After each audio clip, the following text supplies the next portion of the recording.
Good afternoon and welcome to RC Racing TV. We're bringing you live coverage this weekend of the EFRA 112th European Championships for 2025 from Zwevegem in Belgium, in the Flanders area of Belgium. Just joining us towards the end of controlled practice round number 3. So we've had 2 rounds of controlled practice already, obviously, as we're into controlled practice number 3. After this, we will be having 2 further rounds of time practice, which will go into seeding for 1 round of qualifying. So we'll be with you till around 9:30 p.m. Local time this evening. Just like to give a quick shout out to our event sponsors as well for helping us to bring you this coverage. So thank you to Hobbywing, Tony Sport, Automatics, Montec, Schumacher, Zen Racing, and OrlowskiRacingLine.com. We'll be hearing from some representatives of those guys in a few minutes. Looking at quick cars out there at the moment, we've got Matthias Nedrebo with the number 9 car. Just trying to see if we can identify him as he crosses the loop, the Norwegian driver.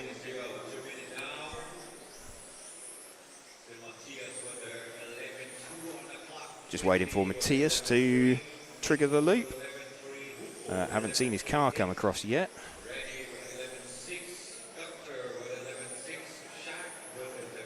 Matthias still not flagged a lap.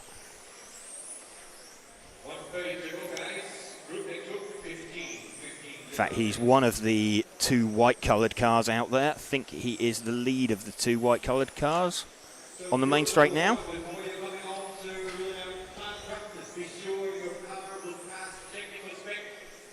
Trying with these modified cars to actually catch the number on them as they come past, especially when they're running single-colour paint jobs. I think that might be Nico Saarinen we're running with at the moment, but we'll continue to run with him as he comes down the main straight once more, opens up the motor. 6.5 turn blinky for these drivers. Running in the modified class, we've got 4 heats of those guys in total. We've got 2 heats of the 17.5 GT class running as an invitational class. That isn't an EFRA European Championship.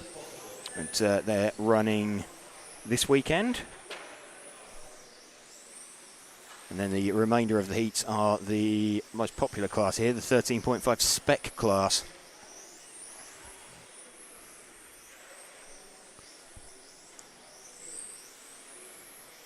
Just running out down the main straight once more as we close in on some traffic.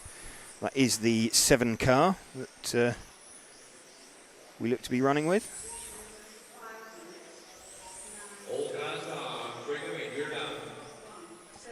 So everybody coming in at the end of that run. So top heat about to go live. Fast man so far is Mark Reinhard in this spec practice, so we'll keep an eye on where he is. As this Finley Whitelock descends the steps from the rostrum there. So again, quick shout out and thank you to our event sponsors: Hobbywing, Tony Sport, Automatics, Montec, Schumacher, Zen Racing, and Orlowski Racing Line. Top heat going live. They're out on the circuit now. This is the last of the controlled practice running. We've got a very short break of about 10 minutes where we'll bring you some news from our event sponsors after this.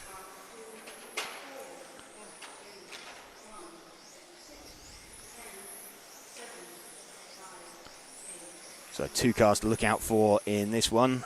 Mark Reinhard and Ollie Payne have looked the quickest cars out there so far. Mikhail Orlowski has been struggling a little bit, but we're expecting him to build pace as the weekend goes on. So Orlowski, defending champion. His is the all blue coloured car off the end of the main straight. He's just coming around past us now. Here we go. So this is Michał Orlowski.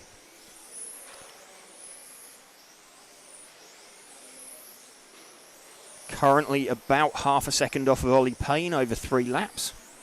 Let's continue to run with him, see if they've only done 3 time laps so far. So Reinhard up into second position. Orlowski now moves up into second. He is about half a second off of Ollie over 3 laps though. Let's see if we can find Ollie. His is the white front, pink rear, black centre on his car. He's just up at the top end of the circuit through the chicane now, last of the cars on the main straight. So let's just see if we can pick up Ollie. There we go. As he flicks it through the middle of the track. He is, in fact, Mark Reinhardt's now pumped in a quicker time. So we'll run with Ollie for a little bit and continue to run him before we go and pick up Mark.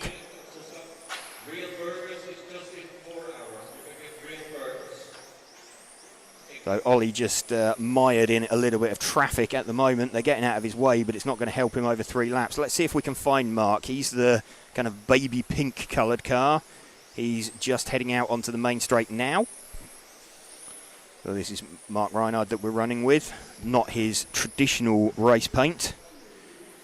Mark over 3 laps is 1/100th quicker than Ollie. In fact, Ollie's now found another 10th or so. So Ollie moves back to the top over 3 laps. These two do seem a little bit of a step ahead. Michael Orlowski starting to make some progress up the field. He is, what's he, 3/10 off over 3 laps, or 3/10 off of Mark over 3 laps. Ollie Payne still the only driver to go sub 33 over 3. We're running with Mark at the moment as he circulates by himself. He's got a nice clear track, open track. Mark's now gone within 1/100th of Ollie. Let's just stick with him. See, there we go. Mark back to the top. So Mark getting faster and faster as this run goes on, as we've run with him.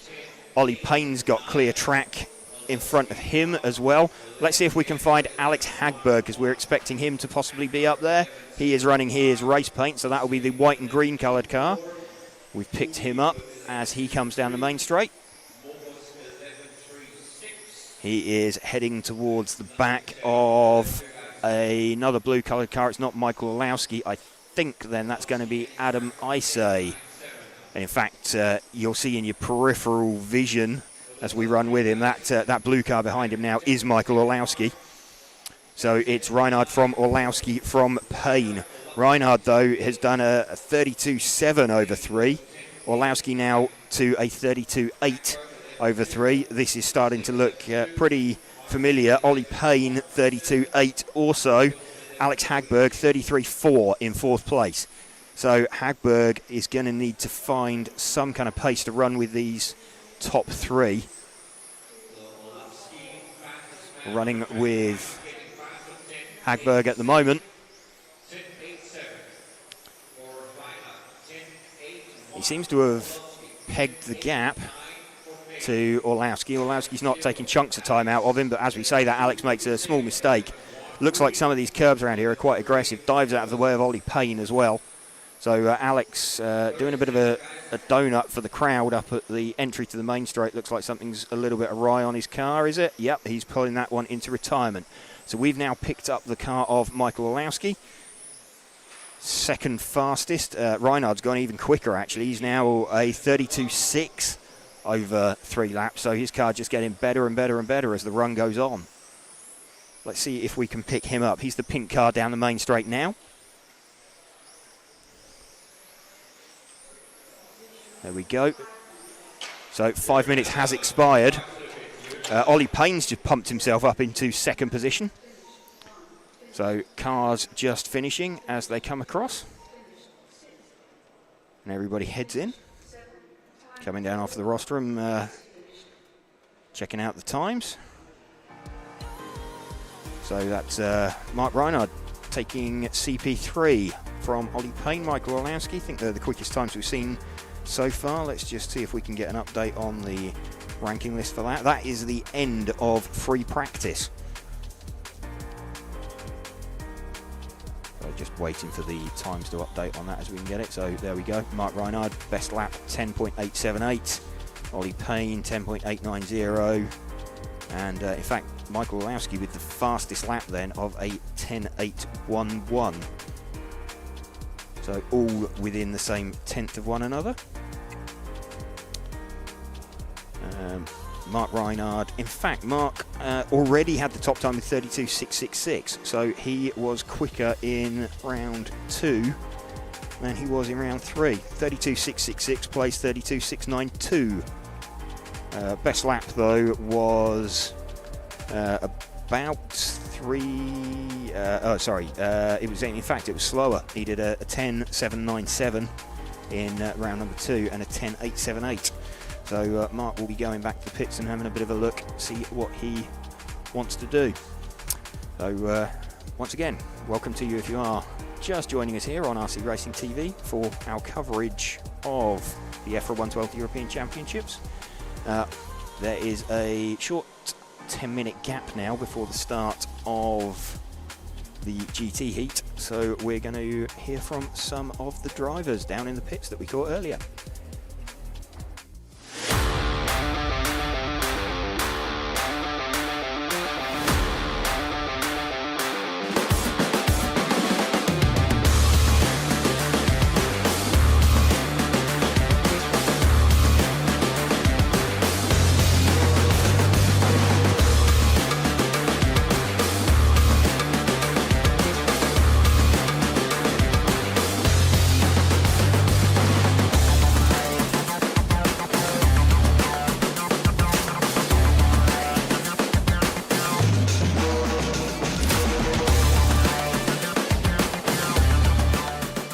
Just joining Alex Hagberg down in the pits, multiple champion. You want to win the title back this year? Of course, I'll try my best. It's always a dream to win another 12 scale Euro, so I'll try really hard. We'll see. So a bit of a new platform for you this year, the X1225. Yeah, totally new car for this season. It's been working extremely well so far. Different to what we're used to from the past, but seems to be working very well. So hopefully we can show how good the car is this weekend. Fairly standard car. Have you done much pre-event testing? So we've been running the car quite close to standard specs throughout the season on different surfaces in Europe and in the US with good results. So in fact the car is pretty standard, which I'm running. And I've been doing a bit of pre-event testing at Hoodie Arena, our home track, last week to prepare for the race. Okay. And who do you think your main competitors are going to be? The usual suspects, of course, Orlovsky, Mark Reinhard, Ollie Payne, Adam Isai from our team as well. It's going to be fast. So a few fast guys, of course, that will be fighting for the title. And what do you think of the venue? The track looks really good out there. Oh, fantastic. I mean, I've been doing the Master of Foam event 2 years in a row, which was very well organized by the same club. The track looks very similar to what we had at Master of Foam, similar style, open but still quite technical track in a sense, so it looks really good. So joining Mark Reinhard here, multiple world and European champion. Done much 12 scale running recently, Mark? Actually not, no. I think the last race was Sicily last year, and I went 2 days with Max to Germany and Haslo to do some, at least to drive. Maybe I did 8 runs or something just to get used to it and pick one car which works, and then just see what's going on here. So much, it sounds like you've done a little bit of running, but Max doing most of the work on your car this weekend, or are you taking control of that? No, I think Max will do it now. I'm just going to drive, and then we're going to see what I tell him, what I feel on track, and then we try to work together and get the car as good as possible. And but I'm pretty confident with a good 2 days, and even he knows I don't drive too much, but I think we got some data at least. And what do you think to the track layout? I think it's nice. It seems a bit like last year, in my opinion. It's not a big difference. I'm just a bit worried about all the curbs without some barriers in between, because people can just cross the lanes. It's the only thing I'm concerned about, but otherwise it looks good. Looks flat, that's the most important. And who do you think you're going to be your main competitors this weekend? I think it's like always Orlovsky is number one. Then it's Alex, Ollie Payne, me, I guess there's some more maybe which I don't know yet, but I guess us four are going to be for sure the one on the top again. Okay, well, look forward to seeing it, and no doubt we'll speak to you over the rest of the weekend. Thank you. Catching up with Ollie Payne, won the championship a few years ago now. It's 2018, wasn't it? You won the stock championship. Yeah, 2018. So, change of chassis for you for this. What sort of preparation have you done in before the event? A lot of testing at club days in the UK, which don't normally play a big part of my testing for a Euros, but obviously with limited time, it was sort of all I could do. So yeah, I've done a bit of testing, but not a huge amount. So it's sort of just going to use the practice to my advantage and play it by ear. Okay, and you're one of the few sort of top guys running both classes this weekend. Do you think that's an advantage, disadvantage? I always think it's an advantage. It's not too much stress because you've got lots of time, so you just get double the amount of track time, twice the amount of testing. It's just, yeah, for me it's an advantage, I think. Is there much difference in driving style between the stock and the mod cars? In this classes, no, because 6.5 is more stock than modified in my opinion, so it's pretty similar. Joining Max Mackler in the pits. Should be one of the challengers in stock. Didn't make the podium last year, but looking forward to the event. Yeah, looking forward to it. Track looks amazing and can't wait to go out the first time here. Have you done much preparation for the event beforehand? Monday, Tuesday we went to Haslo near Hamburg and had 2 days of practice, and basically that's it. This year I couldn't figure out more time, so yeah, 2 days should be enough, hopefully. Well, you got some good teammates sharing information with you. Absolutely, especially some UK guys. They're pretty smart and good. Good to hear, good to hear. And any new parts on the car for this weekend? Actually, nothing new. It's all what we used already last year, and yeah, not really anything. Okay, so standard release date, A12X. Okay, well, good to hear. Hear you struggling with your voice, so we'll let you go. Good luck for the weekend. Thanks a lot, guys. Have a good one. See ya. Just down here in the pits, pre-event with Michael Orlowski, defending champion in modified. So what preparation have you done for the event? I built a car myself last week, and as we arrived yesterday, Andy took over and prepped it for today. So I haven't done any practice. I've been too busy with temp scale racing, which is my main class, with touring car and buggy.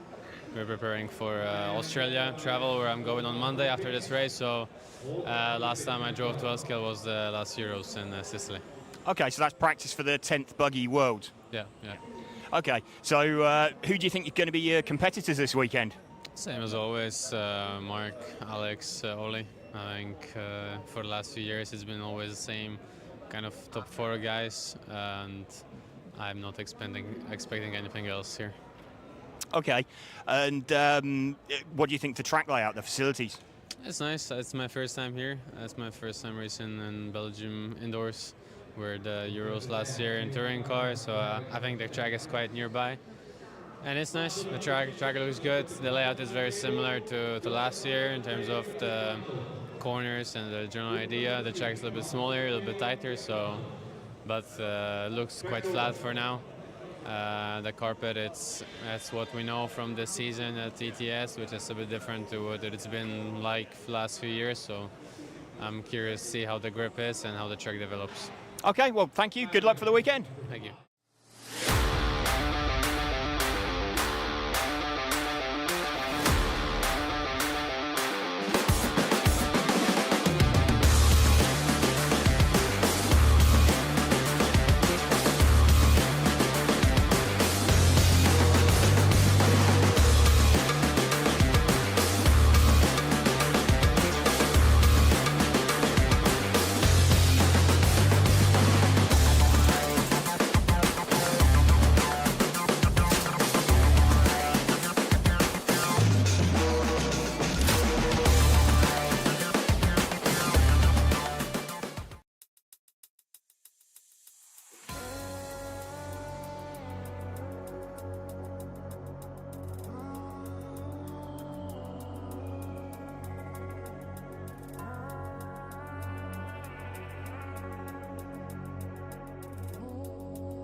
There we go, Simon Lauter, European champion. Yeah, in the end it paid off. I'm happy.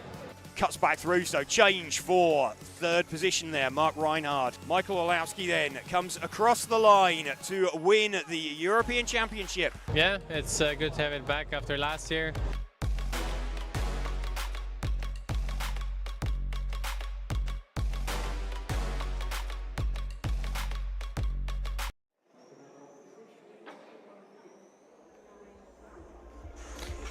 So welcome back.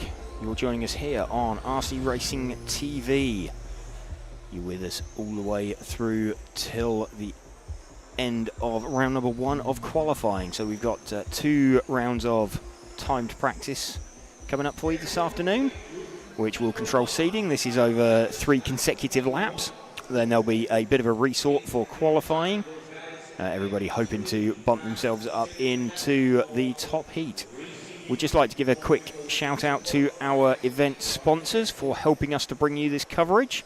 So thank you to Hobbywing, also to Tony Sport, Automatics, Montec, Schumacher, Zen Racing and OrlowskiRacingLine.com for supporting us in bringing you this coverage. We've got the GT class out on the track at the moment. This isn't an EFRA European Championship that's being decided here. This is just a support class that's running for the weekend.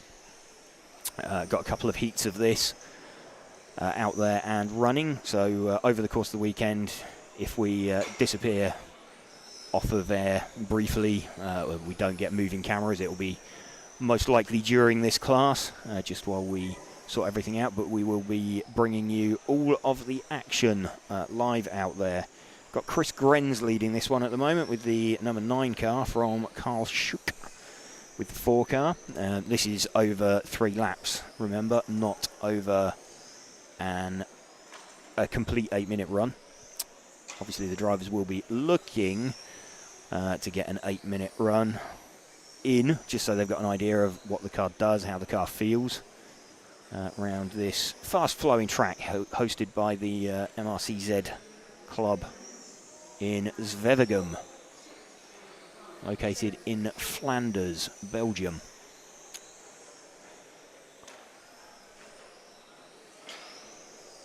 Drivers have had a couple of runs now in these heats. Traction is building really all through the day. It's been building. Nice black line going down on the track now. Expecting it to keep building today. It was probably going to plateau, start plateauing sort of at some point. I mean, we're starting to see pretty consistent times from the drivers, just to give you an idea of what's going on. Ollie Payne currently quickest in the Spec class, over 3 laps. His best 3 in round number 2, 36.256. Round number 3, 36.232. So within a tenth of one another. So Ollie Payne is leading Spec at the moment from Michael Bolt and Adam Mackman. And in modified, we've got Mark Reinhardt. He actually went quicker in the 2nd round of control practice over the 3rd round of control practice, but his best 3, a 32.666 in the 2nd round versus a 32.692 in round number 3 of control practice. Ollie Payne is running 2nd currently in modified. His quickest a 32.797 over 3 laps, so that was pretty much a tenth of a second down over 3 laps. And we've got Michael Olowski in 3rd with 32.839. Michael found quite a lot of pace in that last round. He went from a 33.633 in the 2nd round of control practice to a 32.839. So his pace is coming, his pace is building. We've also got Matthias Nedbro popped up in 4th. So he's probably a bit of a standout in modified. He's running in the penultimate heat currently, though if he can produce that kind of pace in the timed practice, that should bump him up into the top heat. And Alex Hagberg is rounding out the top 5 currently. Just see on screen there, Javier, the race referee, stood on the driver's rostrum with the drivers. He's got a timing screen in front of him, so he can see everything that's going on out there. So a big part of a European Championship is, you know, having race referees out there, keeping track of what is going on, ensuring everything that happens on track is nice and fair.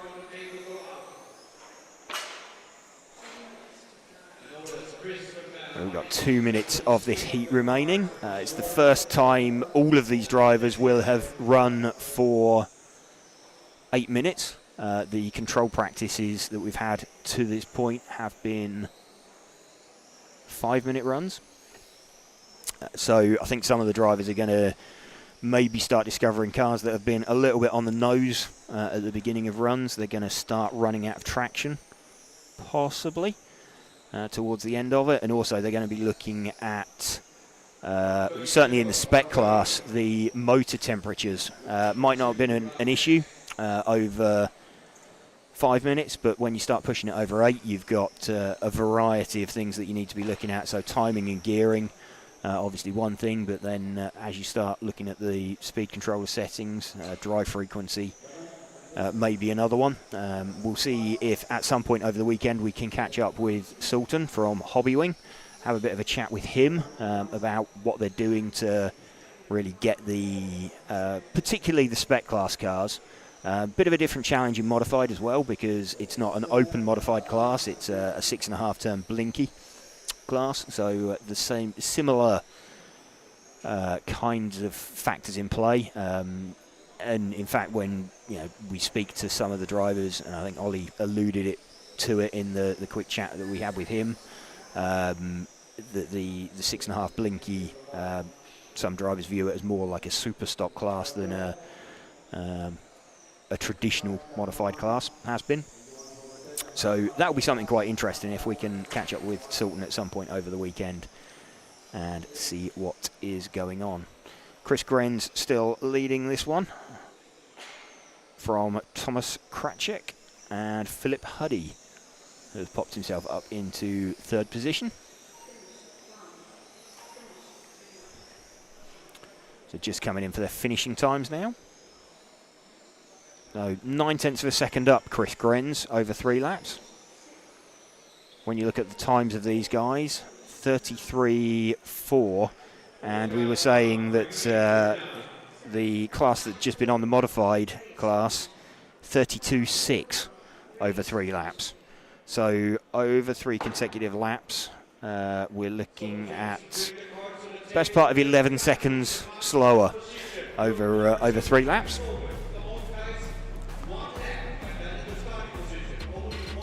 Drivers heading around at the start of this one.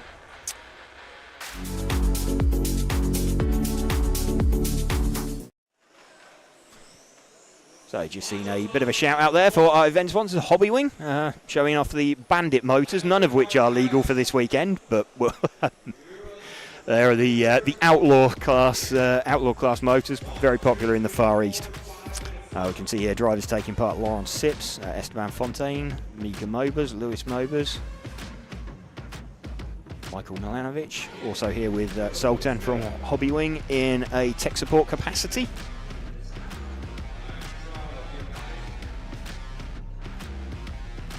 We will be moving cameras when we start the next heat, which will be heat number 1 of the Spec class.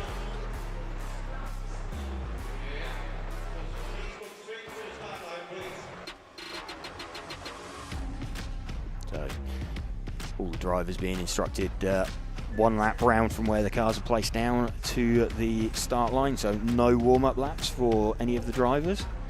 I believe they're going to be quite hot this weekend as well on times to the line, and getting to the line within 15 seconds, otherwise drivers are going to be asked to start at the back.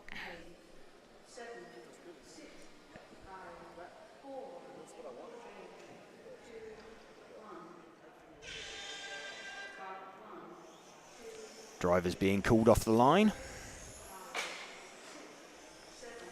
Lawrence Sips leading away.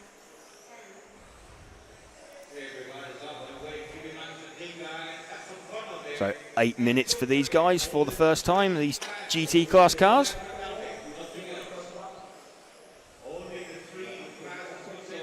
Laurent Sips with the hot opening lap of a 13.697 over Lewis Mobers.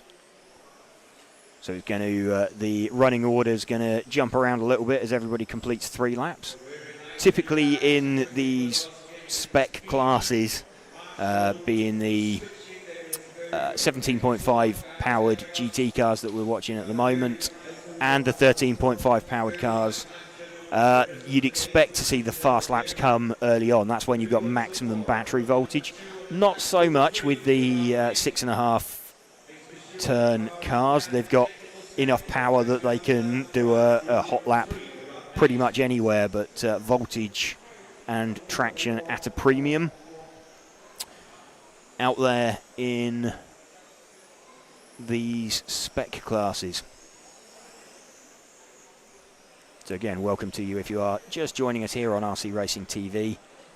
We're bringing you coverage of the EFRA 112th European Championships for 2025 from Zwevegem in Belgium. And I'd like to give a shout out to our event sponsors for helping us to bring you this coverage. So thank you to Hobbywing, Tony Sport, Automatics, Montec, Schumacher, Zen Racing and Orlowski Racing Line.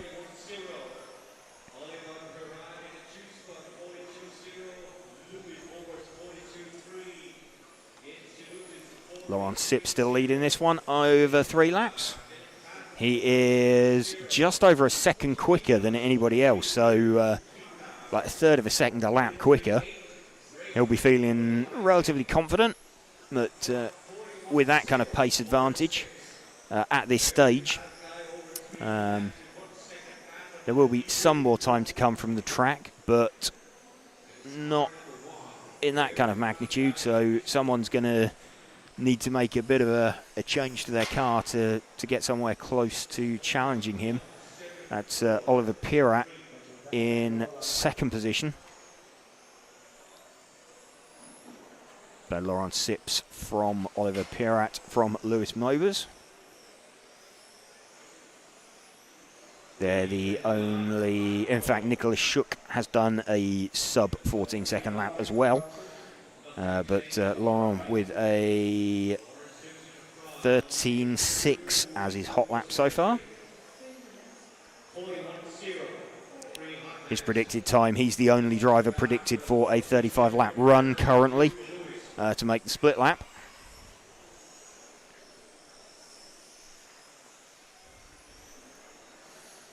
So he's seeded number 1, or was seeded number 1 for the controlled practice, and seems to be fairly accurate so far.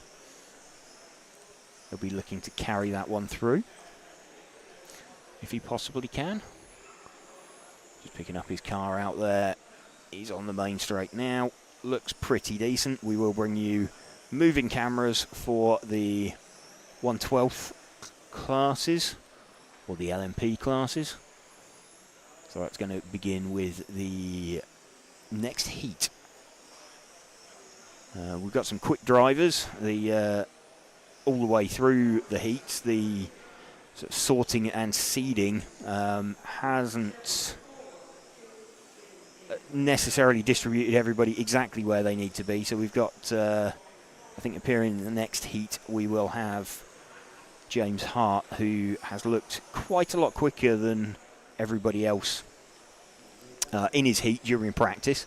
It seemed to work okay for him in that he's that much quicker that he's finding it pretty easy to get past them, and he's been able to pump in 3 decent consecutive laps. So I think he'd bump up to like 3 heats from the top heat, looking at his controlled practice position when we get there. I'm just checking now. He is, where is he? He's 24th, so yeah, that will get him quite a long way up the heat listing later on. And obviously that's the point of the time practice, to really get everybody sorted out. So this doesn't particularly count for anything, this track action that we're seeing, other than the heat you end up in. Of course, it's still possible to do a good time from a low heat. Equally, The quick guys tend to pull each other round and let each other know where they should be. So what have we got? 2 minutes 40 remaining. Laurent Sips, still the quickest, still on his 41.019 over 3 laps. Not really expecting anything faster. I mean, Laurent Sips, his best time, fastest lap time was a 13.637. His last lap time, a 14.0. We got Oliver Pirat, his best lap time 13.8, his last lap time a 14.2. So pace has gone out of the cars now, just as the voltage just sags out of the batteries a little bit. Also as the traction just goes away a little bit. We're going into the last 2 minutes now, so this is unfamiliar territory for all of these guys. They haven't done an 8-minute run around this circuit as yet. Only 5-minute runs for them so far. So, potential voyage into the unknown.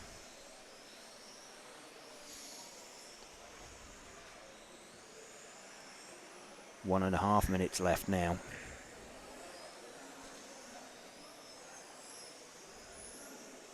Laurent Sips, he'll know he's on a good run. He'll just want to keep it moving. Although it's only over 3 consecutive laps at a time, you still want to get an idea of the 8-minute time that you can do. You don't really want to be a million miles off. You can take a couple of seconds here or there, but you want some idea of what your overall pace is looking like. His overall pace, he's currently predicted a 35 in 8.13.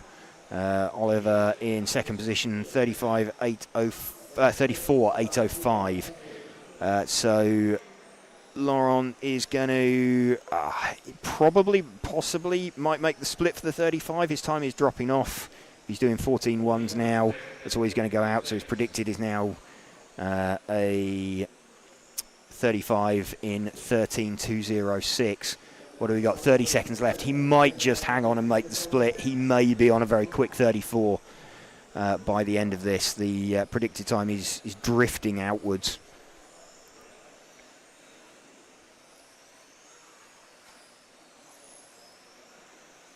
Just keeping an eye on his predicted time. I think he's just going to sneak across for a 35 as he comes up for his finishing time. First lap here is always going to be slower relative to your sort of average lap, because you're starting pretty much on the timing line.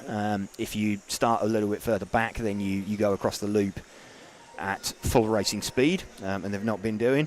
So there we go, a 35.813 total for Laurent. That's a good run for him. 34.806 for Oliver Pirat. So we've got Laurent Sips. He's just made the split by about half a second or so on a total run. You can see there, though, that just crushing consistency from him, and over a second up, over 3 laps.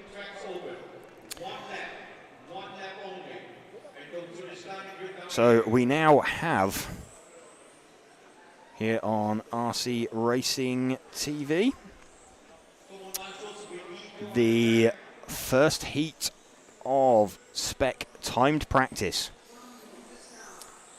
So 1 minute until the start. We're going to have James Hart lead away from Patrick Room, Thomas Gavell, Eric Raoul, Mario Neri, Julian Krajuzek, Jaco Humarshalo, and Dennis Marshalot.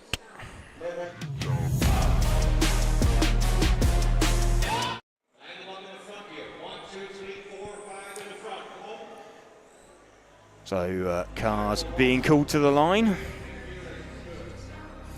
So James Hart's going to lead away the fluoro orange car number 1. So this will be interesting to see how quick he catches the pack of traffic, if he can get in 3 consecutive laps. That's what he's going to be looking for. Countdown's beginning.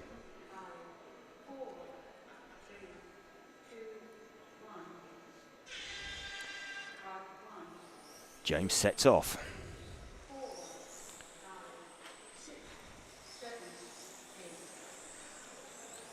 So James already more than the length of the straight lead. Let's see what his opening lap is, a 12.6. So remember, he wants 3 consecutive laps. The first lap's not going to be massively quick. I just backed off the throttle there. Has he got problems? Is that an issue there for... Is that some kind of issue for James? Just watching his cars just like stopped and hesitated a couple of times. Has he just lost drive? Has he got some kind of sensor issue? It seems to be pulling at full speed.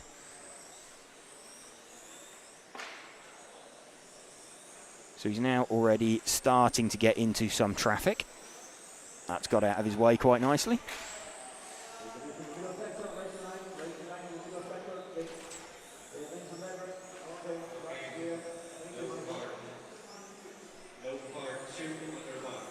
So Thomas Gavel at the moment, in fact Jaco Humarshalo with the 7 car, leading this one currently. Let's see if we can find Jaco with his 7 car. It is the all green coloured car. He's just up at the top end of the circuit now. There we go, he's carving his way through some traffic as he comes out down the main straight.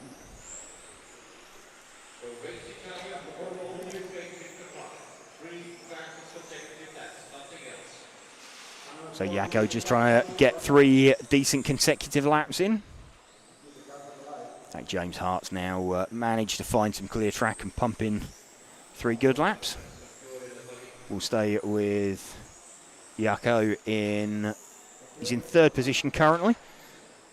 Let's see if we can find the number 3 car, the 2nd place car. I think he is the green front, blue rear car on the main straight now. That is indeed the 3 car. The 2nd place car of Thomas Gavel, French driver. So Thomas got relatively nice clear track in front of him. Car looks a little bit on the nose as he turns in, cranks it in. Okay, through the chicane, out down the main straight. Bit of a correction off the end there. Quite hard in over the end of the main straight. So car's going round okay. It's just not necessarily carrying corner speed like some of the others, but he's closing in on traffic. Like some of the others we'll see later. He's making perfectly good progress by himself. Let's see if we can pick up James Hart again in contrast, the all orange coloured car. He's just gone through the sweep and is at the top end of the circuit now. There we go, we've managed to pick him up as he comes out down the main straight.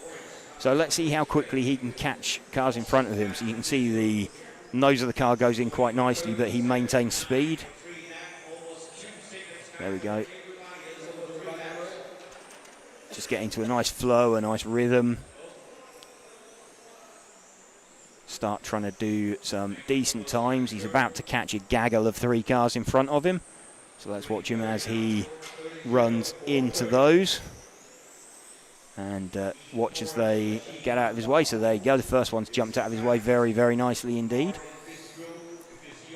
He's going to be catching the 2nd position car in this heat soon. So I think a lot of the other drivers have recognised that he has been slightly misseeded for the time practice, and just keeping out of his way, give him some room. There we go. So he's in a total run time, he's put more than a lap. In fact, he's heading for a time 2 laps faster than Thomas Gavel, who he has just gone past for the first time. That sounds about right, because we're just coming up to 4 minutes and he's just passed him. So stretching away down the main straight. Let's see, who else have we not seen much of out there? Looks like car number 2, Patrick Room, not running at the moment. We haven't seen much of Mario Neri with the number 5 car. Let's see if we can spot him somewhere out there.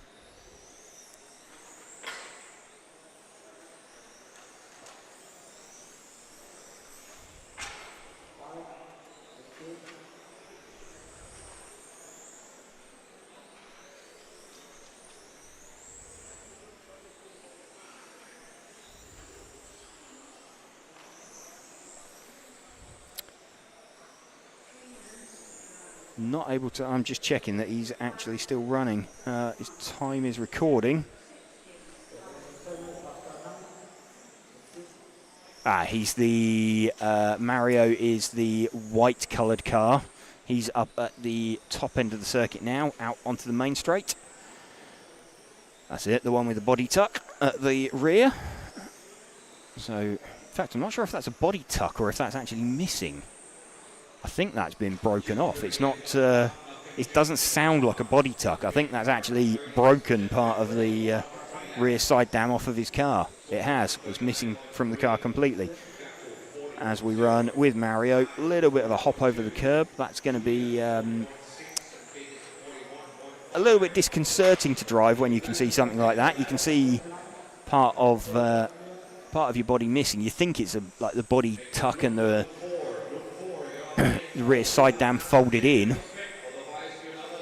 but you can't hear it. And the reason you can't hear it is because it's not attached to the body shell anymore. Looking at overall predicted times, James looking at a 38 in 8:06. Thomas Cavell 35 in 12. So James now heading for an overall time 2.5 laps up on anybody else in this heat. Still running with Mario.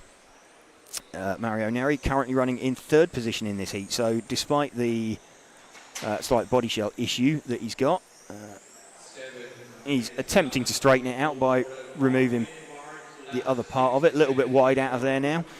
So this is the point in the run where you start feeling that the rear of the car is going away from you, particularly as these drivers haven't done a full 8-minute run so far here today. You can see that car now really looking a bit nasty, a bit second-hand. Looked like a bit of a shortcut there. But I think Mario is bringing it to the inside of the straight. I think he's just going to roll that one home. I am expecting him to roll this into retirement, and there we go. Let's just pick up James then for the run from home for 30 seconds left. He is 37.126 over 3 laps. Let's just get an idea of where that puts him overall. 37.126 would put him 14th currently. So would seed him up into the penultimate heat. If he can keep this one up. Obviously, those drivers have got to go out as well. So expecting to bump him down, but he's been floating around from here. He's been floating around sort of 20th to 25th, and kind of expecting him to stay somewhere in that area at the close of the round. So times have finished as drivers pull in. So again, welcome if you are just joining us here on RC Racing TV for live coverage of the EFRA 112th European Championships from Zwevegem in Belgium. And thank you to the event sponsors Hobbywing, along with Tony Sport, Automatics, Montec, Schumacher, Zen Racing and Orlowski Racing Line for helping us to bring you this coverage. There we go then, James Hart, fairly crushing display in heat number 1 there. Or, well, heat number 3, heat number 1 of the 13.5 Spec class.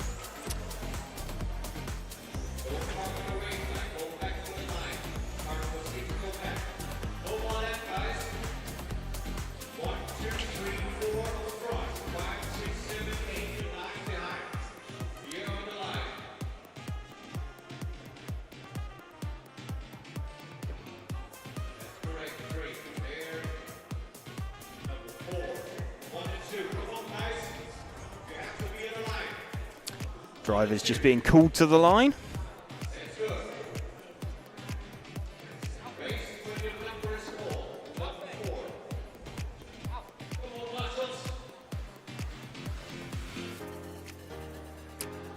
Gunnar Blumendal going to lead this one away then with the putty blue coloured car from the number 2 of Winston Barnett. That is the orange coloured car.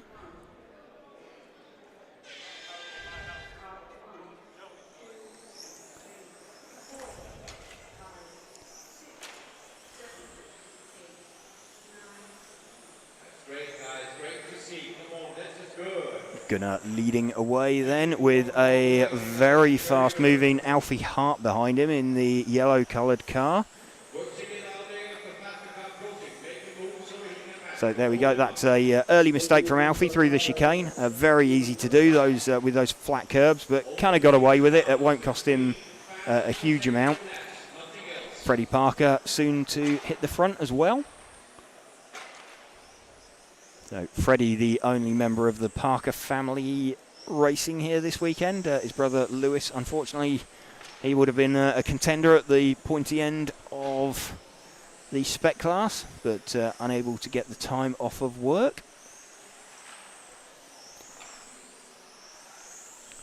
Let's see if we can pick up Freddie as the fast car at the moment. He is the yellow front, white centre, kind of reddy pink rear on the main straight now. So he has just made his way through some traffic. So running with Freddie as he tries to close in on his good friend Alfie Hart. The pair of them closing in on a bunch of traffic out there. Freddie will be looking to bump himself up into a decent heat as well. He's over a second quicker than anybody else over 3 laps. Alfie running in second position. He himself is over 3 seconds up over 3 laps. So a bit of an incident there for Freddie. Doesn't matter too much. It's not too injurious over the 3-lap timing.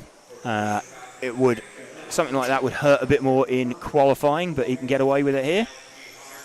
So managing to find his way through traffic. That's looking like it's flowing quite nicely for him. Who have we got in third position? Eero Häkämies with the number 8 car. Let's see if we can pick up him for a little bit. I think that is the pink-coloured car. I believe he is just up at the top end of the circuit now, about to head out onto the main straight.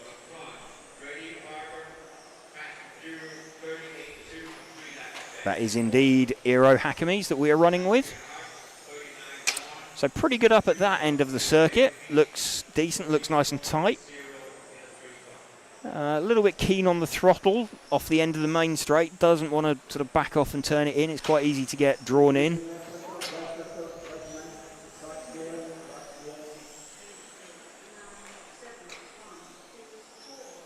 Still got Freddie Parker leading this one from Alfie. Car that we're running with at the moment is the number 1 car of Gunnar Blumendal.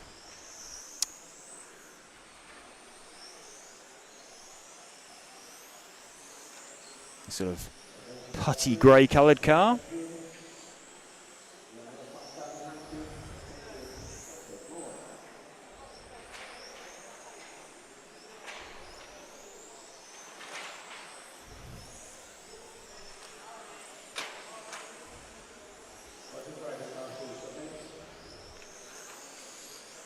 So just see James Hart recovering Alfie Hart's car there. Freddie Parker still leading this one as we come into half distance.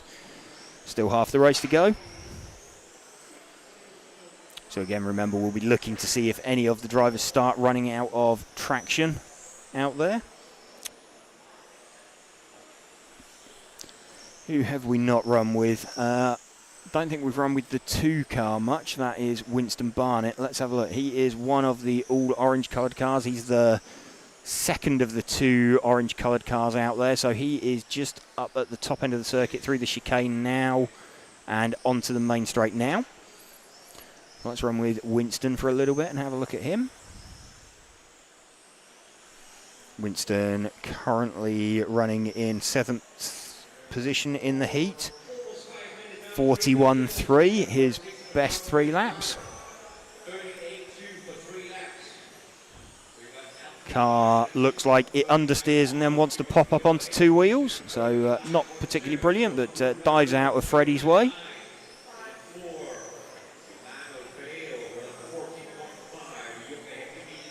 Not looking like the smoothest car out there for Winston. Looking at who else we haven't seen out there. The number 9 car, I think, of Manuel Ferrero. He is the green and white kind of Alex Hagberg tribute livery. Coming past. There we go. We've picked him up on shot now.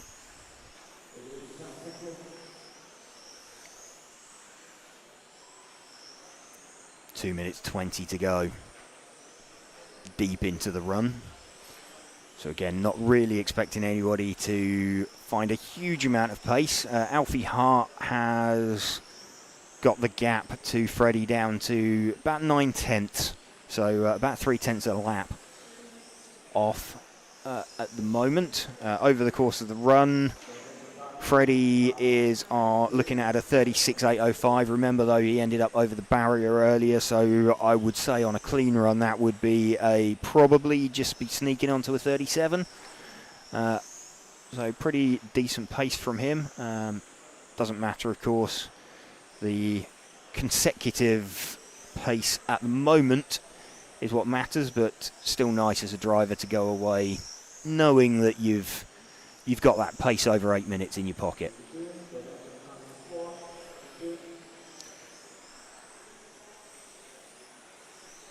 Some of the cars starting to look a little bit wayward towards the end of a run. What have we got? Just over 1 minute left.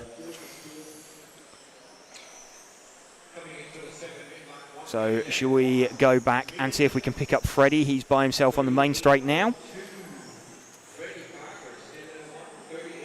So Freddie's car still looking decent over the course of a run. Big progress made from Freddie at the UK Nationals this year.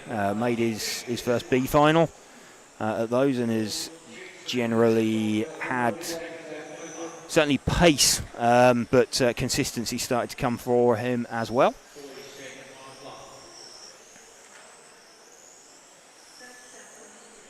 So just 30 seconds left. A little bit much curb to be taking a risk with at that stage of the run, but it's okay. Gets away with it. Past a slightly hamstrung looking Winston with body tucked up at the rear. It's already pulled a decent gap as we're into the final few seconds of the run. So 36.804.6. So Freddie, his predicted time's actually been coming down rather than going up. So over a lap clear, over an 8-minute run, over Alfie Hart in second position. So very good run there for, well, both Freddie Parker and Alfie Hart. And Eero Hakami's in third position. So decent runs there.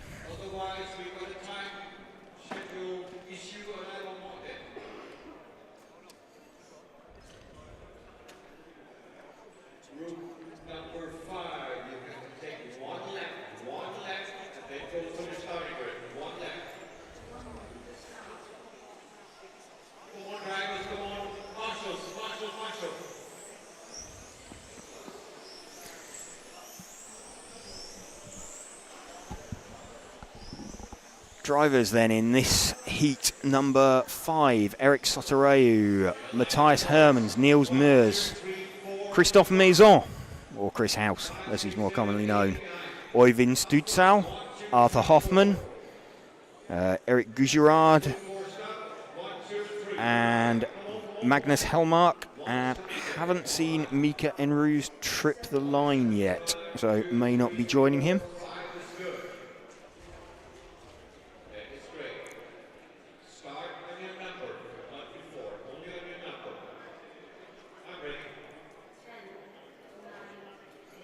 Eric Sotereu going to lead off with the white and red coloured car.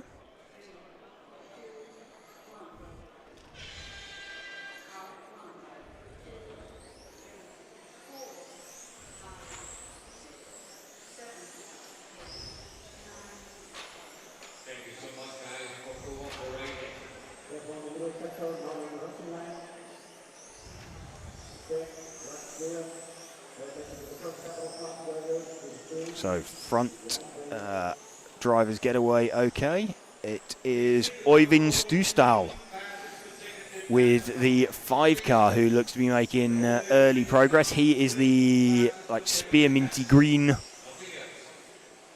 or the second, he's the, which one of those? There's 2 spearminty green coloured cars.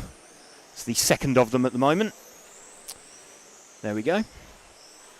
He is our fastest car at the minute. He's just, he's circulating behind the other minty green coloured car, which is the 3 car of Niels Meurs, who is confusingly running in second position. In fact, Niels has now found a little bit of speed. These two started out 2 seconds apart from one another, one with car 5, one with car 3. And we've got Øyvind, car that we're following. Like that corner so much he did it twice. So in fact, over a run now, Niels Meurs looking for would be on for a quicker time, but over the 3 laps that this is seeding in, a 38.6 for Øyvind, who we're running with at the moment. Who else have we got out there? Magnus Hellmark is running in 3rd position with the number 8 car. Let's see if we can find him. I think he is the, it's the blue, yellow, red off the end of the main straight now. Not really sure how else to describe that. There we go.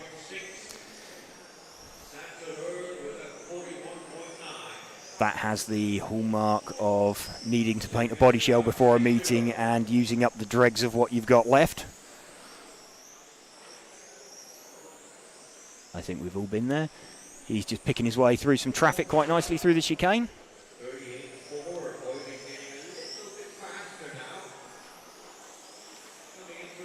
Still running in 3rd position, the car we're running with, Magnus Hellmark.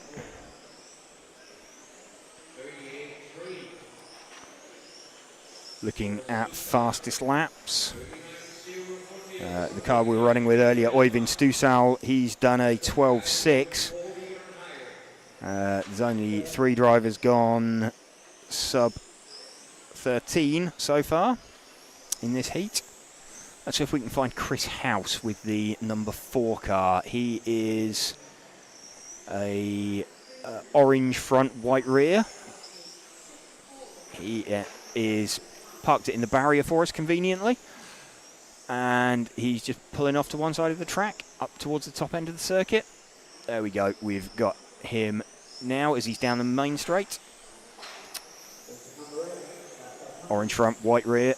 Here's Chris House running in 5th position currently.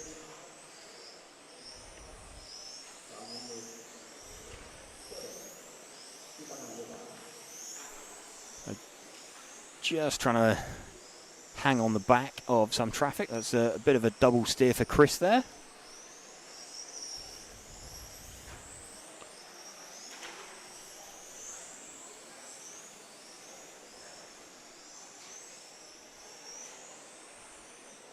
I think us following his car's not necessarily helping matters. He's just dropped down to 6th overall. Seeing who else looks fast now. Still Øyvind Stusdal and Niels Meurs out in front from Magnus Hellmark. We've followed all of those. Let's see if we can find the 6 car of Arthur Hoffman.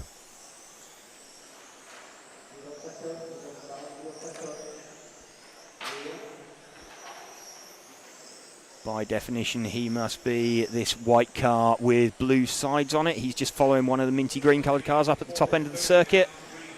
Out onto the main straight now. It's the 4th position car at the moment of Arthur Hoffman. Just outside the 40 seconds over 3 consecutive laps for the minute.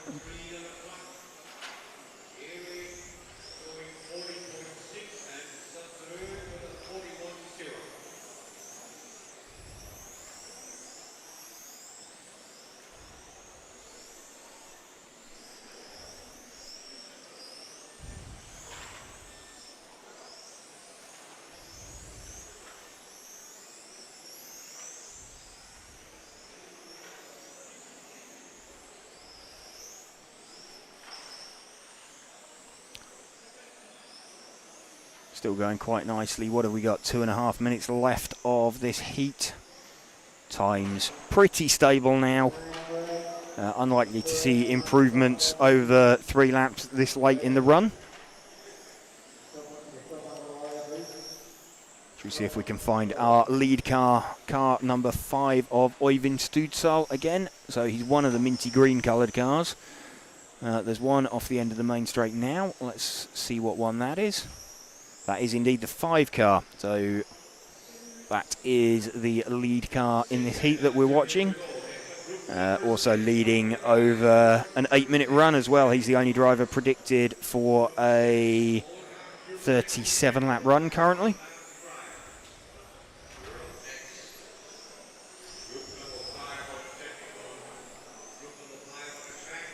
Heat number 5 of 15 running. You're joining us here on RC Racing TV, bringing you this coverage. We've got control practice running at the moment. Oh, sorry, time practice. Control practice was this morning. Control practice didn't really do a lot. They were 5-minute runs. This time practice that we've got now goes into 8-minute runs for the first time for the drivers. They'll be seeded on their 3 consecutive laps. So we're running 2 rounds of this time practice, this being the first of them. That's going to get us through till around 6 p.m. this evening. Then we're going to start out with a round of qualifying. That's going to run us all the way through to about 9:30 p.m. this evening. We've got then a bunch of qualifying coming up tomorrow as well. And we're going to have the first couple of finals of GT as well. So that's going to get those nicely out of the way. So a bunch of track action. Sunday, of course, being finals day. Aim is, I believe, to have everybody finished by around 5 p.m. on Sunday. Give everybody a fair chance to travel home. In fact, I tell a lie when I'm saying about the reseed later on. We're scheduled to run till about 10 to 7 our time, so that would be sort that as you like compared to the rest of the world and your time zone. Øyvind Studsal, though, taking that one over 3 consecutive laps. So nice run for him. Cars pulling their way into the pits. So thank you for joining us here. And we'd like to also thank our sponsors, Hobbywing, Tony Sport, Automatics, Montec, Schumacher, Zen Racing and Orlowski Racing Line for helping us to bring you this coverage.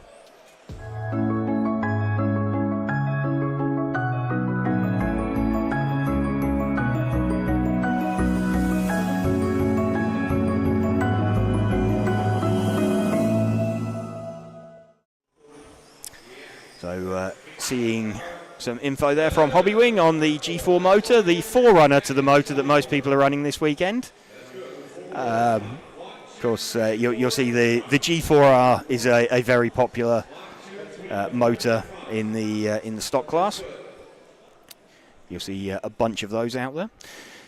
Drivers we have out at the moment then: Stefan Kalbrecht, Sene Optebeek, Andrea Torrigiani, Andy Thompson, Thomas Steinhager, Oliver Pierrat, Bailey Graves, Stefan Huyss and Mikkel Brandt. Bailey Graves is a fair way up the order, I think I saw currently when I saw him earlier. Yeah, he's 18th. So, expecting some good stuff from Bailey out there. Stefan Kalbrecht a little bit keen as he went off the line, but managed to time it okay. Let's see if he registers the first lap through. That was kind of weird. He got given a stop go by the ref for a jump start, but it's over 3 consecutive laps, so it doesn't really. But anyway, that's a little bit of a strange one there for Stefan Kalbrecht. Who have we got in the lead at the moment then? Andrea Torrigiani. with the number 3 car. Let's see if we can identify him. Believe he will be the all-white coloured car. He's just behind the sort of sky blue coloured car up at the top end of the circuit. There we go. That's got out of his way quite nicely. Andrea running second in the heat at the moment. Over 3 laps. He is about 3/10 down on Bailey Graves. But we'll run with Andrea at the moment. Again, Andrea, another one of the sort of very quick British juniors. Andrea comfortably making a bunch of B finals this year, knocking on the door of several A finals. Feels like it's only a matter of time before he plants it in there. But, car looking good, car looking smooth.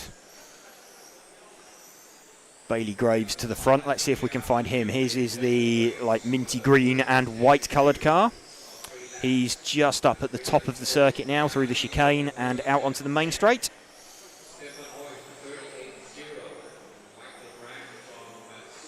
So 37.2 from Bailey. We've got a 37.7 from Andrea.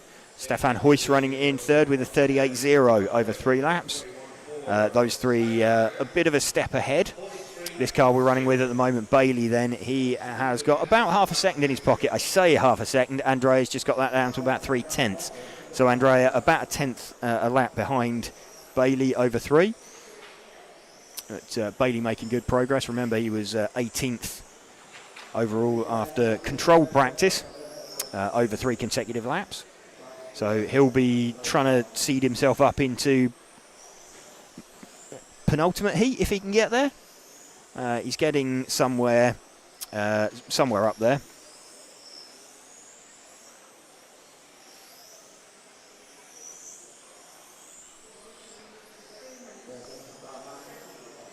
What have we got? We're 3 minutes into the run, so 5 minutes remaining. Let's see who else we can spot out there. Who else is looking fast? The 8 car. Let's see if we can find the 8 car of Stefan Huyss. Just trying to spot the numbers as they come around. Not that easy to spot. I think he might be the green front, white rear car. Just the last of the cars on the main straight now.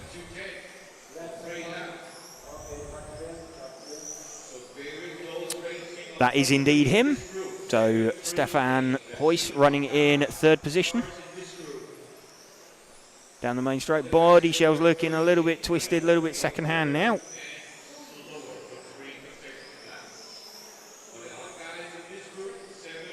But he's done what he needs to. He's pumped in those 3 laps.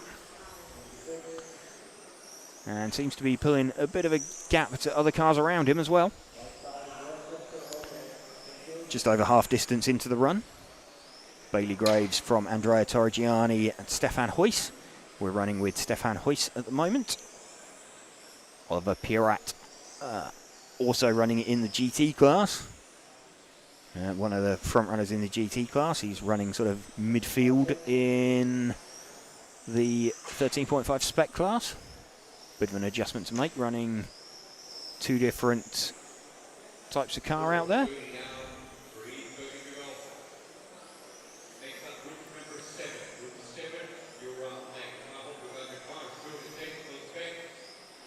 Just seeing who else we haven't seen much of.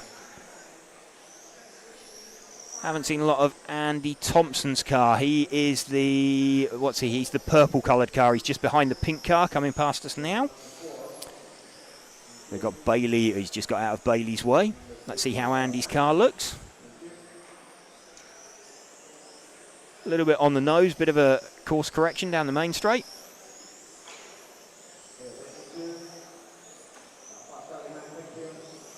So Andy driving that one pretty well. Car just looks a little bit edgy on the nose, struggles a bit with the chicane in the middle of the straight. car heading around. He's getting around okay. A little bit of a double steer on occasion. So this is a bit of a weird one. So Andy's car looks okay, but just maybe a little bit difficult to drive. Sort of having a couple of stabs at every corner. Just a bit pointy. Just a little bit edgy. It will be undoubtedly fast over a lap, but it won't be particularly confidence-inspiring for him.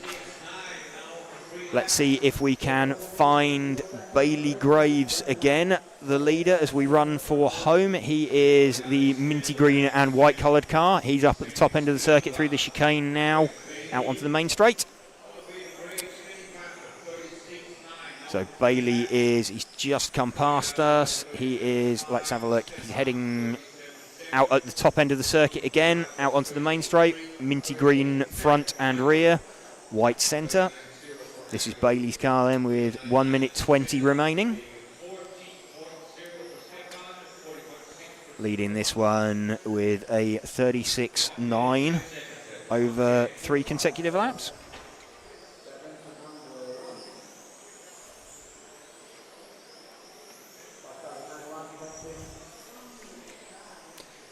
Just picking his way through some traffic. Predicted run at the moment, that's he was on for a 39. He's just dropped off to a 38 in 8 dead.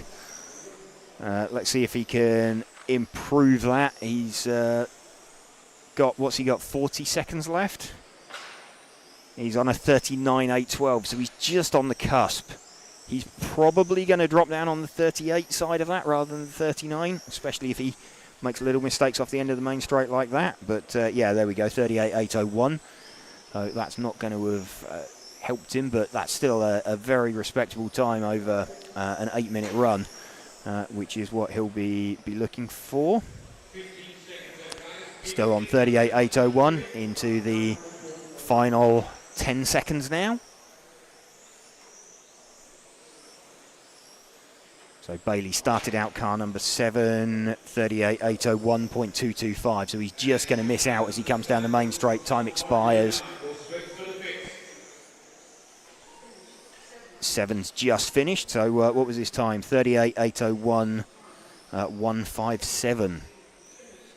Just missing out on 39-lap run, but only driver so far to have shown that kind of pace.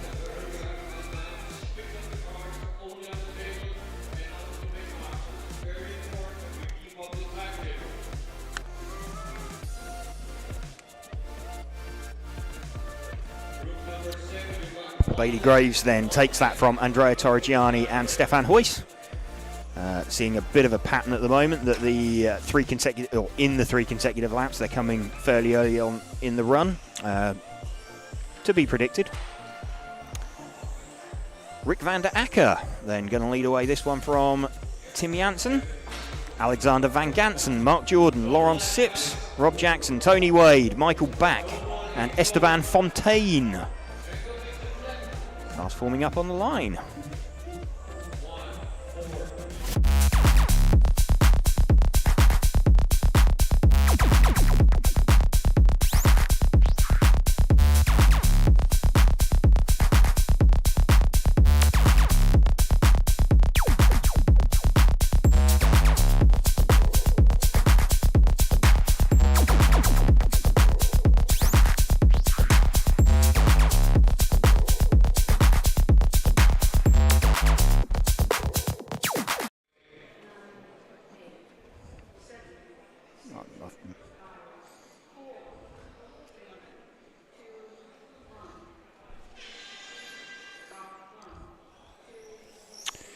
Rick van der Acker leads away, very accomplished Dutch driver.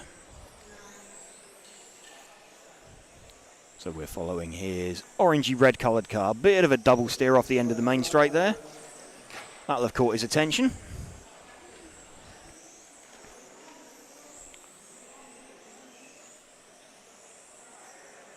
And a bit of an over rotation there again. So not a brilliant start for Rick van der Acker.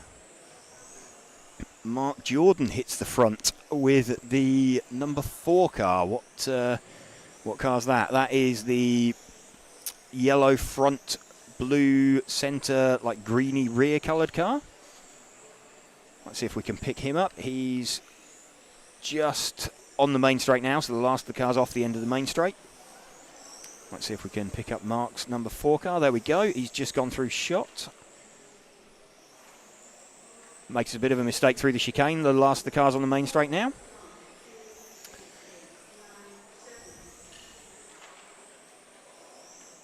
Running in 2nd position currently is Mark. Rick van der Ack has managed to establish himself out at the front, so that slightly leery looking car has he's managed to tame it for a couple of laps, but I will be kind of keeping an eye out for Rick's car. It looks like he's suffering from some, sort of out of the corner of my eye, looks like he's suffering from some over rotation already, so we'll see how that looks over 8 minutes. This is the car of Mark Jordan that we're running with, although Alex Van Gansen with the 3 car has now got himself to the front, so let's see if we can find Alex with the 3 car. He is the all-orange coloured car, I believe, or with sort of black detailing. He's just coming out onto the main straight now.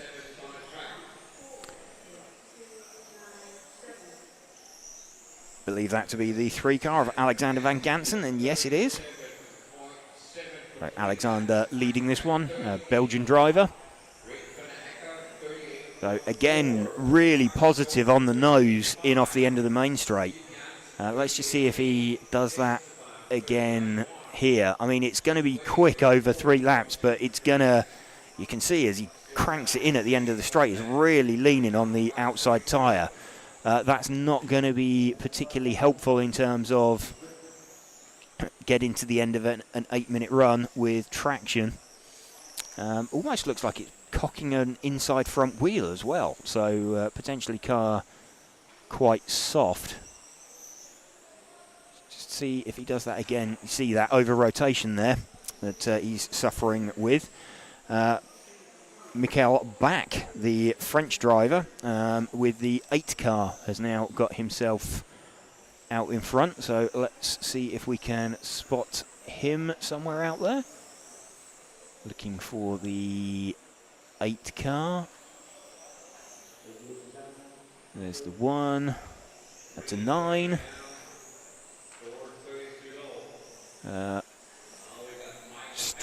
Struggling to identify him. He's out there circulating, but oh, he's the white front with the green coloured rear. He is just out onto the main straight now.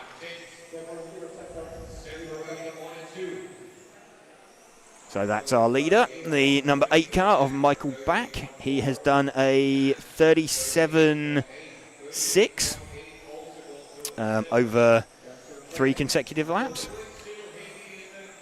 And a 37.7 for Alex Van Gansen. Mark Jordan in 3rd with a, what's he done? He's done a 38.3. Rick van der Acker with a 38.4.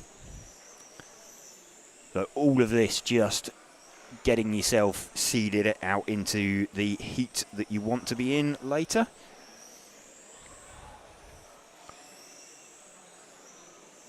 So after Rick van der Acker in 4th, we've got Esteban Fontaine, Tim Janssen.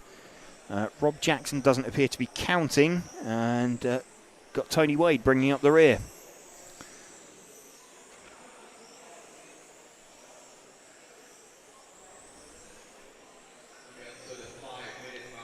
So 3 minutes remaining, just over 3 minutes remaining of this heat. Let's see if we can find the 7 car of Tony Wade. It's normally fairly easy to spot. He's got quite a distinctive driving style. It is the yellow, purple, and yeah, lots of different colours. He's just out on the main straight now, behind the orangey red coloured car.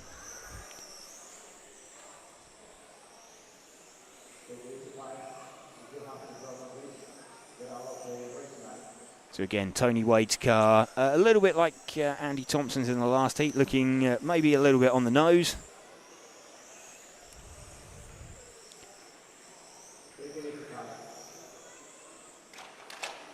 But getting it around the circuit okay.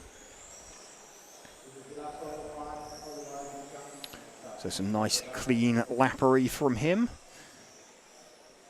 Don't think we've seen much of Esteban Fontaine, the 9 car. He is, I believe, a white coloured car.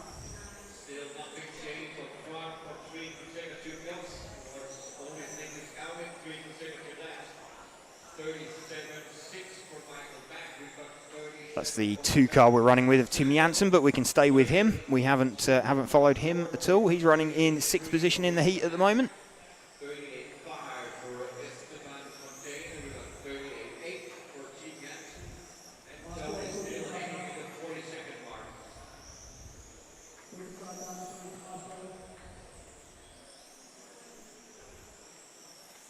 Just over 1 minute remaining for these drivers, 1 minute 15 to go. This is where they're going to start finding out if they're running out of traction at the rear.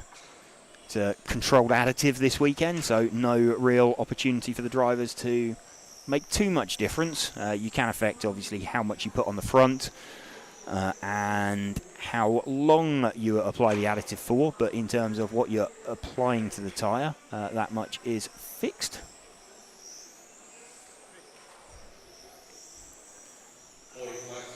45 seconds left. Michael Back still leading this one with the number 8 car.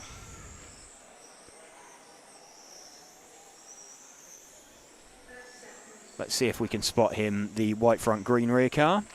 He is at the top end of the circuit now. He'll be the last of the cars out onto the main straight. With 20 seconds left, there we go, as he decides now whether to just bring it home or whether he needs to find his way past this traffic. He's on for a 37 in 8:02. So remember, last time out, Bailey just missed a 39 lap run. Did a really quick 38, and we're seeing drivers in this only managing over an 8-minute run, a 37 8:02. So over a lap down on what Bailey's done. That is everybody into the pits. So building towards the pointy end. Heat number 7 out of the way. Heat 11 is the top heat of Spec.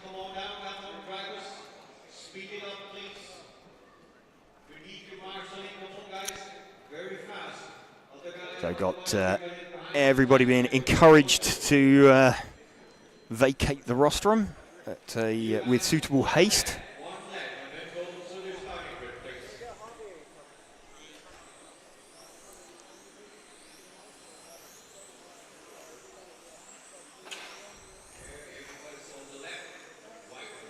Mark Payne going to lead away this heat then.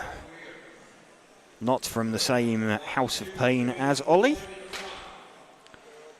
Ole Thomas Bryn, Richard Oversloot, Dennis Mitha, Una Lampainen, Lucas Larsen, Jan Dietmar, Tom Adams, Sasha Lennartz, and Mark Dieterman, the German-sounding Brit.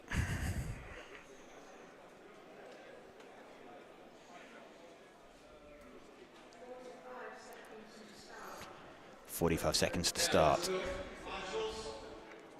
Welcome to you if you're just joining us here on this Friday afternoon for our coverage of the EFRA 112th European Championships for 2025 from Zwevegem in Belgium.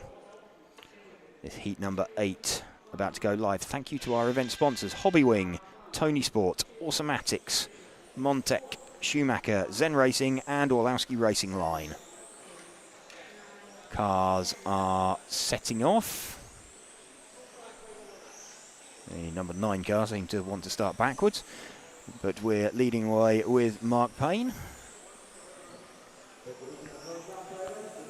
Speaking to Mark earlier, he's been making some steps to make his car a little easier to drive, maybe taking a 10th off of a hot lap, but giving him comfort and consistency, like a warm blanket.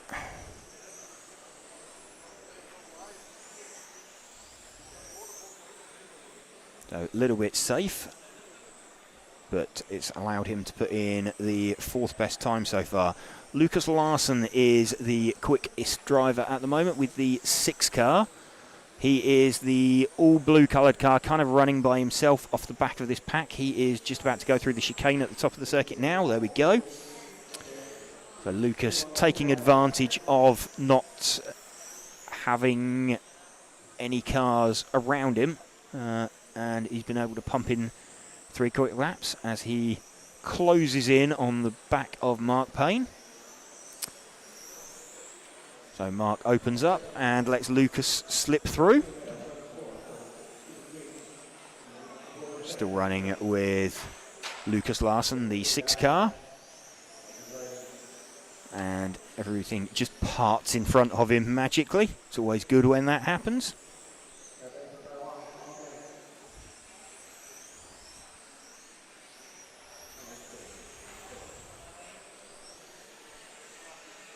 We've got Mark Dieterman's got himself up into second position with the 10 car. He is the green front, white rear car on the main straight now. So he's the only car off the end of the main straight. There we go. This is Mark Dieterman.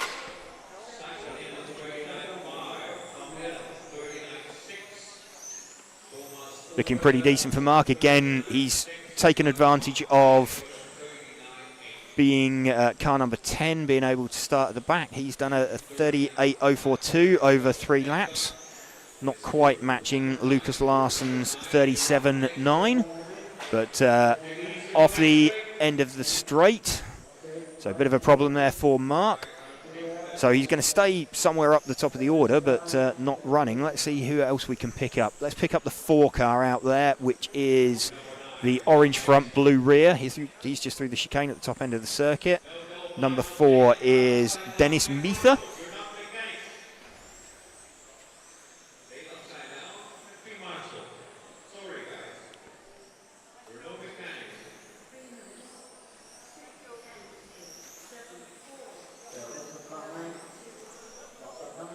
Running with Dennis Meether in 5th position currently. Tom Adams has got himself up into 4th.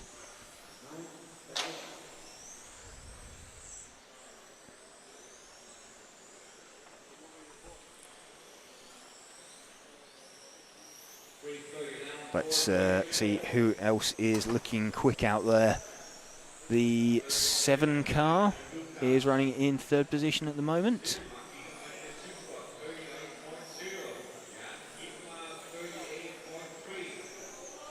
Just looking for the 7 car of Jan Dietmar.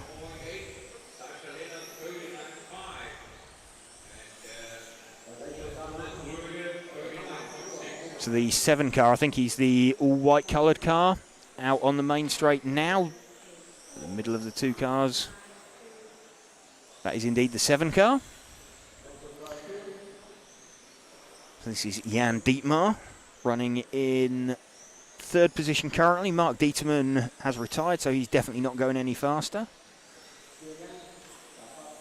We're over half distance in the run, so not necessarily expecting anybody to go much faster over 3 laps. 8-minute run time. Lucas Larsson looking at a 38 in 5. So really good run for Lucas Larsson. It's not quite going to match Bailey Graves' run from 2 heats ago. But good run coming together for the 6 car of Lucas Larsson. Let's see if we can pick him up again. He is the all-blue coloured car up at the top end of the circuit. Just coming out onto the main straight now. There's a little bobble over the curb as we say that. We've got 3 minutes for Lucas Larsson to try and pump in a good time.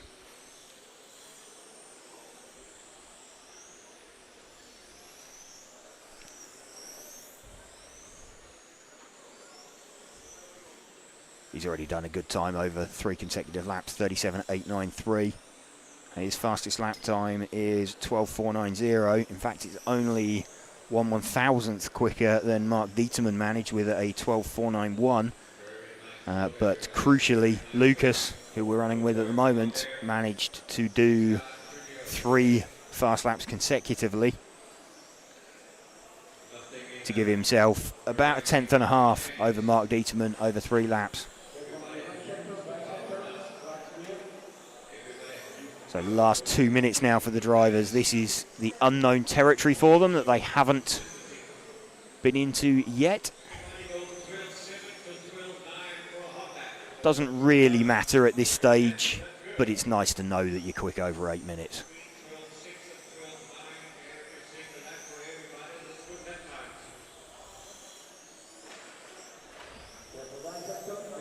Just heading through the middle of the circuit, can see some traffic in front of him. Sometimes that's good, just someone to cruise up to the back to. Just helps you keep in your rhythm, keep your pace. What you don't want to be doing is catching a bunch of cars, but this looks like it's going to fall quite nicely with 1 minute left for Lucas Larsson. He's not storming towards them either. I think he'll get there. Needing to get out of the way, and there we go, he does. But that's nice. That works quite well. Didn't cost him any time, and it's just been a little bit of a target. Next thing you'll see Mark Payne just disappearing out of his peripheral vision. 50 seconds left. Something to aim for. See if he can get there. Not with mistakes like that, he won't. Doesn't affect him over 3. Maybe slows off his predicted time a little bit. He's down to a 38 in 6. He's back there, 30 seconds left. So he navigates his way past the yellow car and his way through Mark Payne as well. 20 seconds left. 1 car in front of him now. Not really going to get there with 10 seconds left, I don't think. That car in front of him's at a decent pace itself. Time's expired, so they'll be finishing as they cross the loop.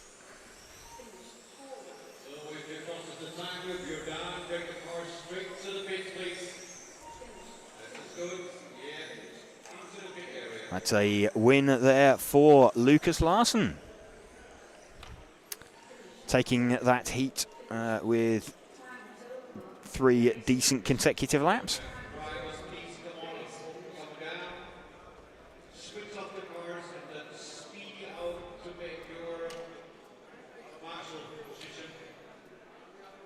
Lucas Larsson having taken that then from Mark Dieterman, Tom Adams, Jan Dietmar, Dennis Meether, Mark Payne, Ole Thomas Bryn, Sasha Lennartz, Richard Oversloot and Una Lempiainen not taking the start. Heat 9, going to start seeing some quicker drivers then. Rico Clays, Philip Lischka, Lee Moss, Lucas Niederer, Alex Seiter, Sam Coult, Dan Burks, Werner Spanbrucker, Janne Koivisto and Ian Burkhardt. Sam Coult in this heat is currently fifth over 3 laps in the earlier control practice. So expecting him to be quick. Rico Clay is going to lead away with the number 1 car.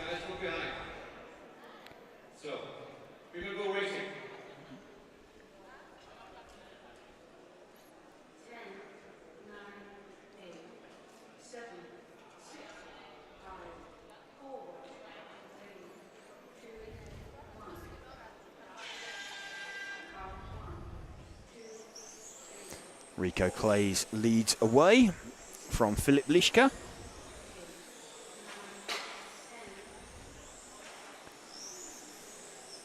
It's a decent opening lap from Rico. He's already seems to have pulled a bit of a gap. What was it, 12.8? Philip Lischka with a 12.669. Those are the only drivers sub 13 on their opening laps. It's a bit of a scruffy opening lap from Sam Coult. And he's had a few incidents trying to find his way back to the front of the heat. So he'll be looking for some clear track. Already though, Rico trying to find his way through some traffic. I think that's got out of his way quite nicely.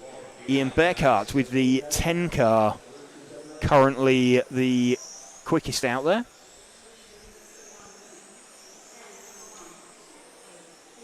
See if we can locate the 10 car. 10 car is the pink front, white rear car. He's just up at the top of the circuit through the chicane, out onto the main straight.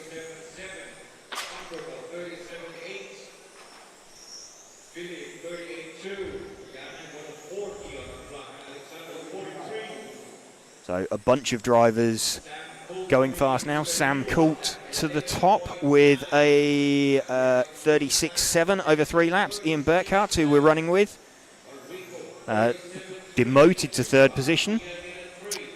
He has done a 37.4.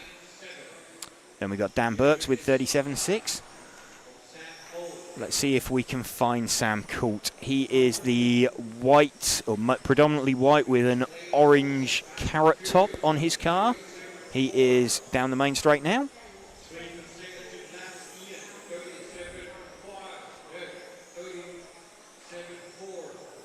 So Sam 5th over 3 consecutive laps.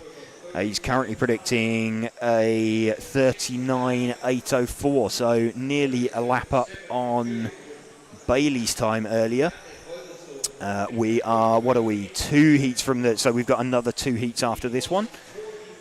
This will be interesting. Sam will be looking to try and seed himself into the top heat, if he possibly can.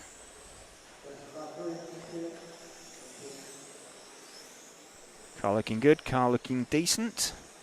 Who have we got in? We've already followed Ian Burkhardt. We've followed Rico Clays for a bit, who is in 4th position. Werner Spanbrucker, the number 8 car. Let's see if we can spot the 8. He is, let's have a look. I believe he is the all-white coloured car. Or one of the all-white coloured cars. It is. Werner Spanbrucker is the white-coloured car. He's just going through the sweep up to the top end of the circuit now. He's out onto the main straight. So this is our 4th place man, Werner Spanbrucker.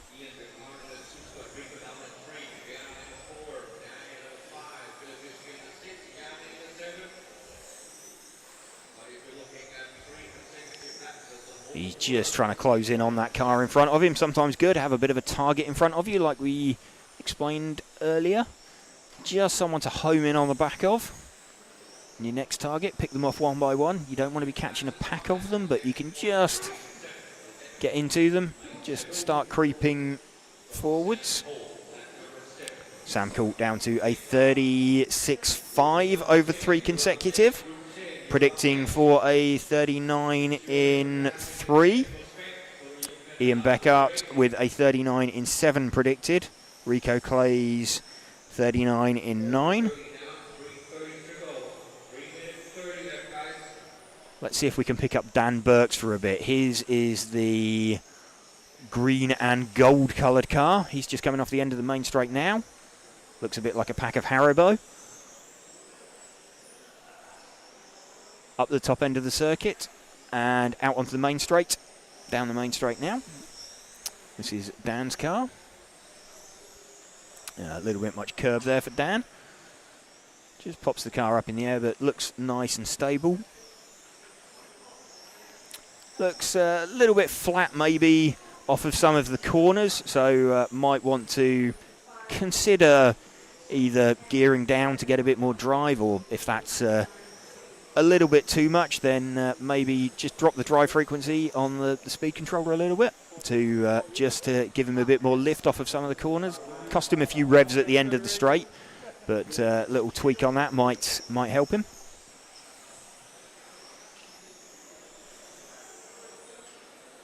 Car looking pretty good though, pretty smooth. Driving nicely. Struggling a little bit off the end of the main straight, maybe wants to go in a little bit deeper and turn a little bit later, but that could be down to where he is stood on the rostrum. What do we got? Just over 2 minutes left, though. Let's pick up Sam Coult again, the white and orange coloured car. He is about to encounter some traffic. He's just going through the chicane and out onto the main straight now. So one bit of traffic out of Sam's way. So again, he can start trying to navigate his way through. He's closing in on the back of Dan Burks, who we were running with. Dan has got himself up into third on 3 consecutive laps. So just opens up and gets out the way.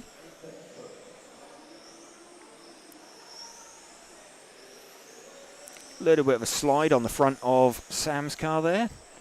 But manages to gather it all up. Current predicted time, 39.803. Ian Beckert also predicting a 39-lap run, 39.810 for him.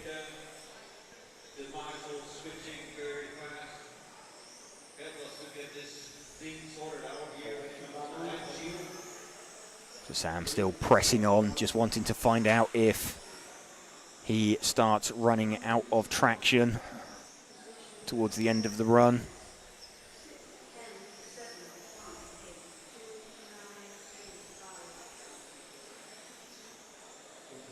Managing to make his way through some traffic. What do we got? 45 seconds left. Just trying to keep it clean. Run for home. 36.583. Plays a 37.119. So he is about 6/10 down the road over 3 laps from Ian Beckert. About 8/10 down the road from Dan Burks. But these are good, solid runs for these guys. It's nice to get a banker in. All it's going to do is control where you seed. But starting to look good, starting to look decent. Sam will be hoping this is enough to get him certainly up into the penultimate heat, but he'll be probably hoping that he's got enough pace, and it certainly looked like it so far this weekend, that that'll get him in the top heat. So that's his time expired. A 39.805 in the end for Sam. 39.810 for Ian Beckert. So decent runs there for those guys.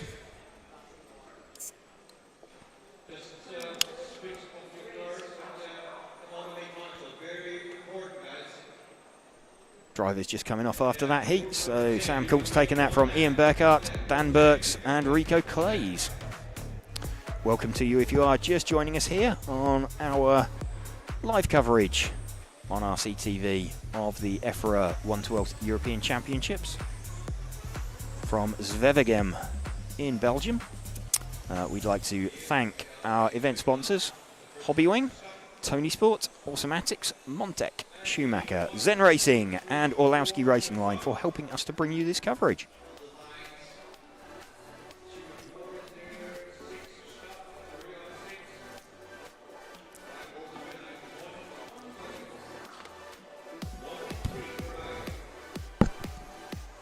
Penultimate heat then, Niels de Gruyter is going to lead away from Ben Vincent, Nico Saarinen, Stu Cartwright, Thomas Stenger, Chase Mackman, Hupo Honegel, Adam Mackman, Alex Anderson and Jacques Lieber. Worth keeping an eye out for Adam Mackman. He was 3rd overall after controlled practice, so we'll be keeping a close eye out on his car. I think Niels de Gruyter is not going to make the start, so it will be the 2 car that leads away.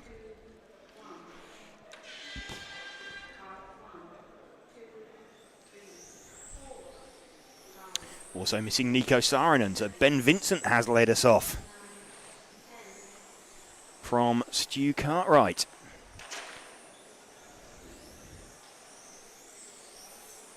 Ben exploring some different parts of the circuit on his opening lap.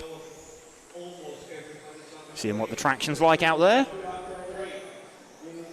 He's just starting to hook it up now.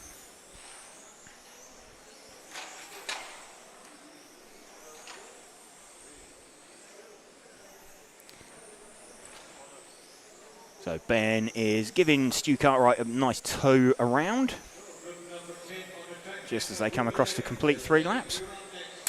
So it's actually Adam Mackman from Chase Mackman over 3 consecutive laps. Let's see if we can pick up Adam. His is a yellow front, purple rear coloured car. He is just through the top end of the circuit, through the chicane and out onto the main straight now. So running with Adam Mackman.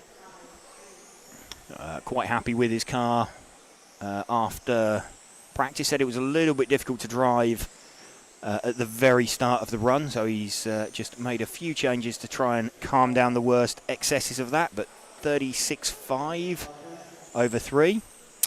His son Chase in fact, it's Chase that's leading this one now. 36.5 is Chase Mackman rather than Adam.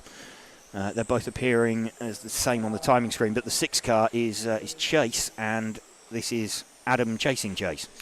Let's see if we can find Chase. He is the green front, blue rear on the main straight now. He's just coming past us. There we go.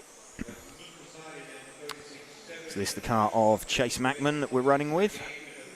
He's dropped down into second now. Adam's nicked it back and stolen his sweets off of him. So 36.4 over 3 laps from Adam. 36.5 from Chase over 3 laps. And running actually with Chase at the moment, you can just see Adam starting out 2 cars behind him. In the split, 6 versus 8, and Adam is just heading towards Chase, the pair of them closing in on the is that the 4 car they're closing in on? It's the 4 car of Stu Cartwright that they're trying to edge in towards. So Adam now in front of Chase on the track, who is running in 3rd position. Nico Saarinen with the 3 car. Let's see if we can find Nico.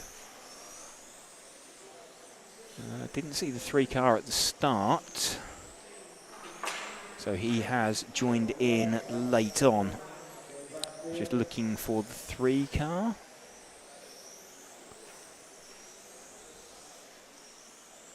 The 3 car is the white coloured car with the black decals. He's just going through the chicane by himself and out onto the main straight now.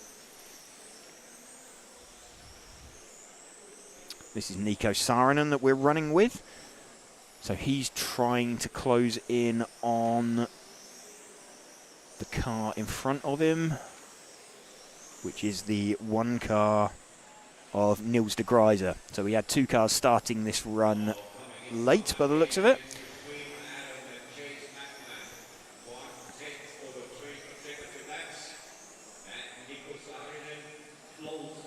Nico Saarinen with 36.5 over 3 laps, 36.533. Chase Mackman in second, 36.518, and a 36.445. Best lap of an 11.9. So Adam Mackman going sub 12 on his hot lap. Not many guys doing that earlier on. Adam's overall time predicting a 39.801. So that's going to be a few seconds down the road from what Sam Coult did. What have we got? 3.5 minutes left. So just seeing how that hangs on over the course of the run.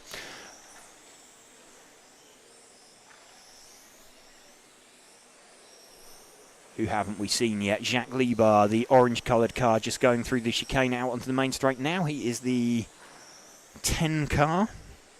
He's running in 8th position at the moment. He's just about to be caught and passed by Adam.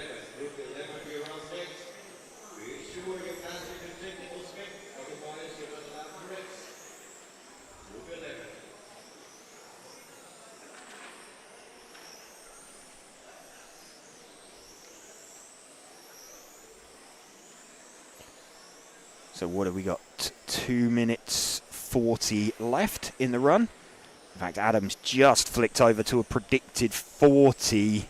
He's dropped off now to a 39 in 9.48. 38.147 now. let's see if we can, once we've recovered that 0 car of Jacques Libar, let's see if we can pick up Adam as he looks for an overall rapid time. He's the yellow front, purple rear car. So let's run with him as the leader. Currently going to go quickest over 3 consecutive. He's got 36.445. And let's just double check. I believe that's quicker than anybody else. What have we got? 36.583 for Sam Colt. So, in fact, the top 4 are all set to go quicker than Sam over a consecutive 3. And Adam's dropped off slightly now. He's forecasting a 39.803. Whereas the best 5-minute run we've seen so far was from Sam Colt with a 39.805.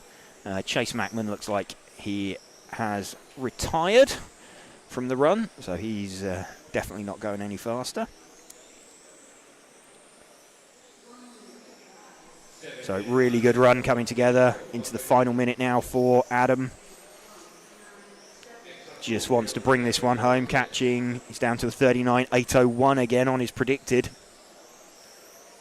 So unlikely to sneak through onto the 40. I would imagine we'll probably see a couple of guys do that in the next run. But really, really good run coming together for Adam here. Be good for him if he can get himself pumped up into the top heat. It's looking good for him so far. He may be joined by Chase as well, if he can keep that kind of pace up over 3. Remember, we'll be bringing you qualifying action later on. Last 15 seconds now. 39.800.826 for Adam, so just getting faster and faster towards the end of the run, which bodes quite well. Not having a car, or having a car that doesn't fade particularly. So he's going to miss the 40-lap run, but really good run. 39 in 8 minutes, 0.948. That's a absolutely stonking run there from Adam Mackman.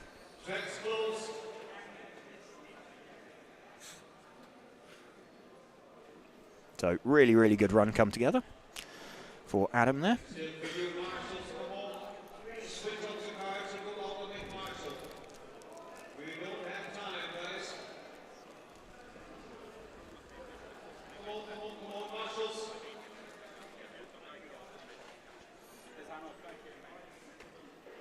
There we go, Adam Mackman taking that one from Chase over 3 consecutive laps. 11.964 for Adam.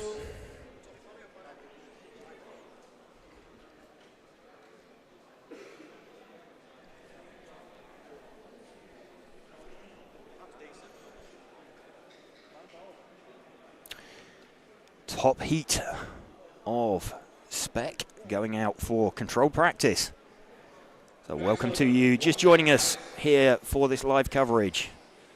Again, we'd like to thank event sponsors Hobbywing, and also Tony Sport, Automatics, Montec, Schumacher, Zen Racing, and Orlowski Racing Line. Ollie Payne pulling up to the line already. So Ollie very, very quick over 3 consecutive laps in seeding practice. On control practice. So time practice now, so this is seeding for qualifying. All of these guys will be hoping to keep themselves in the top heat. Not seeing Morgan Williams out on circuit.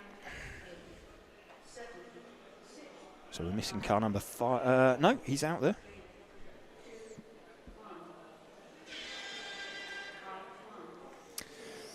Ollie Payne leads off his traditional race paint.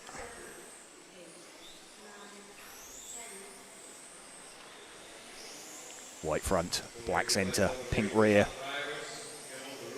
Just trying to pump in some times. Ollie, former European champion back in 2018.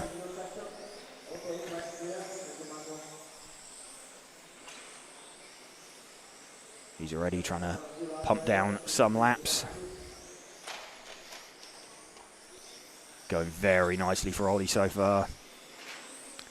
11.8, his best lap time, so a tenth or so quicker than we saw from Adam Mackman. We've got Michael Bolt running in second position with the number 3 car. He is one of the all-orange coloured cars. Let's see if we can find him out on the main straight now. He's just following Max Mackler. So there we go. That is Michael Bolt running in second position. Max, directly in front of him, is running in 4th position. So Michael trying to close down on the split.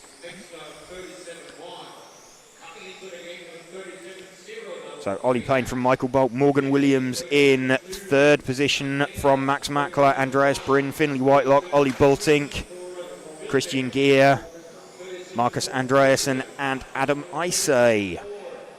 41 lap run predicted for Ollie currently, 41 in 8.10. Michael Bolt, who we're running with at the moment, 40 in 8.07 and a 40 in 8.09 for Max Mackler. Let's run with Max a bit. He's 1 car in front of... There we go. We've got him on stream. Max's familiar race paint. So Ollie has kind of cleared off at the front of this one. So trying to put down a bit of a marker. And change of chassis that Ollie is using for, well, in recent months. So Ollie out there trying to lay down a bit of a marker. We're running though with Max Mackler at the moment.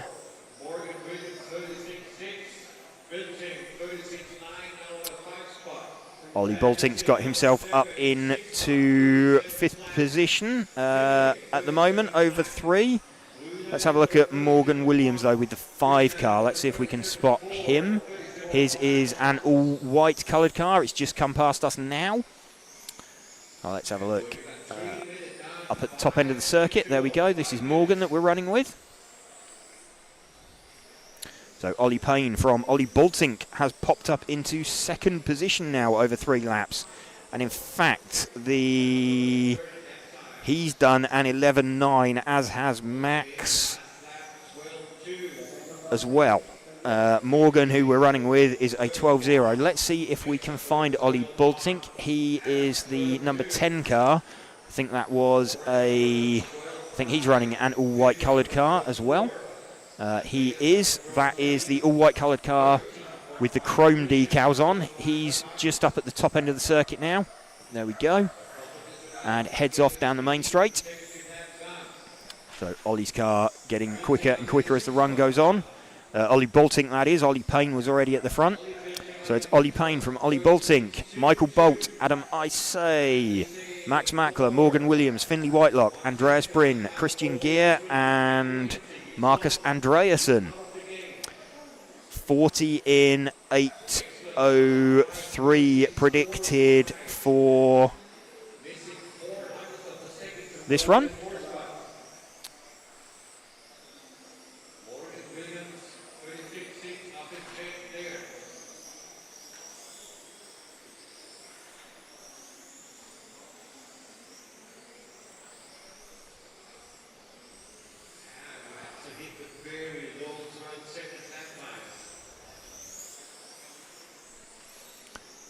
I'm being told off by Ollie's body shell painter. Apparently it is red, not pink.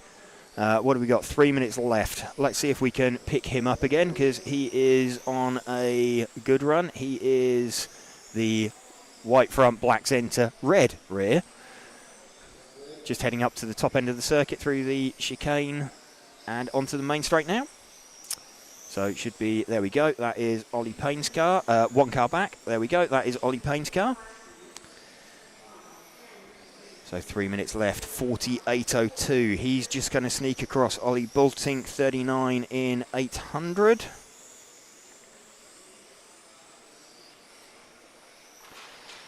Michael Bolt has stopped. Adam Isay, 39 in 807. We'll have a look in a minute and see where everybody shakes out. What are they over 3 laps? 35 35.5 for Ollie Payne, 36.3 for Ollie Bultink. So what's that? 0.7 of a second over 3 laps. That's pretty rapid from Ollie. I think the others are going to be a little bit. They'll be happy with their own runs, but they'll be a little bit like, where did that come from? So really good pace on display from Ollie. 40 in 8:03 predicted, and a 39.801. So near Ollie Payne predicting nearly a lap up on Ollie Bultink at the moment.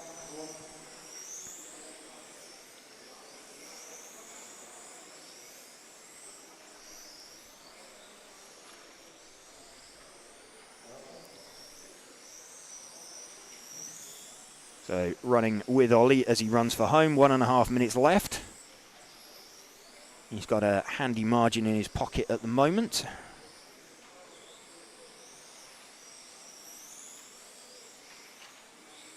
Of 35.5 against a 36.2. I think Adam Mackman, we saw him with a 36.4. He'll be in the sort of Adam Isay, Max Mackler area. We'll give you a full rundown of the overall after this, once this is completed. Remember, this is only seeding to put themselves in a position for qualifying and in the right heat. But we are heading within sort of 40 seconds now of the finishing time. And we've got 2 drivers heading for 40-lap runs. We've got Ollie Payne doing a 40 in 8:03. Max Mackler's heading for 40 in 8:09. So he's going to be some 6 seconds down the road.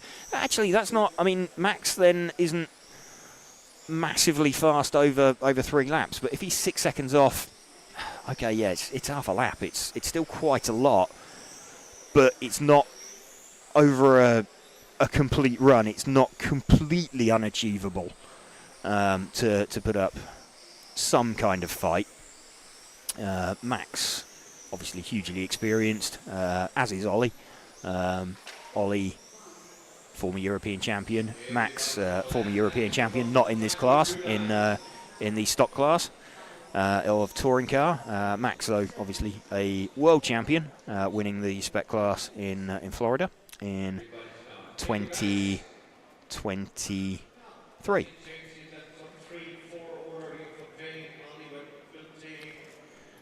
So let's have a look at the end of that one. Let's check the ranking lists and see after practice where everybody is. So that's not updated yet. It's still showing Adam Mackman as quickest. Seeing if we can get an update. There we go. Okay, so we have currently top 10 in stock. Remember, this is over 3 consecutive laps, but we've got Ollie Payne, quickest from Ollie Bultink, Michael Bolt, Adam Isay. We've got Adam Mackman in 5th overall currently from Max Mackler. Chase Mackman's up there in 7th position. Nico Saarinen, Niels de Gruyter, and we have Sam Coult in 10th. Morgan Williams is sort of sitting in the, well, let's say BQ spot, but seeding top in the penultimate heat. From Alex Anderson, Finley Whitelock, Bailey Graves, Hupo Honegol, again former champion in this class, Ian Becker, James Hart's up there, Andreas Bryn, Stu Cartwright, and Dan Burke's hanging on. Must be Mark Reinhard, who is pitting next to, rubbing off on him. That is helping out there. So there we go, that is our top 20. On to modified now, which is the 6.5 Blinky. So we got 4 heats of this. So this is heat number 12, about to go out. So these cars a little bit more potent in a straight line.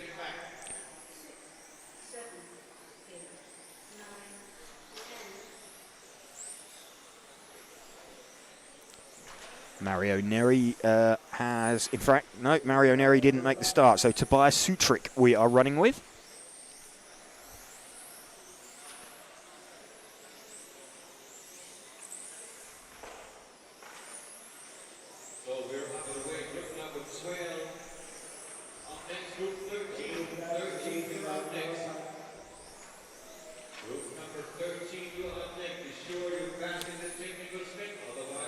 Still running with Tobias Sutrik from Jere Saarinen. And Stefan Lemperriere. In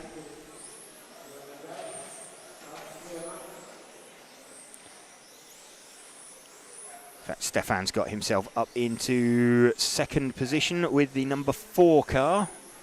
Let's see if we can spot him.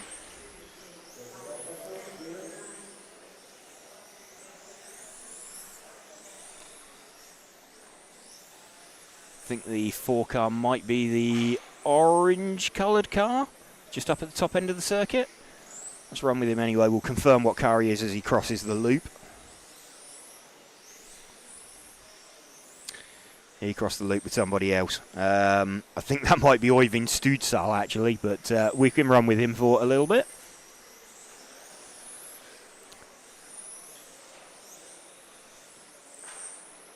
So you can see these cars are visibly faster in a straight line.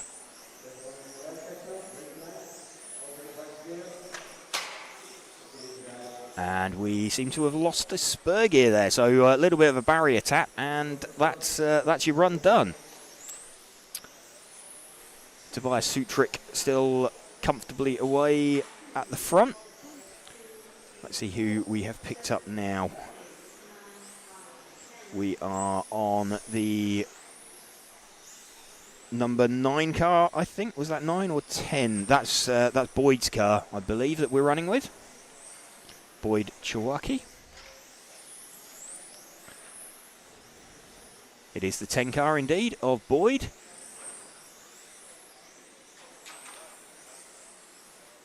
Not looking particularly comfortable out there. Car looking quite front-endy. And needing to park up. Someone behind him tries to somersault over the top of him.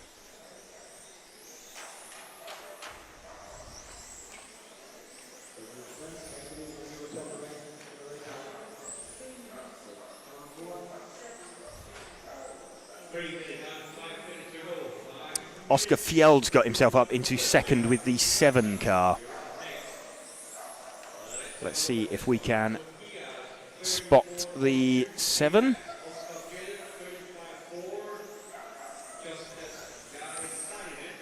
I think Oscar may well be the yellow coloured car, just heading out onto the main straight now.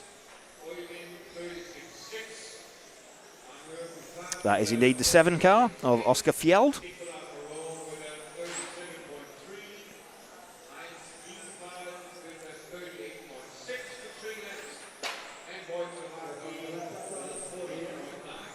So again, welcome to you if you are just joining us here on this Friday afternoon for our coverage on RC Racing TV of the EFRA 112th European Championships for 2025. I'd like to thank the event sponsors Hobbywing, Tony Sport, Automatics, Montec, Schumacher, Zen Racing and Orlowski Racing Line for helping us to bring you this coverage from Zwevegem in Belgium, in the Flanders region of Belgium. Looking at lap times out there, we have got Tobias Sutrik. He is the only driver, I think, that's gone quicker than the top stock guys over 3 laps. Oh, tell a lie, Oscar Fjeld's somewhere in the mix there with what Ollie Payne managed, but Ollie Payne with considerably less power. Let's see if we can find the 2 car of the leader again. He was the white and red coloured car, so he's just coming out onto the main straight now. The last of the cars off the end of the main straight. He'll make short work of the others. He's doing exactly the right thing as he's arriving at traffic. He is just backing out of it and letting them go, get on with it.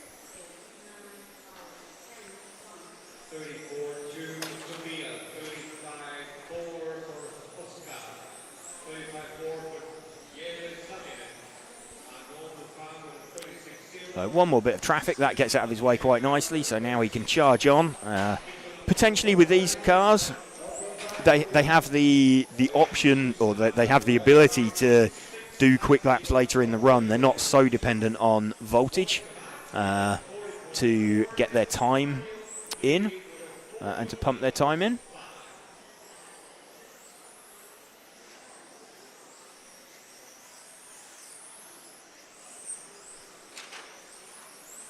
Coming up to 2 minutes left now. Tobias Sutric from Oscar Fjeld. Jere Saarinen has retired, so no potential to improve for him. Arnaud Buffat, Stéphane Lampérière, Nicola Morone from Hot Race is running in 6th position.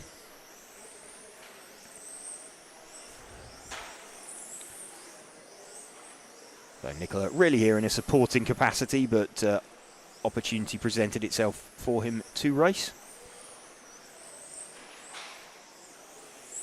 Taking full advantage of that. It's a constant development and helping his supported drivers. So while he's out on the track, he can be gaining knowledge and understanding. Small mistake there for Tobias. Down at the bottom end of the circuit. It's quite an open circuit here, and I think we're going to see it's quite difficult to gain time out on the circuit.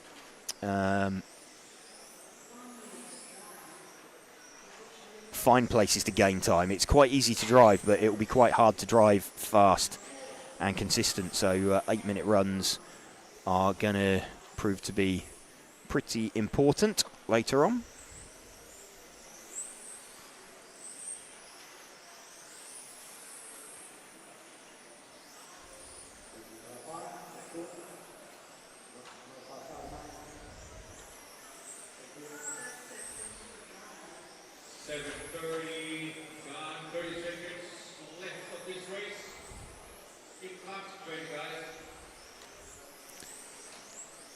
Last 20 seconds now. Tobias just looking to bring this one home from Oscar Fjeld. Nicola Moroni's got himself up into 4th position over 3 laps.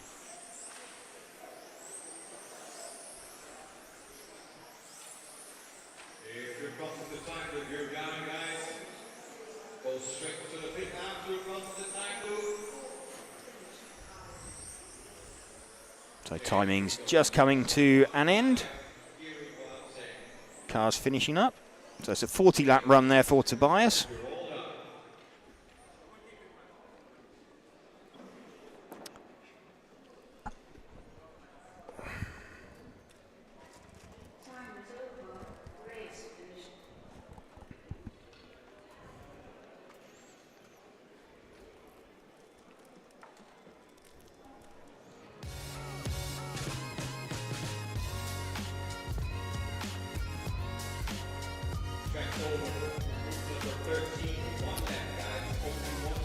So drivers being given 1 lap round to the line.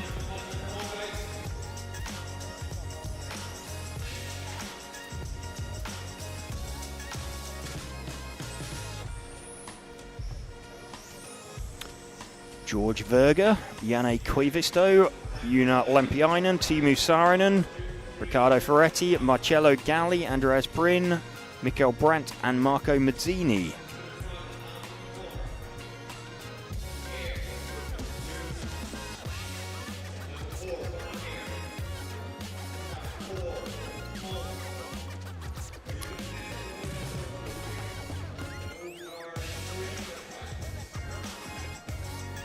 Getting set for the start. We don't appear to have a car 1 out there, so slightly lighter heat on numbers. Number 2 of Janne Koivisto going to lead away.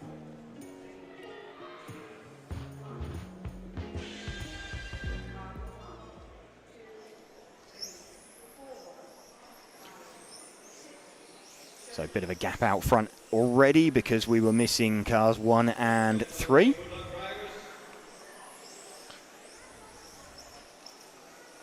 And a few of these guys finding that absolute power corrupts absolutely and heading for Brussels at the end of the main straight rather than taking the corner.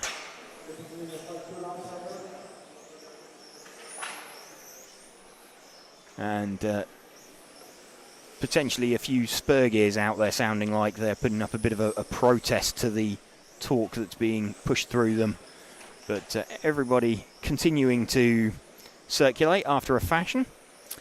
Teemu Saarinen is quickest at the moment with the number 4 car.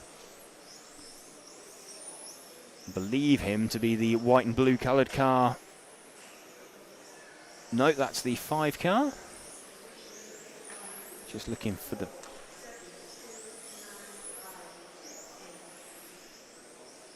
trying to spot Teemu Saarinen out there. That's the 7 car, 6 car.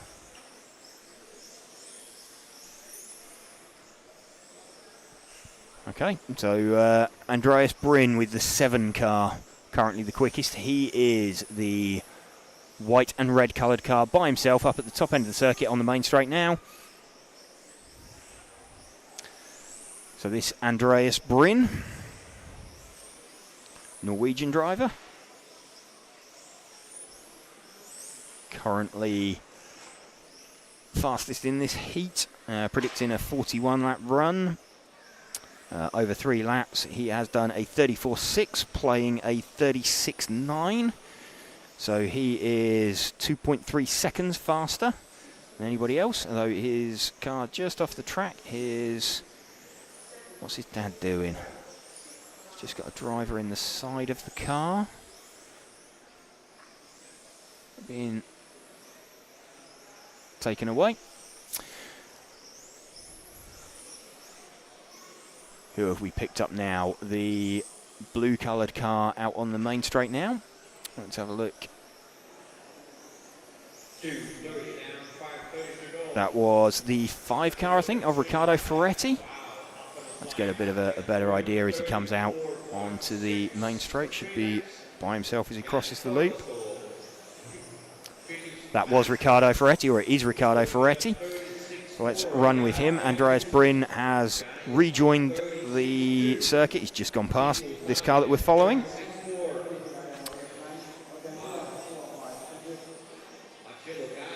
So this is the 5th place car of Riccardo Ferretti.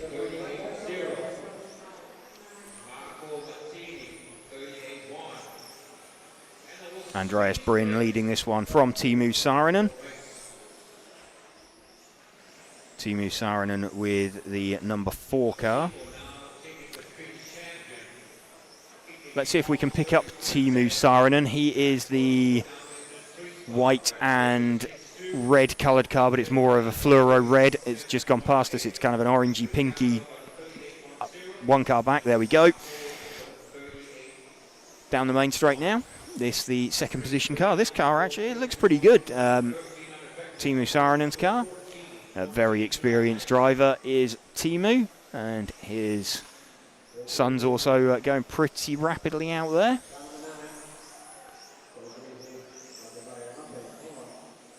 Teemu's car looking like he's got a good car over 8 minutes as well, which is going to be pretty important later on.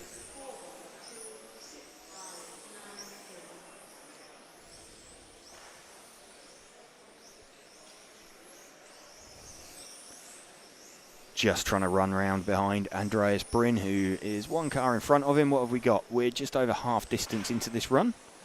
Small mistake there up at the top end of the circuit. Super easy to do, and it's through that fast sweep sort of to the right and then to the left. And you actually get it wrong through the first right-hander and run a little bobble of curb, and then it will just push you wide. We'll get to the part of the circuit in a moment that we're just talking about as we come around here. So it's this corner here. If you run a little bit too tight there, it just runs you over the curb and then into the next left-hander. You've just got a bit of understeer that you pick up and you run all the way out towards the pit lane. There you go, cuts it quite fine. He did it absolutely perfectly that time. Cuts his way underneath some traffic down the main straight. Cranks it in at the end to scrub the speed off. A little bit hot into there. That's okay, got away with that one. Who else is out on circuit? We have run with a bunch of the quick cars already. So we're down to 5 cars running, and we've already run with everybody that is out there and circulating. Let's pick up Andreas Bryn, still leading again. So he is the other white and red coloured car. His gear mesh is sounding a little bit ropey as he comes down the straight. We did see his dad pick up the car. Not sure his spur gear is going to make the end of this run. What's he got? 2 minutes left, and there we go. He just coasts it into a retirement. No, he wants to finish it off. There we go. That's the way to do it. No. Got it. No. Are we going to make it? No, he just wanted to get back to the pit lane. Save him having to wander down to the other end of the track after marshalling. So down to 4 cars left out there. Let's have a look at the blue and yellow coloured car, which I think by process of elimination is the 2 car. It is the 2 car of Yanni Koivisto. He is currently 3rd position in the heat, behind Andreas Bryn, who's retired, and Timo Saarinen.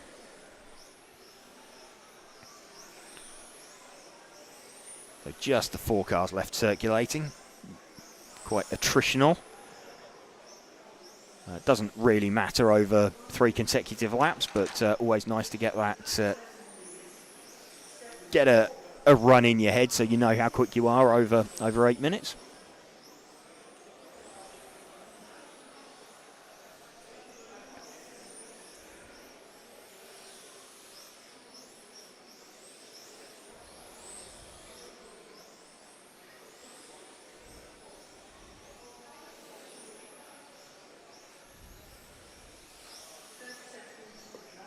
.30 seconds remaining. This heat number 13 of 15. This is timed practice. So we'll be starting to see as we go towards the qualifying round number 1 to be held later on this evening.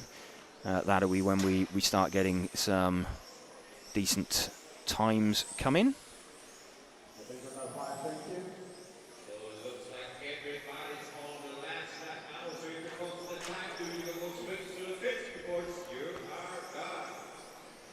So time's expired as they cross the line.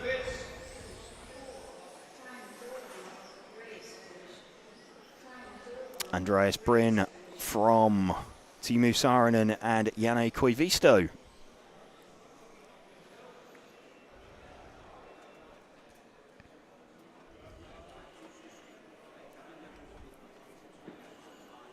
Again, I'd like to say thank you to our event sponsors for this EFRA 112th European Championships. Event sponsors being Hobbywing, and also Tony Sport, Automatics, Montec, Schumacher, Zen Racing, and Orlowski Racing Line.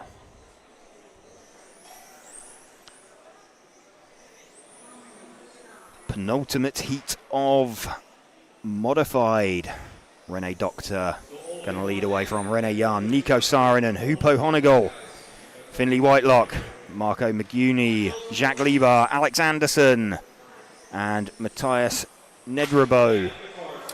Matthias had got himself up into, he was kind of in the mix. He was like 4th or 5th over 3 laps in practice earlier on. So looking pretty good, looking pretty decent.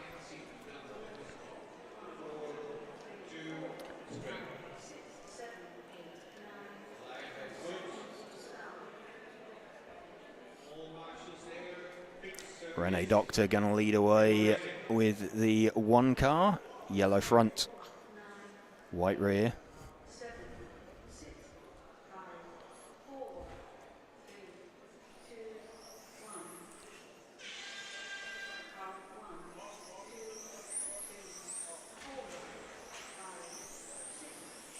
So looks like someone was quite keen to get away at the front of that one. That was Nico Saarinen. Very keen to get away at the front of that one. Slightly bizarre.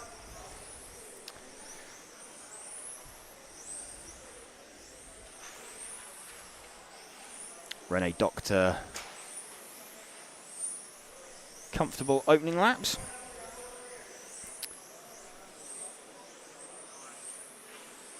And we've got Hupo hits the front now with the 4 car. I think Hupo's car is another one of the all-white coloured cars. I think he's going to be the one off the end of the main straight now, the second of the 2. That is indeed the 4 car. Let's see if we can pick him up. There we go, the second white coloured car. We'll just spot for reference the car in front of him. So Hupo started out 4. The car in front of him is, well, the white car, it's actually got little green flashes on it. That is the 2 car of René Jean. So Hupo nicely past him, trying to hunt down René Doctor. Hupo massively experienced, multiple European champion. Not in the modified class, but he's won it before in the spec class. So carves his way through some traffic. Car's looking good. Got the ability to drive one of these cars with the 6.5 turn motor.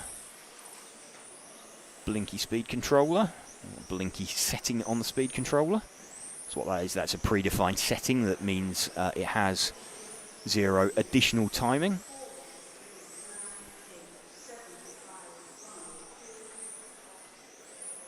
Got Matthias Nedborough with the 9 car up into 2nd position. Let's see if we can locate the 9.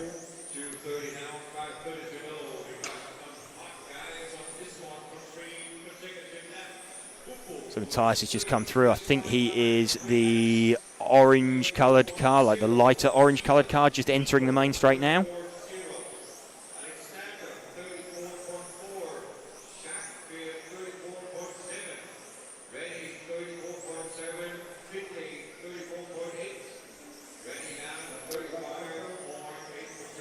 So we want to be moving back an orange car. There we go. That's the orange car that we want to be following. There, through shot.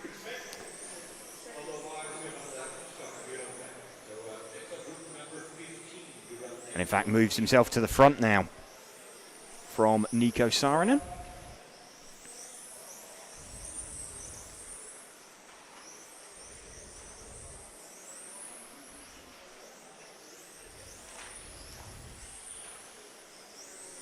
So a good run coming together for Matthias.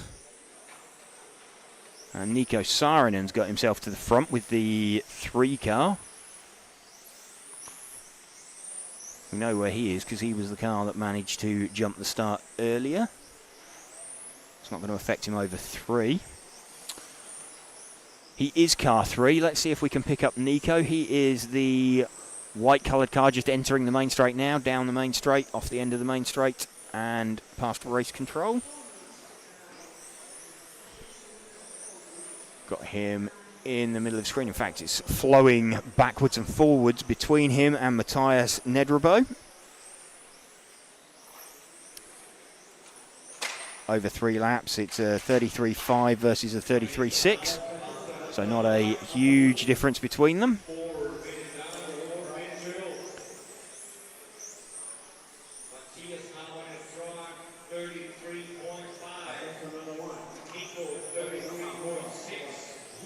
Just trying to find his way through and past some traffic. This car we're running with of Nico Saarinen.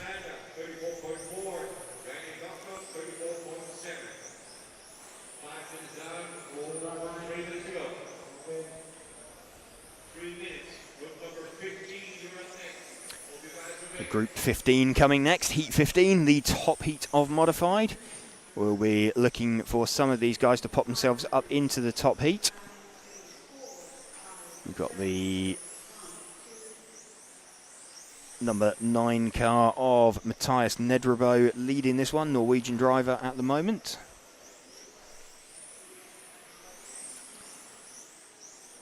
And in fact, he's 1 car in front of the car we are following of Teemu Saarinen. So there we go, that is Matthias.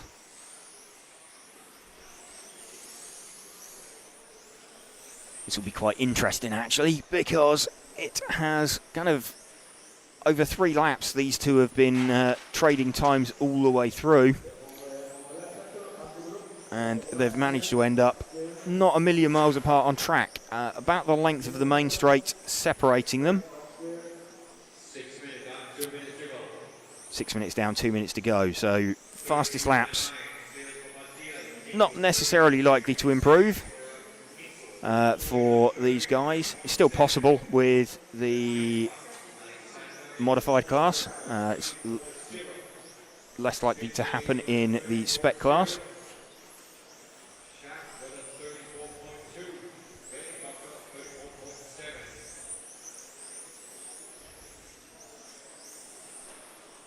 We've got 1.5 minutes left. Running with Matthias Nedrebo at the moment.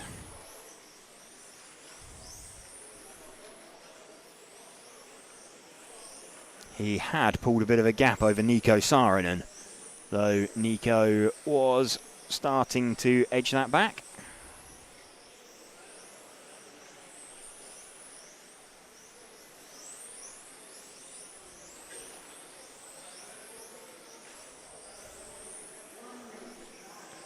One minute remaining for these drivers.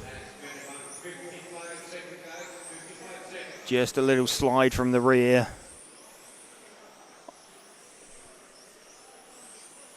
Managing to keep the car moving quite nicely though. 45 seconds left. Just at this stage, knowing he's on a good run, predicting a 43 lap run. 43 in 8:08. Nico Saarinen predicting 42.802. Hupo predicting 42.801. So actually Hupo predicting to go slightly quicker than Nico Saarinen, not as quick as Matthias Nedrebo. Don't forget though, of course, Nico Saarinen did have that stop-go from the referee at the start of the run for jumping the start. But that's going to affect his overall run time, which doesn't strictly matter at this stage, but as we explained earlier, nice to have that in your pocket. Time has expired, so drivers just coming across the line to finish.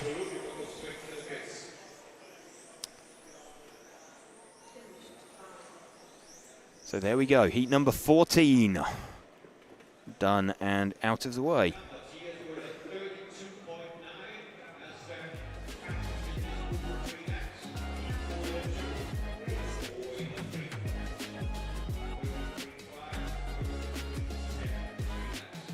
All done.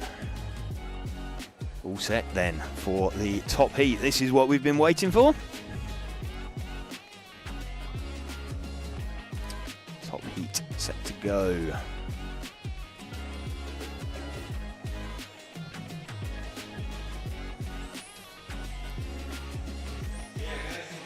Top heat out on circuit. 1 lap round to the line.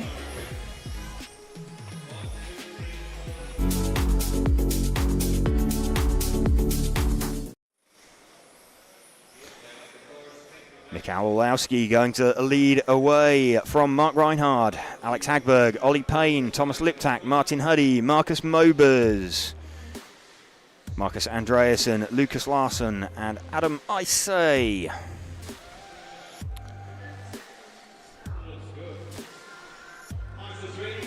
So Mark Reinhard, Ollie Payne, Michael Olowski all looking pretty potent out in front during controlled practice. Let's see what they can lay down in time practice.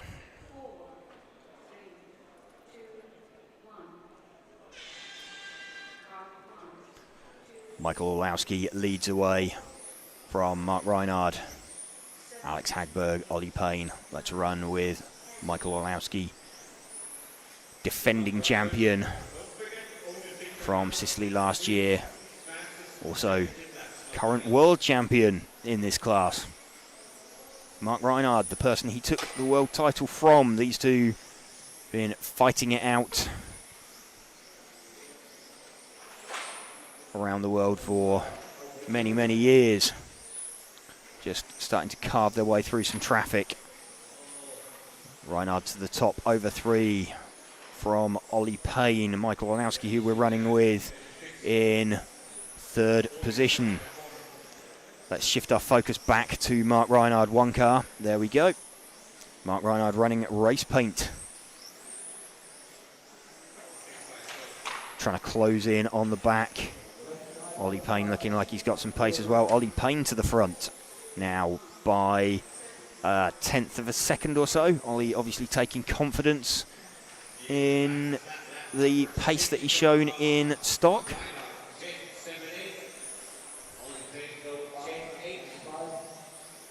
So Mark Reinhard with the fastest lap so far of a 10.78.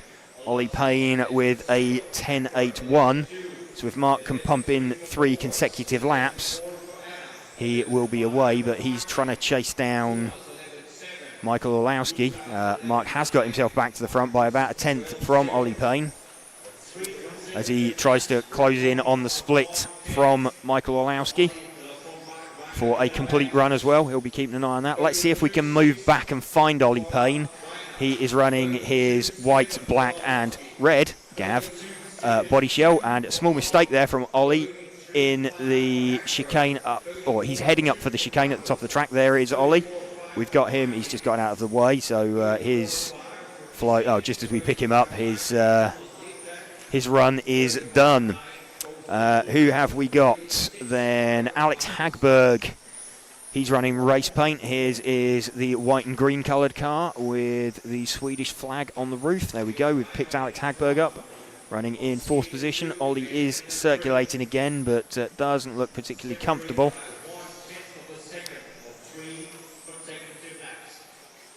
So Reinhard from Orlowski from Ollie Payne. Reinhard by 9/100ths of a second from Orlowski, who is like 2/100ths up on Ollie at this point. So absolutely nothing in it. Where are we? We've got just about 5 minutes remaining. So we're running with Mark Reinhard at the moment. Gets a little bit caught up with some traffic.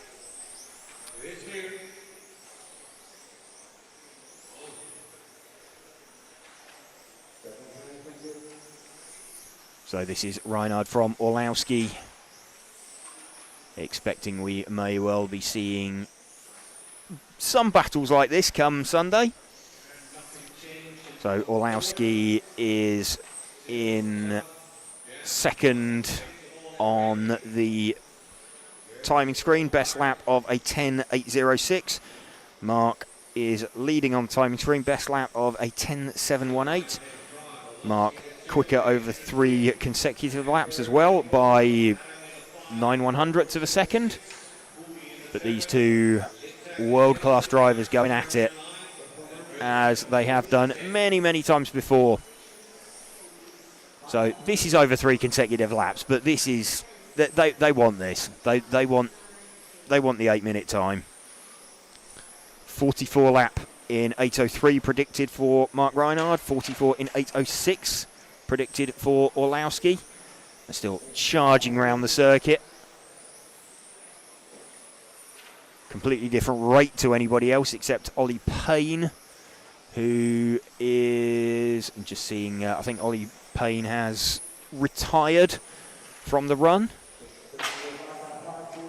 So these two that we're watching, the class of the field, Orlowski getting a bit racy with Mark. Mark started out 1 second behind on the split. He'll be looking to be, he wants that number 1 on his car. He wants that number 1 on his car come the end of Sunday. But it's a bit of a confidence boost to go into qualifying being the top seed. Bit of clear track in front of them now. He's very slightly gapped Orlowski, but Orlowski's going to come back at him. Less than 3 minutes left.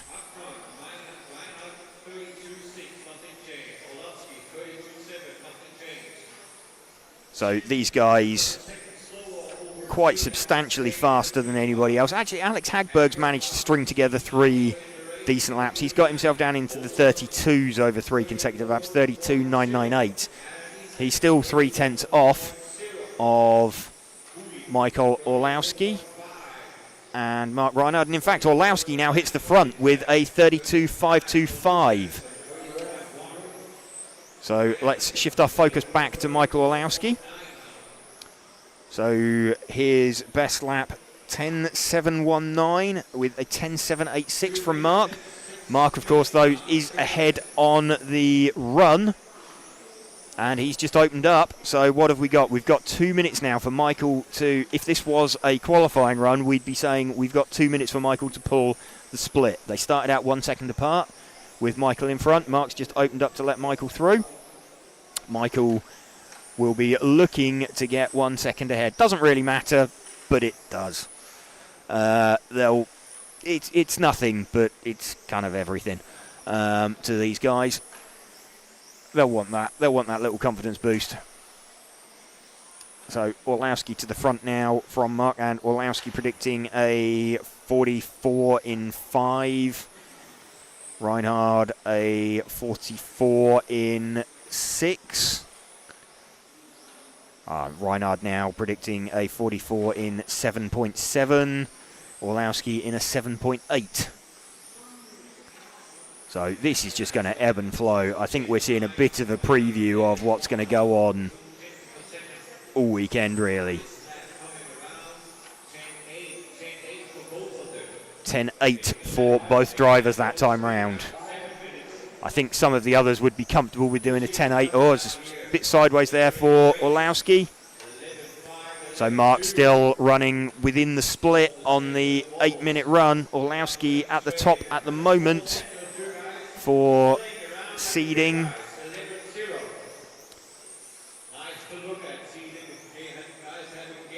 But there we go. Mark just ducks inside down the main straight. Yeah, this is...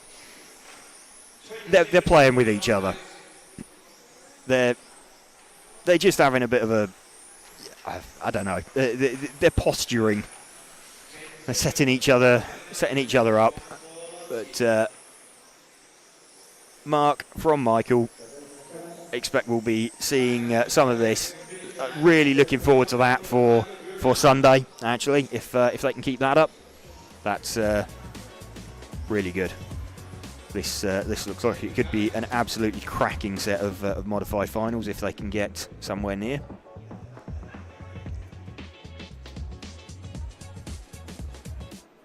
So 44 in 8.05 on a run for Mark Reinhardt, and a 44 in 8.07 for Michael Orlowski. So Mark's got a couple of seconds in his pocket. It's a good run. Come together for them. Let's see if we can have a look. So Michael Orlowski then currently holding top seed position from Mark Reinhardt, Ollie Payne. Matthias Nedbro from the previous heat sitting in 4th position from Alex Hagberg, Adam Isay, Nico Saarinen, Hupo Honegel, Marcus Mobers and Alexander Anderson will be in 10th position. So we've got the GT heat about to go. I may well use this as a bit of an opportunity for a comfort break so that we can bring you the uninterrupted coverage of the Spec class. So I will be back.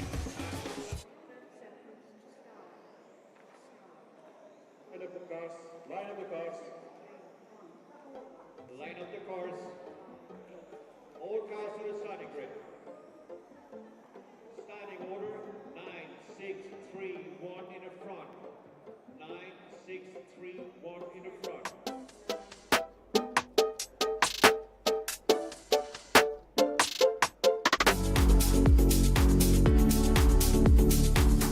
That is 9, 6, 3, 1 in the front.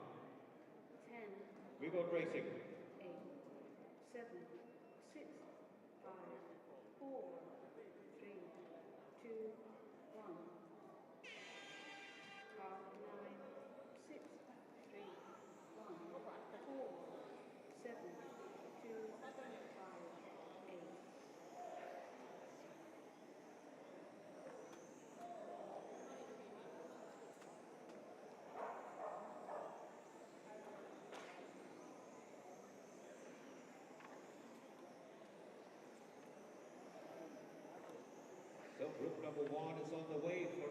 practice number 2. And the only thing to count is the 3 fastest consecutive laps, nothing else. Only 3 fastest consecutive laps will be counted, nothing else. It's not a race, it's only your personal race against the clock, nothing else. Group number 1 on the track, next up group number 2. Guys, be ready guys, group number 2, you're up next.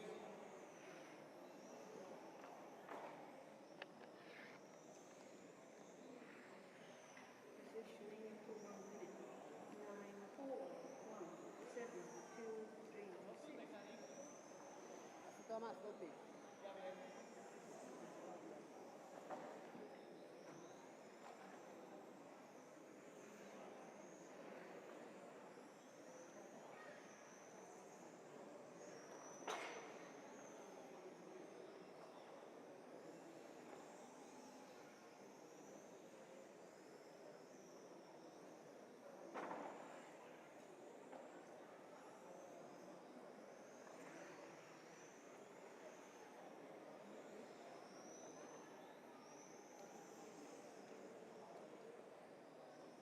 Two minutes on, 6 minutes to go.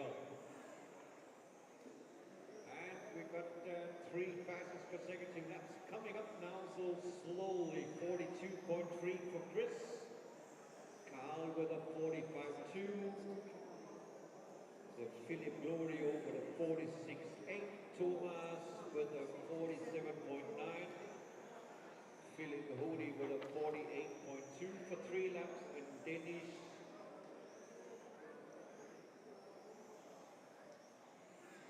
with a 47.3 now in the 5 spot, and Henry Ganucci's with a 52.5.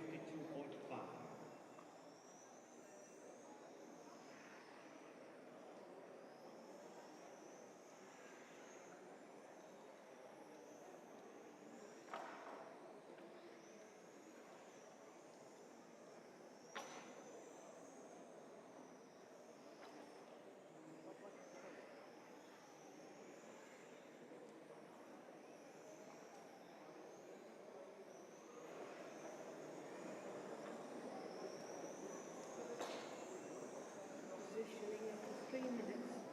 1, 9, 4, 6, 3, 7, 2. 3 minutes on, 5 minutes to go, 5 minutes.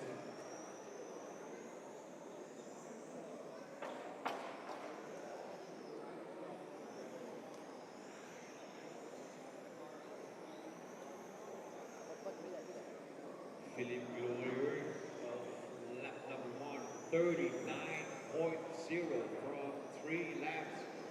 He's fast and furious, car number 1. He's very fast, making some hot lap times. Okay, the best lap is 8.0. Peter Salins.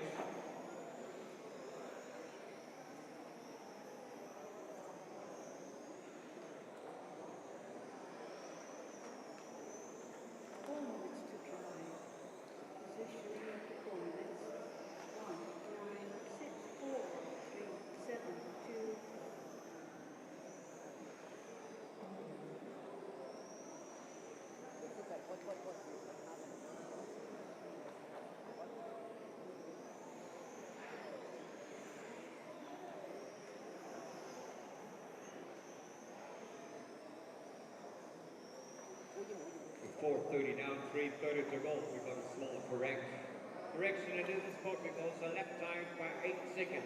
Nope, that's not possible in this race. And he belongs to the world class and modified.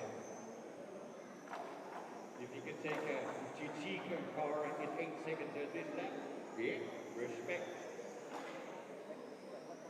Other guy is lapping in about 14 seconds, so that's good. 3 minutes to try. So I still believe Chris is the fastest guy on the track at this point. Yeah, 42.3. Thomas with a 43.4 now in a 2 spot. Carl in a 3. Philip Hoody in a 4. Philippe Glorieux in a 5 spot. Dennis in a 6 with a 46.6. Henry in P7 with a 51.0.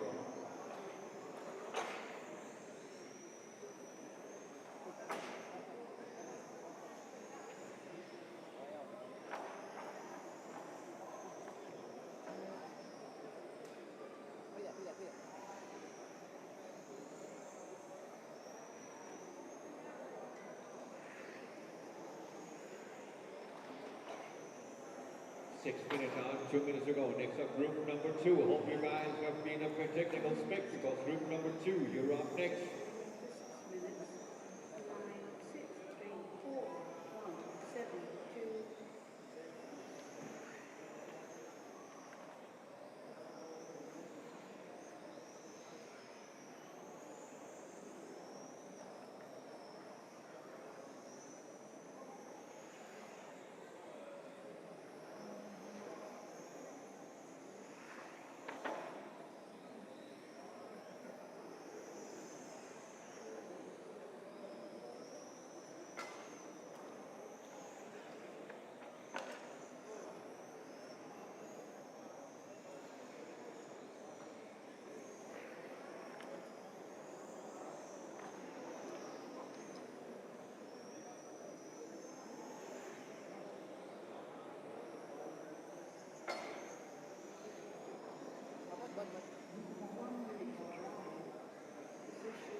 6 minutes.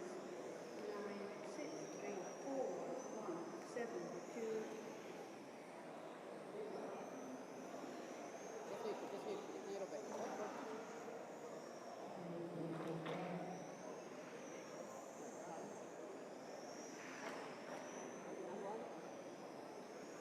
So we got 30 seconds left on racing, 30 seconds.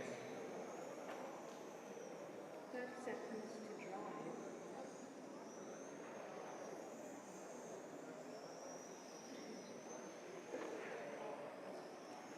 Yeah, that ball comes very late.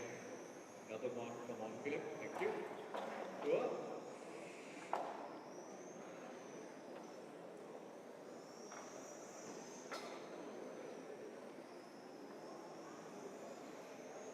Ten more seconds, guys, and then they start for this round of time practice. Finish 7. So if you're crossing the time loop, you can go straight to the pits because then you're done. Finish 2. Finish 1.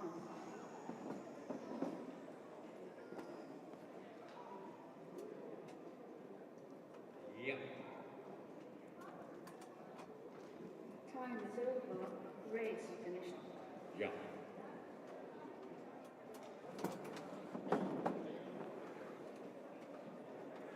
Yeah, group number 2, 1 lap, and then you can go to the starting order. Start with 1 lap. Starting order 1, 7, 4, 3, 2 in the front, 8.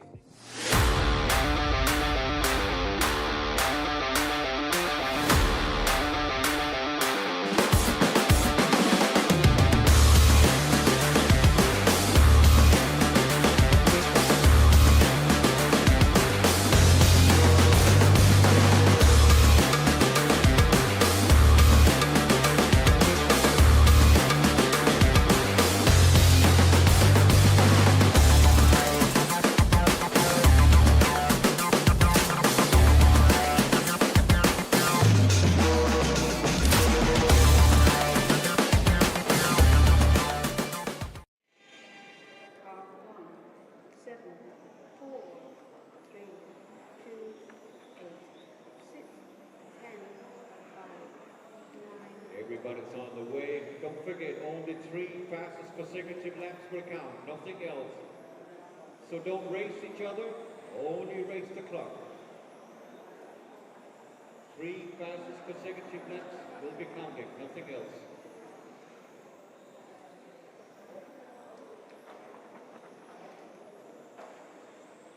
I'm just an announcer. You're the boss.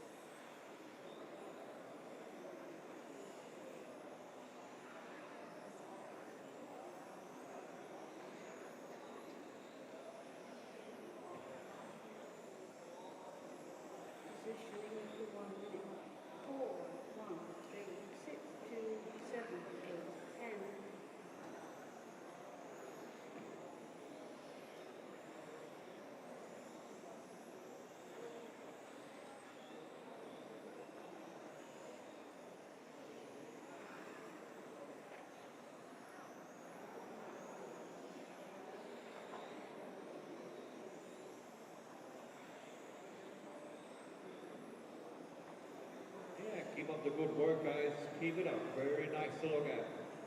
Working together, only racing the clock as you used to. This is the real way to do it.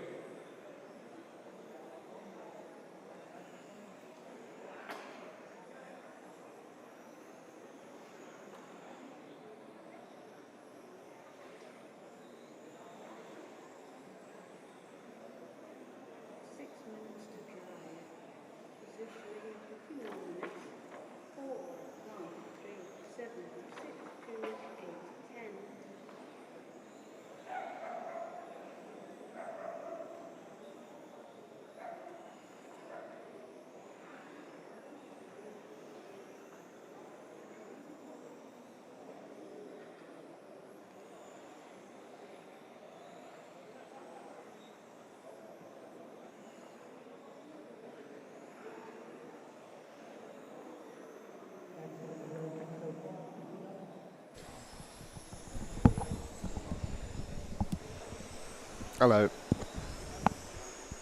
Hello. Hi. Hi. Hello, everybody. We're back.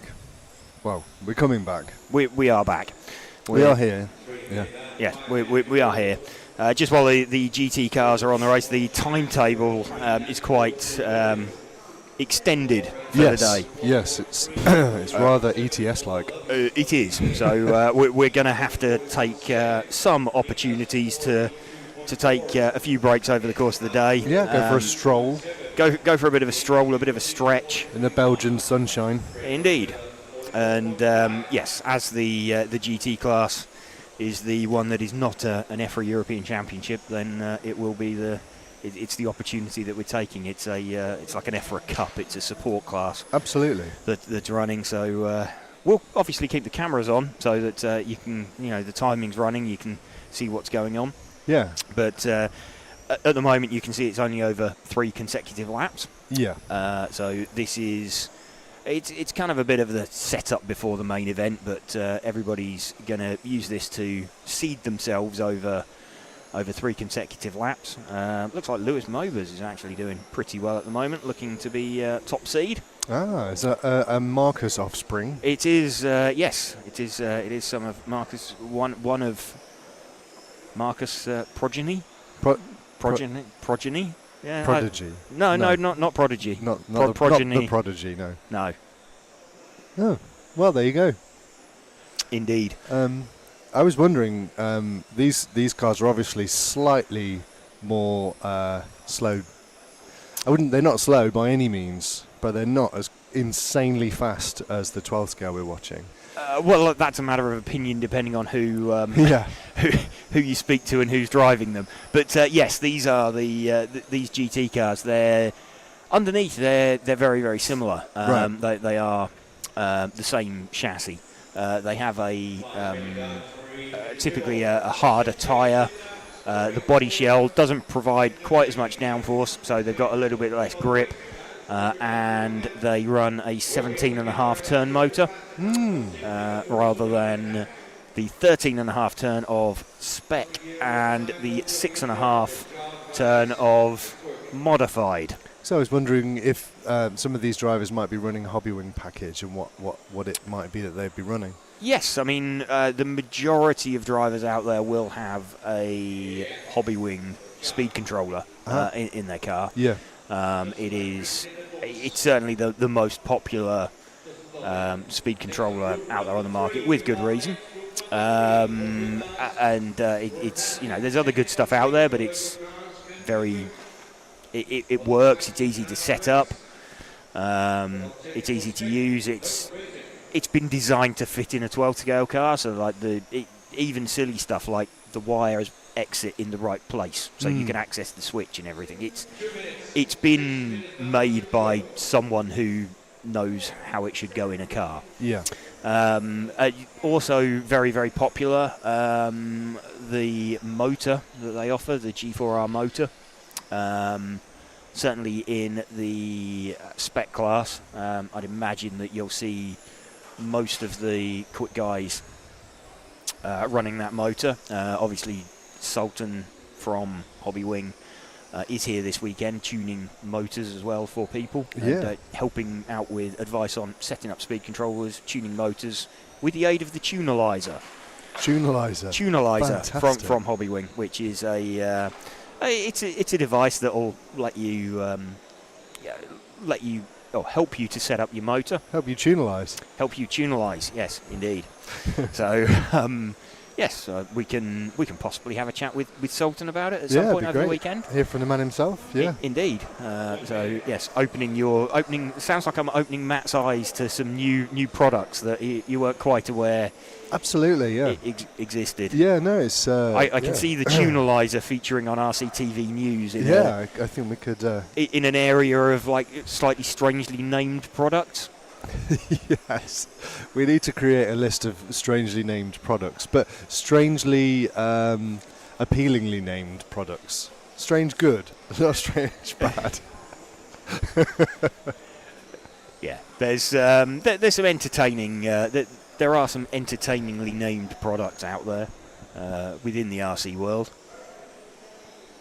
Who was it that we were looking at yesterday that had made a steering wheel for a Fly Sky radio? Who were they called? Croc or something? Yes. CAC. CAC, that was it, not Croc. Yes. K-triple-A-K. CAC Racing. CAC. There you go. Yes, they'd made a... that confused me slightly because Fly Sky now actually do a steer wheel like a sim rig that can Bluetooth connect to your transmitter. That you can... That is cool. I'm just imagining what that would feel like to drive. But then you need POV, don't you, as well, to complete the experience? You get motion sickness. Get very ill. Yeah, Yes. certainly in 12 scale, it would be a bit odd. Well, yeah, I mean, when you get to the modified class later on, that would be, I know some of the drivers will protest that it's slow, but I think it's anything but. Yeah. With that one. All getting ready then for the Spec class. James Hart's going to lead this one away. He was very, very rapid. He's been rapid all day, so slightly seeded out of position a little. But we'll run with him for a little bit and see who else we can pick up as well. So James starting out car 1, so at least he's got the opportunity to make a bit of a break for it, and we'll stick with him till he starts catching traffic at very least, to give us some sort of idea about how impactful it might be for his seeding. But he is seeded overall. He was like 17th, so he's heading for like the penultimate heat at this rate. So we'll start off with James, the orange coloured car, and we can run with him at the very least till he starts closing in on some traffic. So he's launched it off the line. Just wants to, again, pump in 3 consecutive laps. All the other drivers know that he has been a little bit misseeded. He's got the quick opening lap at 12.4. Next quickest lap is a 14.1, so 1.6 seconds quicker over a single lap. He is already past 2 cars. Obviously, they're not completely a lap down yet because they started out towards the back of the pack. But James going very nicely. Car looking good, car looking smooth. Flicks it through the chicane. The one difficulty he will have is he's not necessarily going to know. He's much, much quicker than anybody else in this heat. I mean, 37.1 over 3 laps compared to a 40.1. Let's just have a look. 37.1. What's he done currently? 37.126. So he's pretty much exactly the same time over 3 laps that he has done already. Have to bear with us a sec. I think we've just lost a camera shot. We'll have to just go back to the fixed cam momentarily, just while we get that shot sorted. We've got Matt beavering away on that one. I'll try and keep you on track with what's going on. So James Hart still leading this one. We have got Julian Krajcek in second position. Thomas Gavell running in third from Jaakko Humarshalo. Everybody getting nicely out of the way of James. We're still on the fixed cam at the moment, but looks like we've got it back. Let's see if we can pick up the 6 car then of Julian Krajcek. 6 car is the yellow car with the white roof. He's just going up towards the top end of the circuit through the chicane and out onto the main straight now.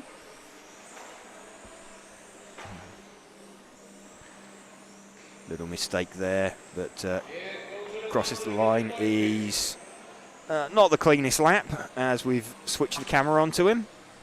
So important news for the drivers who are attending at the GT class.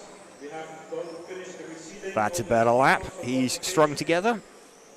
So you can verify your qualification group on my screen or on the right side of the results.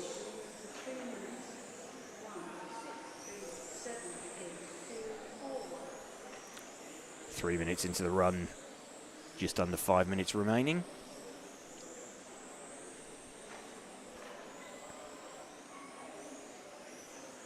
Julian Krajcek we are running with at the moment in second position. Let's see if we can find the 3 car of Thomas Gavell. He is the green front, blue rear car. Top end of the circuit through the chicane. Out on to the main straight now, down the main straight. The reasoning for the qualifying is hang out for the GT drivers. Zu Deutsch, die EC-Klasse ist ausgegangen. Die neue. Für die Deutsch, weil ich kein Englisch verstehe. Ja.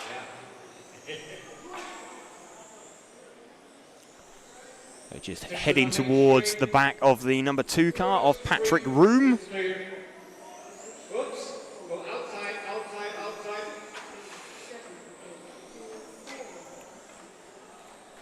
Uh-oh. That's good.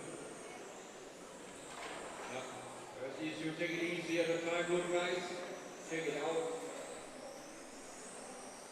Yeah, take it easy. Otherwise you ruin the race and you knock your car even more. 3 minutes 30 left. Let's see if we can move 1 car back and pick up James Hart, the orange coloured car again. So leading this one pretty comfortably. And makes his way through. Everybody kind of clearing out of his way pretty nicely. Where are we now? Over 3 laps. He is on 36.877.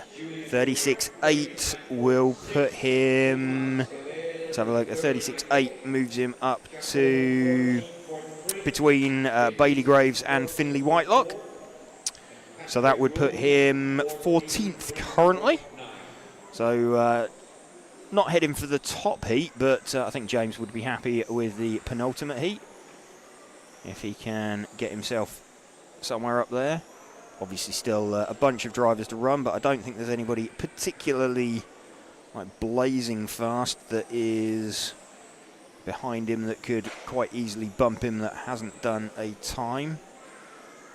He's certainly going to launch himself a very long way up the heat list with that kind of run.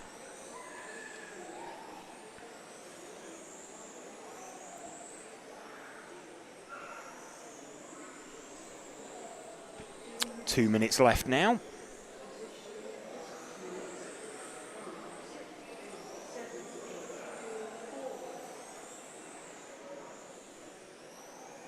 Again, welcome to you if you are just joining us on this Friday afternoon here on RC Racing TV.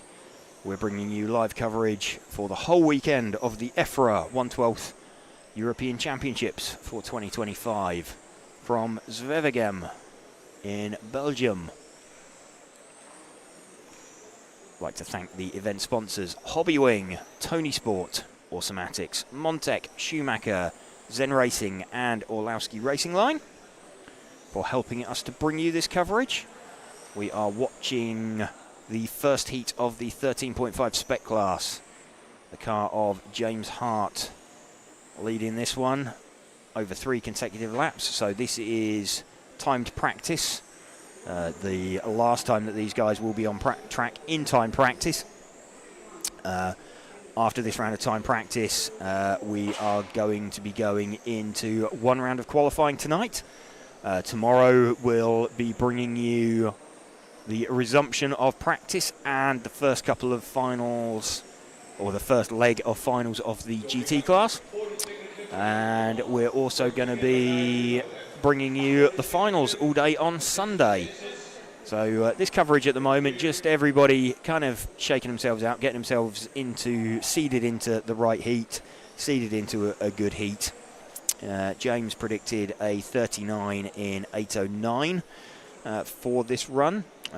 Julian, running in second position, is predicted a 35 in 8:02. So 3 and a bit laps, nearly 3.5 laps advantage for James over an 8-minute run as the time expires.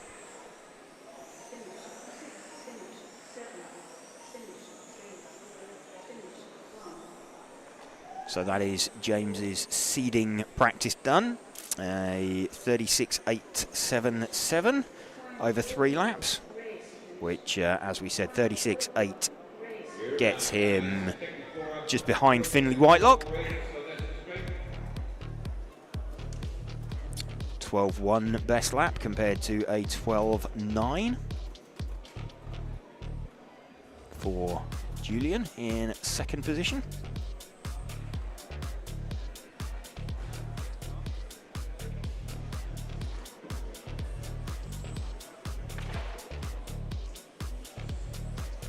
Coming up next, we're going to have Freddie Parker, Alfie Hart, Eero Hakamies, Gunnar Blumendahl, Emmanuel Ferrero, Jukka Hakamies, Cedric Gills, Winston Barnett and Jean-Michel Taiman.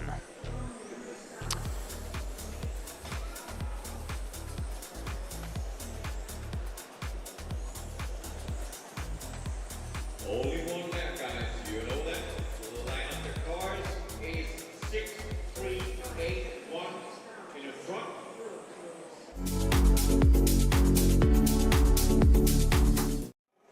9, 7, 4, 2 behind.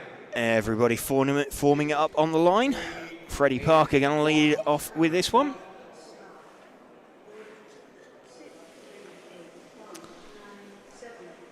So James just employing an old school 12 scale tactic there. James Hart on Alfie's car.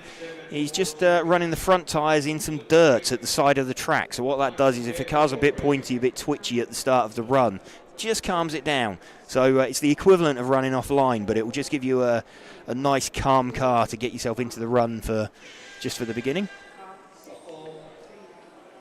So a bit of a jump there for Freddie. It won't cost him here, but obviously he will want to keep an eye on that for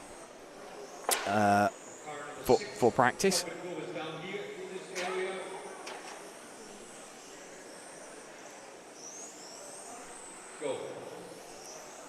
So called in for a penalty there for Freddie Parker. So we're running with Alfie Hart at the moment. The number 3 car, yellow coloured car. Car still looks a bit edgy, so despite James's efforts in putting some little bit of dirt on the front tyres, it's just made it a bit hooky, a little bit snatchy still. Let's see if that calms down over the course of the run.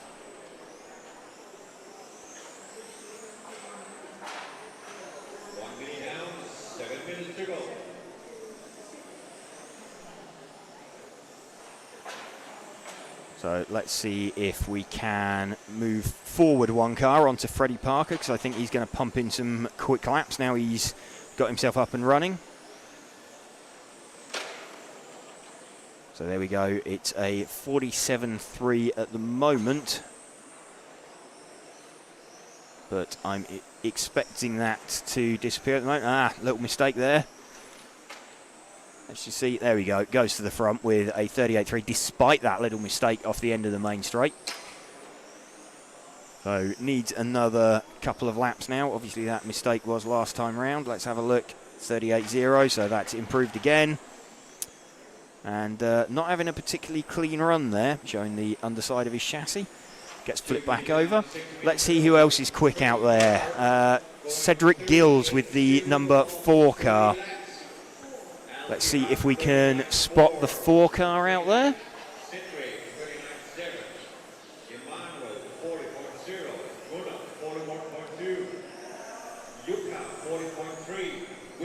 The 4 car is just waiting for him to cross the line.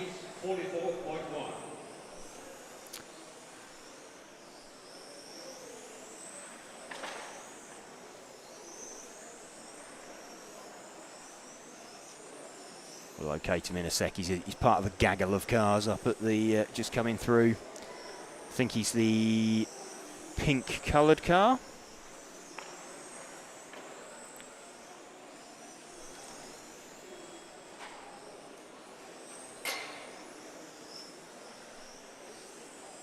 In fact, he's not. The pink coloured car is... couldn't pick him up. Let's run with the pink coloured car for a little bit anyway. We'll identify who the pink car is. Can be a little bit difficult when they're circulating with other cars.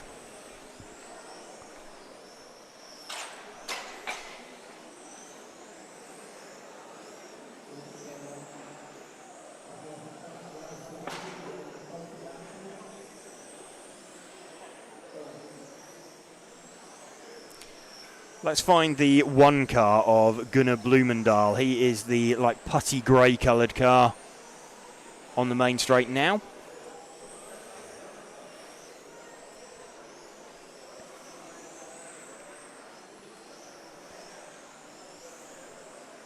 Gunnar Blumendal running in 6th position at the moment. 3 consecutive laps, 40.2. Freddie Parker's improved to a 37.9 at the moment. Let's see where 37.9 gets him. Over 3. That gets him around 30th. So that's a decent improvement. He was 38.2 before. So that's a bit of an improvement there for Freddie, over 3. Alfie on a 38.7 as well. So quite comfortable for him. Those two going nicely at the front of this one. 3 minutes 20 left. We're running with Gunnar Blumendal at the moment. Let's see if we can find Alfie and run with him. He is the fluoro yellow coloured car. He's just put it in the barrier off the end of the main straight. Let's run with Alfie for a little bit as he flicks it through the chicane. Nicely done. Out on to the main straight. In off the end of the main straight. He looks like he's in a better place now towards the end of the heat. The car looked a little bit pointy, a little bit on the nose at the start of the heat, as the front tyres have basically run out of additive a little bit. The car's looking a little bit nicer for him, a little bit easier to drive, so perhaps can take something from that. And yeah, just dial in a little bit of steering out of the car. We'll give him an easy life. 38.7 though over 3 laps. That's an improvement over what he has done before. Where was he before? He was 39.1. So second and a half faster over 3 laps. That's a decent improvement from him on a track that's not necessarily evolving hugely at this point. But running pretty nicely now with 2 minutes left. He'll be happy with this, and it's great experience for him. First European Championships. The car's now looking quite nice, very drivable. Driving it very, very well. Down the main straight once more. In off the end of the main straight. Little bit of a mistake there, just super easy to do. Run it over the curbs. But he's good, he's comfortable. Minute and a half left, so let's see if we can find Freddie Parker, the leader. He is the yellow front, white centre, pink rear on the main straight now. We've got Freddie quite comfortably out in front on this one.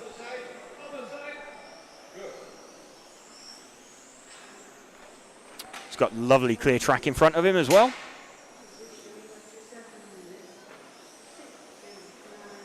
He had a lovely clear track in front of him. Got a recovering Alfie. Just ended up there.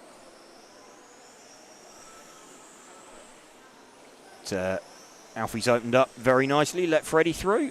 So doing exactly what he needs to do.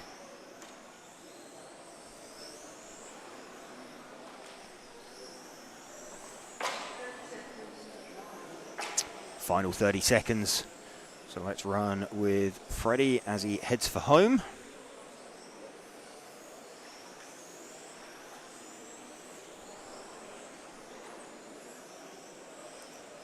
.15 seconds left now for Freddie Parker.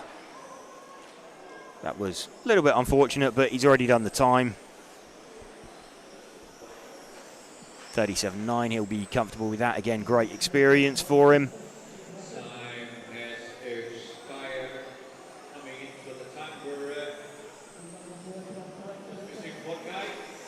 This will be timed practice done for these drivers. As times expire as they cross the line. And just pulling in to the pit area. So Freddie taking that one from Alfie. Alfie with a good 5-minute run time. 8-minute run time though.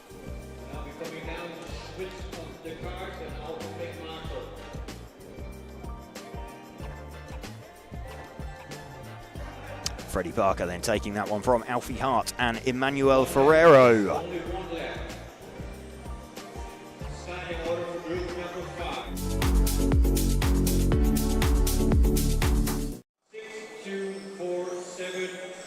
That was cool watching young Alfie in his first Euros. Yeah, absolutely, yes, and a little bit bizarre because obviously James, his dad, is seated below him. He was in. He won't be, but he was in the heat below him from the initial seed. So that was that was good to see. I can remember only maybe 10 years ago when it did seem like 12 scale was a proper old man's game, and it does seem to have changed quite a lot. There's more young people doing 12 scale than there was 5-10 years ago, in my opinion. Yeah, I think so. I think more people are picking it up as the class is growing anyway, but I think more people are picking it up as like a second class. It's good, over the winter. A class to run. Good training. Yeah, this is the tail end of the season, just as we start coming into the summer season. Øyvind Studsal leading away with the 5 car. He is one of the minty green coloured cars. I think he's the first of the 2 minty green coloured cars. Let's just confirm that's the 5. It is the 5. So the minty green coloured car. That is down the end of the main straight.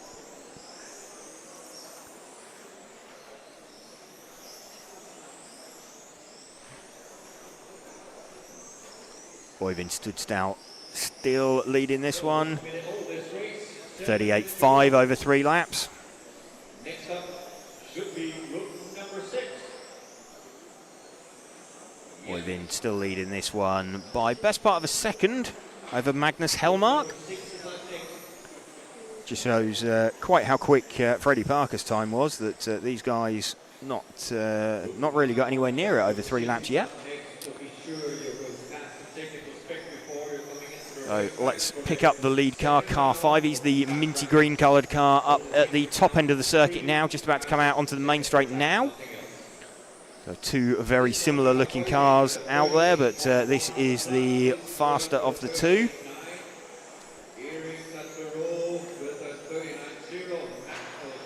38.114. Making his way past some traffic quite nicely.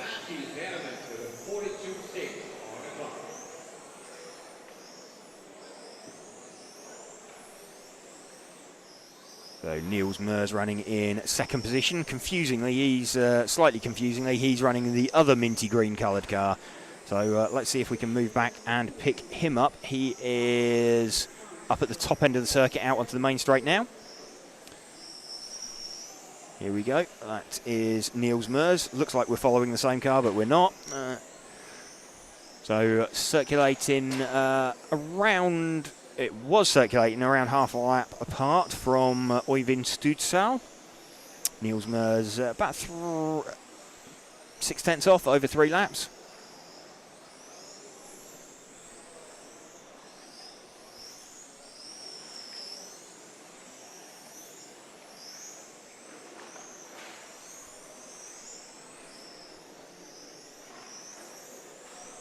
So about the length of the straight separating the two now. Still the 6/10 over 3 laps between them. Predicting 36 lap run for Øyvind, a 37 lap run for Niels.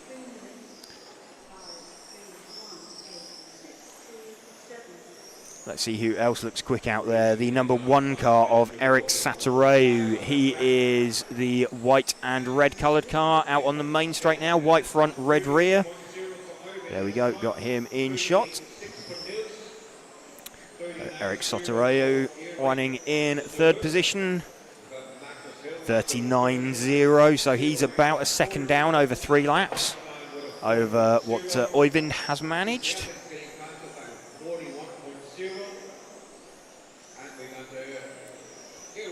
Looks like should drop him in similar kind of place in overall seeding.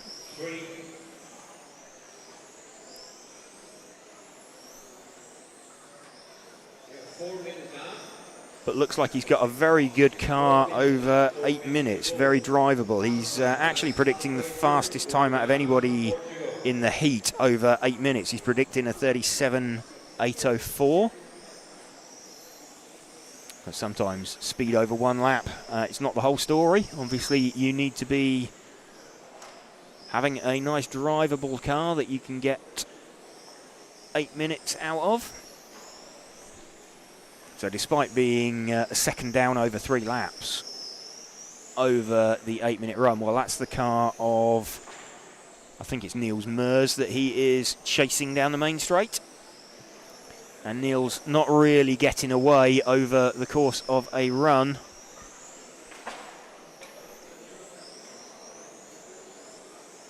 Erik managing to hang with him.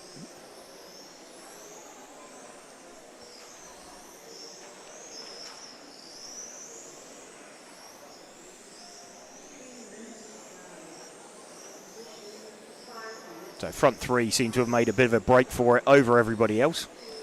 And running away quite nicely. Øyvind Studsal still leading this one. About 3 minutes ago, I say everybody was circulating nicely and Erik had a really easy, super drivable car. And then he, to prove my point, stuffed it into the barrier. Øyvind Studsal leading this one. Then he is the minty green coloured car on the main straight now. Let's see if we can pick him back up as we run towards the end. Number 5 car. So welcome to everybody if you are just joining us, if you're getting home from school, getting home from work, and being able to join us for our coverage here on RC Racing TV for the European Championships for 2025. We are sort of part-way through timed practice round number 2. So we've had 3 rounds of controlled practice this morning. We've now got time practice running. That will sort the heats. That will sort the seeding for heats. And we're going to have round number 1 of qualifying coming up this evening. So we'll be bringing you coverage all weekend. And of course that's thanks to our event sponsors, Hobbywing, and also Tony Sport, Automatics, Montek, Schumacher, Zen Racing, and Orlowski Racing Line. Next up, group number 6. You're on next. Oyvind Studsal we are running with, still leading this one. He has led from start to finish. His run now is predicting he stayed on a 37.805. Eric Sotoreu was looking to kind of match that, but then stoved it into the barriers. Just as I was saying, he looked like he had a nice drivable, raceable car. We've got Magnus Hellmark running in third, Arthur Hoffman in fourth, Matthias Hermans sixth, Eric Gourgeot in seventh, Chris House and Mika Enroos not running out there at the moment. So cars retiring from this run. We're still running with the final 30 seconds with Oyvind Studsal.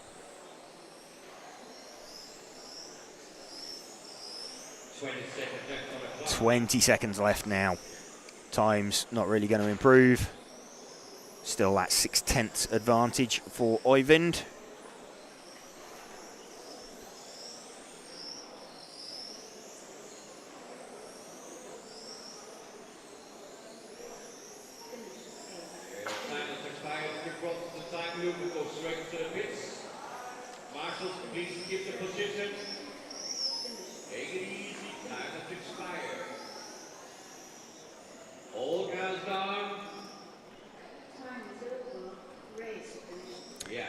There we go, time has expired, race has finished.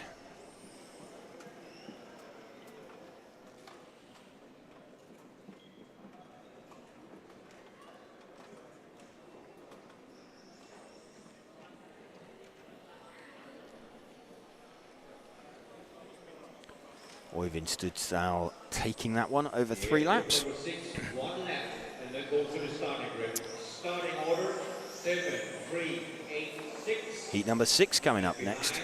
We're having a second roll 9, 4, 1, 2, and 5. Bailey Graves. Bailey has been quick all weekend. I say all weekend, we're on Friday. It's a long way, it's already been a long day. 3, 8, 6 up front. Come on here. Yeah, that's good. 6, come on for the first row. That's good. 7, you're the first back. Yeah, that's great. 45 seconds to start. Yeah, you're on the 7 is the first one. Thank you, Chris.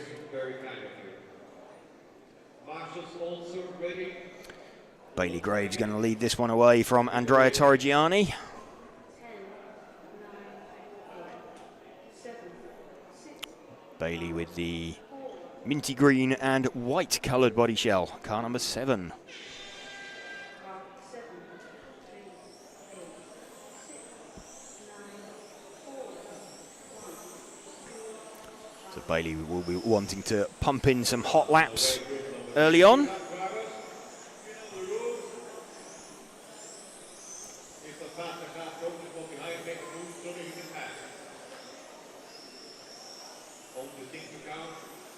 Opening few laps.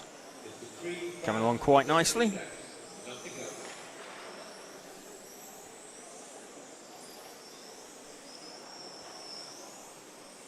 So Bailey's got 2 laps down. 37.1 as an opening gambit. Andrea 37.9 in second position.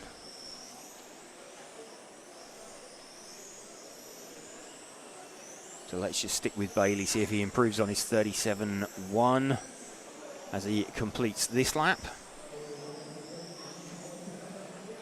I imagine he possibly would do as he settles into it.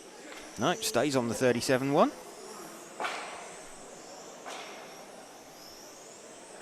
And that's not going to be a great lap as he has a bit of a coming together with some traffic. Let's see if we can move back and find Andrea Torrigiani. He is a white coloured car. He's just through the chicane at the top end of the circuit out onto the main straight now. Andrea running in second position to Bailey at the moment.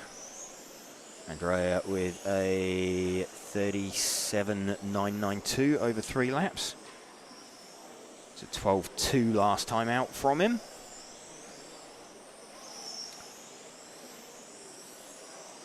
In fact, Bailey's now improved to a 36.9, which 36.9's gonna. What did Bailey had a 36.9 already? 36.961. He's now on a 36.8 now for Bailey. So 36.8 is starting to get him. Where's that? That's going to put him in front of. Is going to put him in front of himself. No position change for Bailey, but it's going quite nicely for him. Andrea now onto a 37.3 over 3 laps. 37.3 beats his 37.5 from last time. That is 37.357, just in front of Dan Burks. Currently, it would put him in the penultimate heat. It would put him 20th. Realistically, it would probably be one heat lower than that, because obviously there's still a bunch of drivers to come. Stefan Huyss up into third position with a 37.8, so he's like half a second back off of Andrea and a second back off of Bailey. Let's see if we can spot him though, the number 8 car out there. His is just trying to spot the cars as they come round. Was he the? He was. He is the green front, white rear car, the car that was on its roof. That's why I couldn't spot him. That's not ideal for him. Where is he? He's out on the main straight now. This is Stefan Huyss running in third position in the heat, 37.880. The third driver in the heat to go, sub 38 seconds on a lap. Oliver Pirat just missing out on that with a 38.076. Overall times, Bailey is predicting a 39.804 currently. Andrea is a 38.807. So not only quick lappery from Bailey, but also building up towards a pretty decent looking run for fairly early on in the event.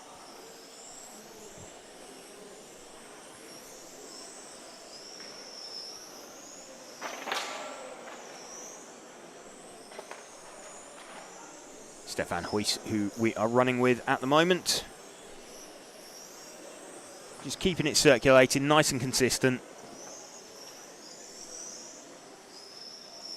He's closing in on some traffic in front of him. Looks a very tractable car that he's got there. And just has a brief pause as he ducks underneath some traffic, but car looking good, looking decent. Got quite a positive front end on it. Just looks nice to drive. So good car there that Stefan seems to have.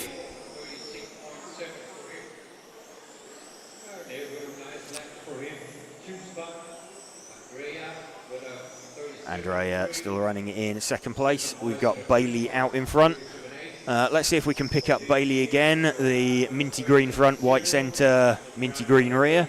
He is up at the top end of the circuit through the chicane and out onto the main straight. So he's chasing down a pink car of the 2 car that he's just passed of Sene Obdebeek.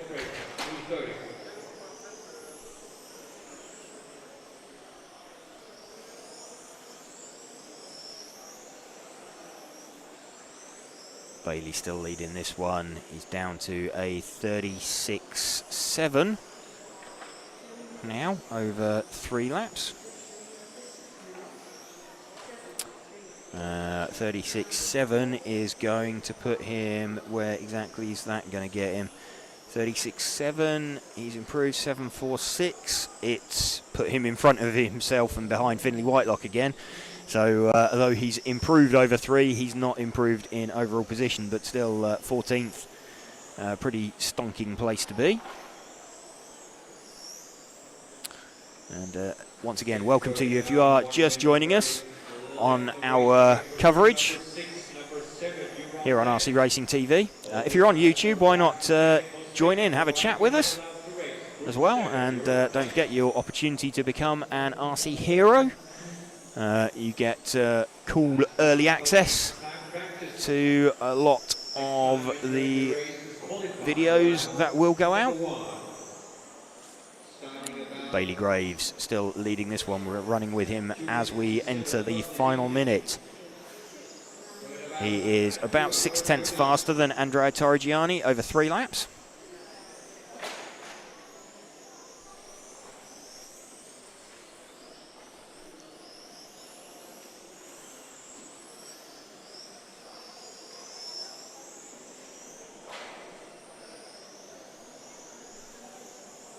.30 seconds left for Bailey, predicting still a 39.806. So a good 8-minute run coming together. This is the second time that these guys have had a shot at doing an 8-minute run. They've had 5-minute runs for controlled practice at the start of the day. Final 10 seconds now for Bailey. He may just catch this pink car in front of him, and does. That gets out of his way very nicely, but he's going to come down across the line for a decent finishing time. 39.806 for Bailey.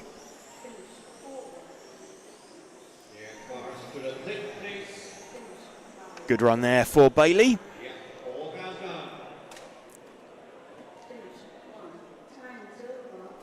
Nice clean run for him.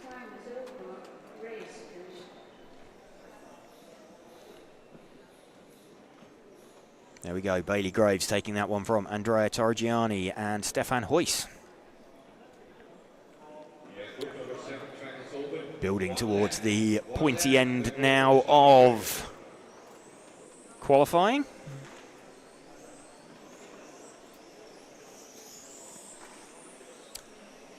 Well, sorry, timed practice before we go into qualifying.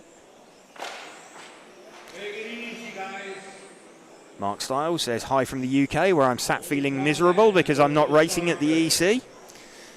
Yes, Mark would be... Mark's wife is expecting their second child in a couple of weeks. So, obviously, massive congratulations to them for that one. But Mark feeling it slightly unwise to be travelling out of the country with an impending due date.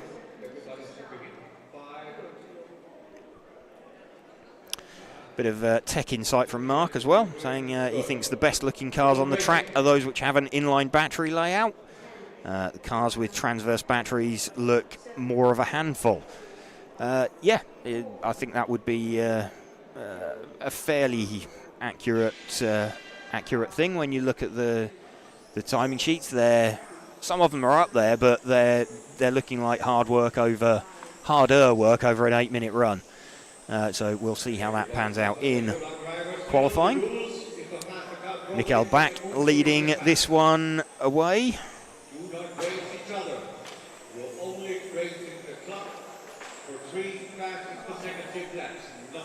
So we are running with the 3-car of Alexander Van Gansen at the moment, the orange-coloured car as he comes down the main straight once more.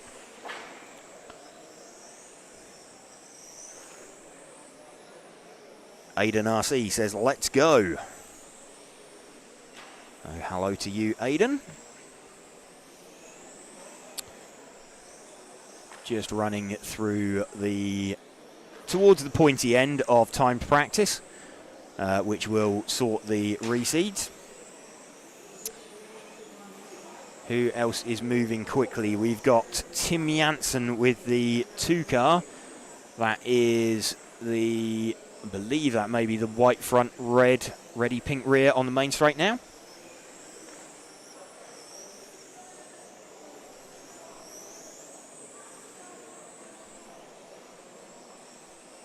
Let's just run with him down the main straight.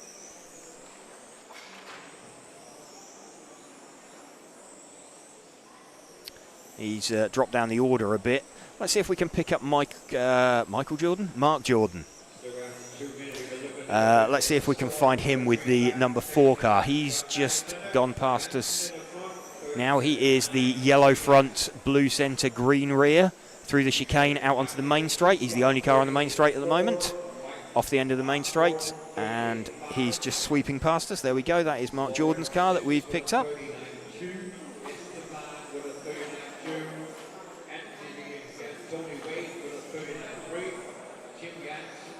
Mark Jordan we are running with a 38.5 over 3 laps. He is currently, let's have a look, 38.5, where's Mark Jordan? He had a 38.2, so whatever Mark's changed for this run, maybe not what exactly what he was looking for. Might be trying to dial that back a bit.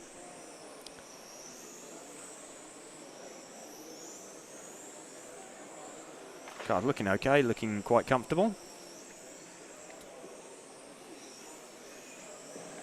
So Glenn Atherton just joining us, wanting to have a look at Tony Wade, the 7 car. Let's find he's the yellow and purple coloured car. That's at the top end of the circuit. He's just about to head out onto the main straight now. So let's pick up Tony off the end of the main straight. There we go.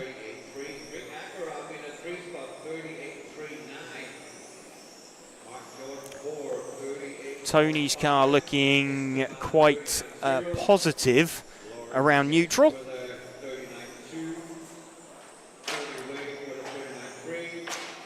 Little bit twitchy, small mistake there from Tony. It, gets it through the chicane, out down the main straight. Takes a rather tight line, sort of hugs the inside of the main straight like his favourite granny.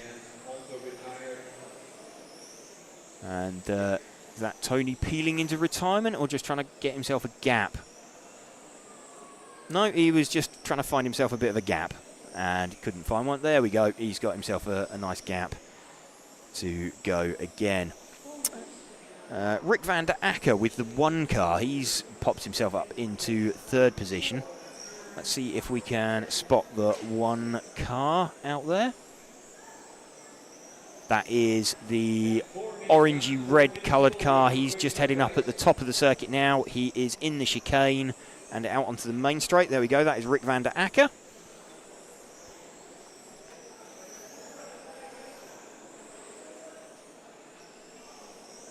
So running with Rick at the minute.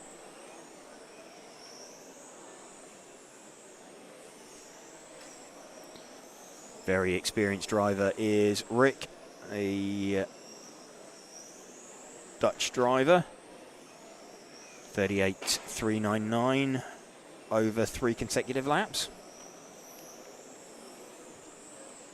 Alex van Gansen really the pace setter in this with a 37.3 over 3 consecutive laps. Best lap of 12.3. Best anybody else has managed is Mark Jordan with a 12.5.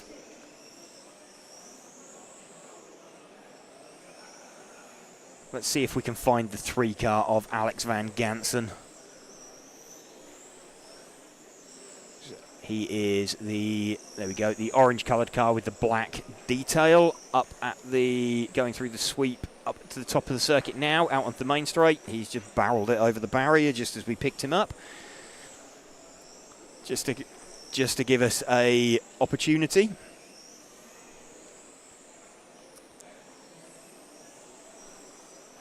Running with Alex van Gansen, already pumped in 3 quick laps. We've got 2 minutes left in this heat. 6 minutes out, 2 minutes to go. Attention now for the sweeper. On track here. Attention. It's clear. So obviously 3 consecutive laps that they're looking for at the minute.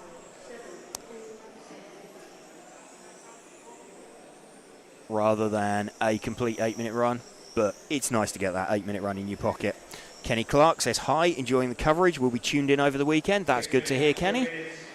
We're here, till around 9:30 p.m. local time tonight. So that would be, 8:30 in the UK. Then we'll be back on tomorrow morning. There is a round of practice tomorrow morning before qualifying. But unlikely to be covering that, but we'll be back on in time to bring you all of the qualifying action, or all of the remainder of the qualifying action after today. We can bring you that tomorrow, and then Sunday we have finals day. So some long days bringing you this coverage, but all good. It's already looking set to be a bit of a thrilling weekend. If you were watching earlier, you sort of saw Michael Orlowski and Mark Reinhard posturing around each other after they'd set their 3 consecutive laps. They were just circulating, kind of on track together and kind of figuring out who was quick where. JWRC says hello from Las Vegas. I think he means Las Vegas, I would imagine. But hello anyway. JWRC. Good to see people from around the world joining us here for this coverage of the EFRA 112th European Championships for 2025. Brought to you in association with Hobbywing and also Tony Sport, Automatics, Montec, Schumacher, Zen Racing, and Orlowski Racing Line. Times have finished. Alex Van Gansen takes that one. So 37.2 over 3 laps compared to 38.3, so over a second quicker over 3 laps.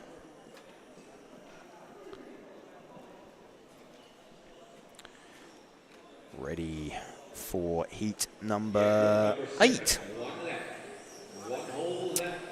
So this is going to be heat number 8 of 11 for Spec.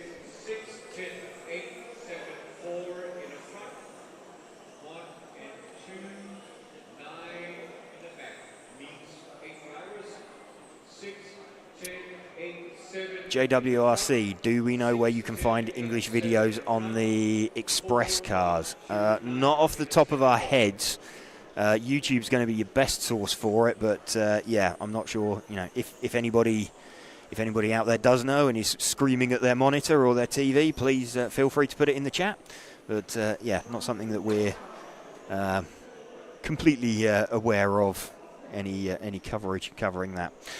So Lucas Larson going to lead this one away from Mark Dieterman, Tom Adams, Jan Dietmar, Dennis Meither, Mark Payne, Ole Thomas Bryn, and Sasha Lennartz.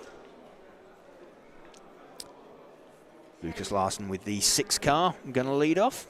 7, 6, 5, 4, 3, 2, 1. Car 6, 10, 8, 7. So all blue coloured car of Lucas Larson. It's not an ideal opening lap, but not going to cost him too much here because he's got time to settle into it. But you don't want a car that edgy at the start of qualifying. You can kind of see he's a little bit scared of that car at the moment. He's trailing the throttle in, just shooting past a few corners. That will come good later. That will get him 3 decent laps, but doesn't look like an 8-minute car at the moment that Lucas Larson's got underneath him. 25.855, not terrible over some opening laps. Let's move back 1 car to Mark Dieterman, the sort of greeny yellow front white rear car. That's him. Mark Dieterman running in 2nd position at the moment to Lucas Larson, who has hooked up some decent laps. Mark Dieterman drops to 3rd, actually, the car we're running with, as Tom Adams has got himself into the mix with the number 8 car. So Mark Adams' 8 car going quite well. He is, I think he's 1 car further back from Mark. He is the Golf liveried car out there, the sky blue and orange coloured car on the main straight now.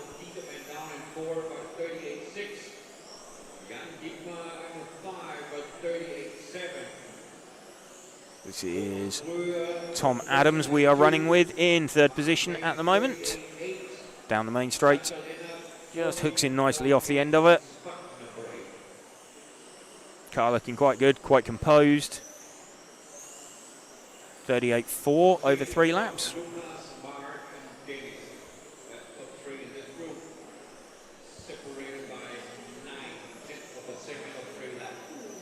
All good, all comfortable there. Mark Dieterman's popped himself back up into second. Who is in third now? Dennis Miether, German driver, with the 4 car. Let's see if we can see the 4 car out there. 4 car is the orange front, blue rear, just heading up towards the top of the circuit through the chicane and out onto the main straight now.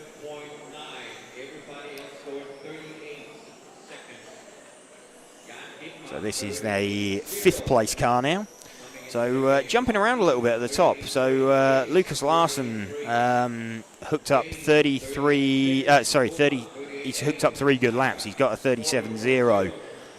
Playing Tom Adams in second with a 37.9. So about 8.5 tenths up. Really, really strong lappery there from Lucas Larsson. 37.0 is going to put him. 37.0 gets him in. Currently gets him into the penultimate heat. I'm just looking at where he was before. 37.8. So he's found a huge chunk of time in this run, like quarter of a second a lap, really. He's found 7 tenths. So big jump that Lucas has found out there. We're still running with the number 8 car at the moment, down the main straight, as he closes in on the back of Mark Payne. In fact, let's move forward 1 car onto Mark Payne, the white and green coloured car. Mark running in 6th position in the heat at the moment. Mark blessed with a huge amount of experience. Gets out of the way quite nicely. Down the main straight once more.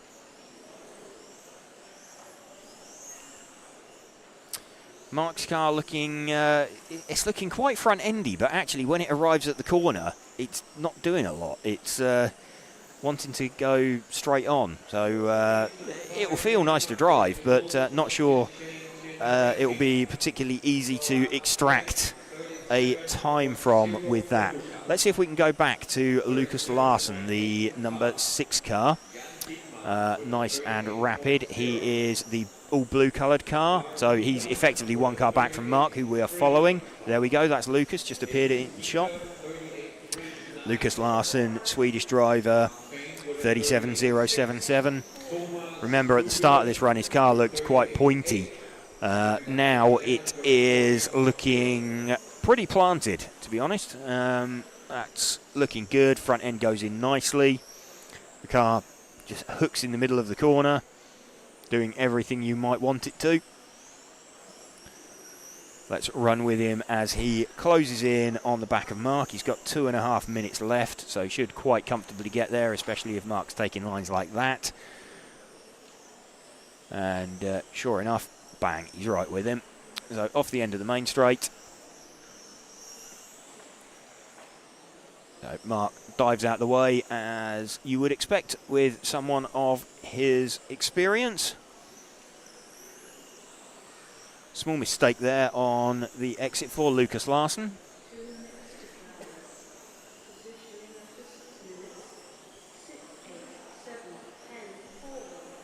Into your final 2 minutes now here of heat number 8.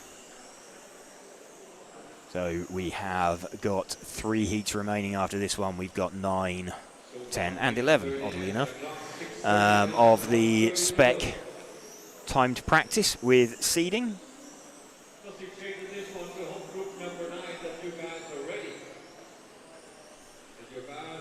1 minute 25 remaining. Lucas Larsson still leading this one pretty comfortably. Tom Adams has got himself down to a 37.8, so he's cut the gap very slightly, but it's still 0.8 of a second that he is, well, let's say it's 3/4 of a second over Lucas Larsson. Lucas entering his final minute now, just navigates his way past some traffic. He's heading for a run, a 38 in 8:10. Jan Dietmar is heading for Jan Dietmar is heading for a quicker run time with a 38 in 8. So good potential run coming up for Jan Dietmar, currently running in 3rd position, but we've got 30 seconds left for Lucas Larsson, who we're running with now, to bring this one home. Final 30 seconds, that'll be nice to hear. Some of the drivers out there now will be just wanting to bring this one home. Stop, I want to get off.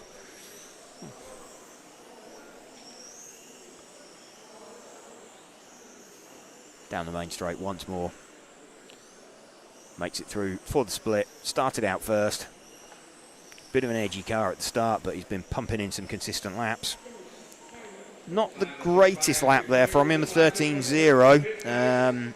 Tom Adams, Jan Dietmar, Mark Dieterman actually, strong pace at the end of that. He did a 12.6 at the end of it, so Mark Dieterman's best lap was a 12.613. His last lap was a 12.656. So Mark Dieterman having very strong pace at the end of a run in comparison to the start or earlier on in the run. So again, welcome to you if you are just joining us here on this Friday afternoon stroke evening from Zwevegem in Belgium. We're RC Racing TV and we are bringing you live coverage of the EFRA 1/12 scale European Championships in association with our event sponsors Hobbywing and also Tony Sport, Automatics, Montec, Schumacher, Zen Racing and Orlowski Racing Line. So we've got some drivers here who are currently in the top 10. We've got one driver who is currently in the top 10. Sam Colt, he is currently 10th on this one and will be leading this one away. So he is the number 6 car, the predominantly white car with orange roof. And then Ian Beckhardt and Dan Burks will follow him away. So I think 3 of the guys from this currently in the top 20. Let's watch Sam Colt as he leaves the line.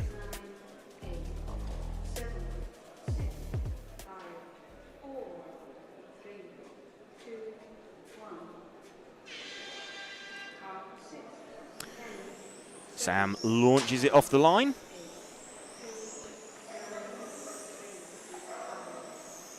So really trying to get some aggressive laps in to start and almost catches the last starting car.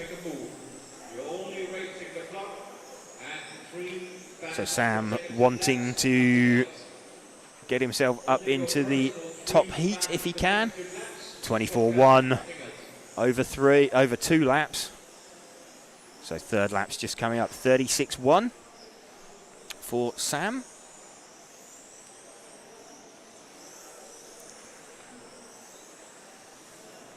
That's decent opening laps that he's got in.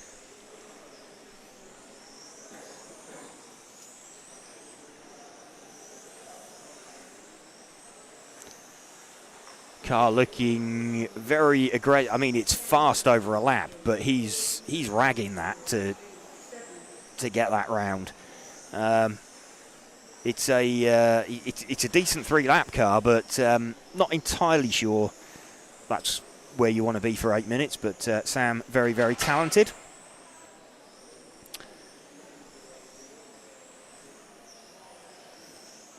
Sure, he will get to the bottom of that one and manage to hang on to that.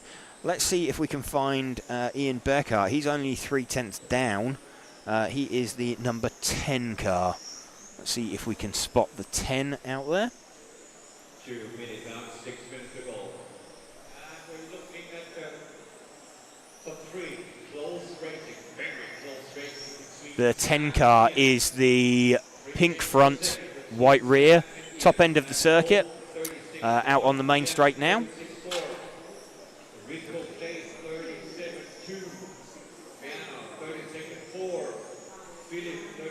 The pink car through the top of the circuit, out onto the main straight, down the main straight now.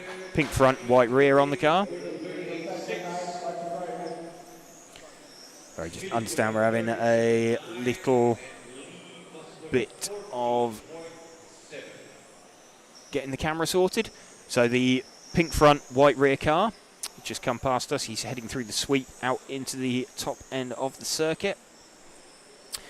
Kevin Joseph saying, is there no concern that in the last chicane competitors will hop the barricade? There are race referees in place, so they'll be keeping a very, very close eye out on that one all weekend, Kevin. So there's potential for it, but the referee will put that right if that does happen.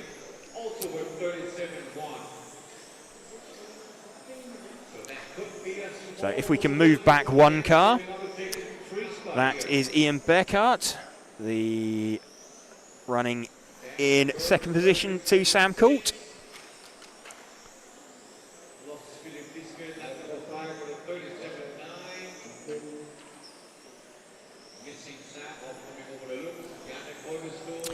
Looking at Sam, he was on a 36.5 before. He is now over 3 laps. He's on a 36.1.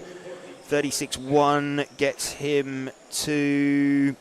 In fact, 36.1 puts him second overall to Ollie Payne at the moment. So Sam is extracting some lap time from his car. We're running with Ian Beckhardt in second position at the moment.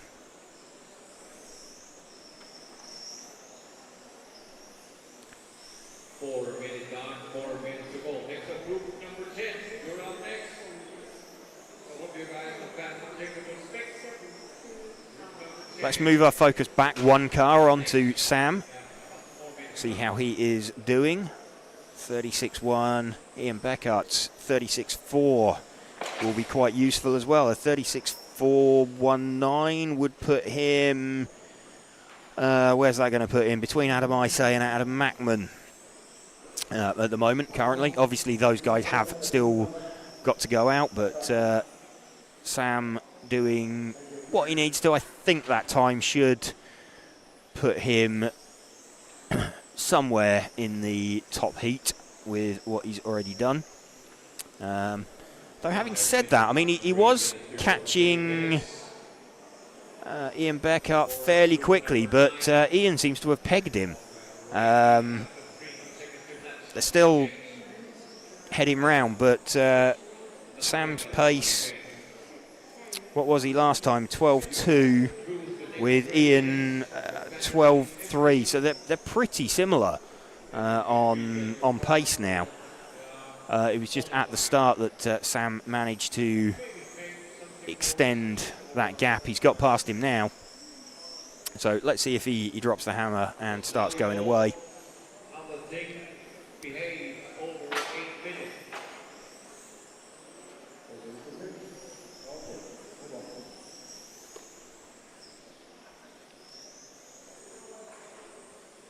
Still running with Sam. What have we got? 2 minutes 15 left.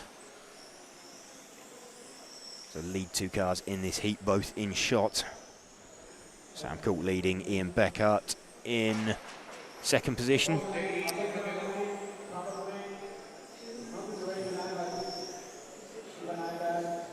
Looking pretty decent at the moment. Remember, this time will currently take Sam second over the 3 laps.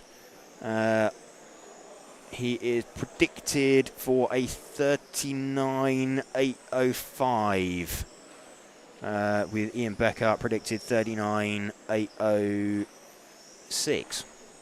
Not a lot between them over an 8-minute run. That's Ian just running behind him in the back of shot. They started out 1 second apart.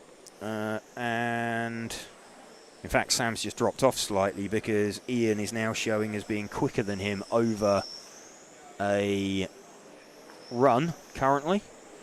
Although that was a bit of a scruffy lap then from Ian, that's dropped him back. They're basically matching each other within a couple of tenths. They started out a second apart. They're now, to all intents and purposes, a second apart as they go into the final minute.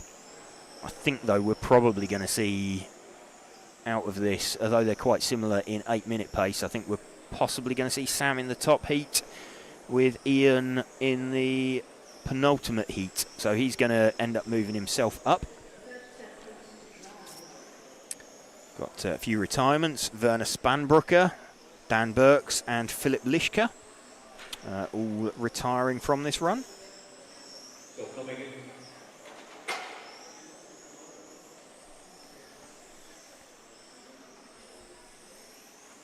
Still running with Sam Colt in the final 10 seconds then.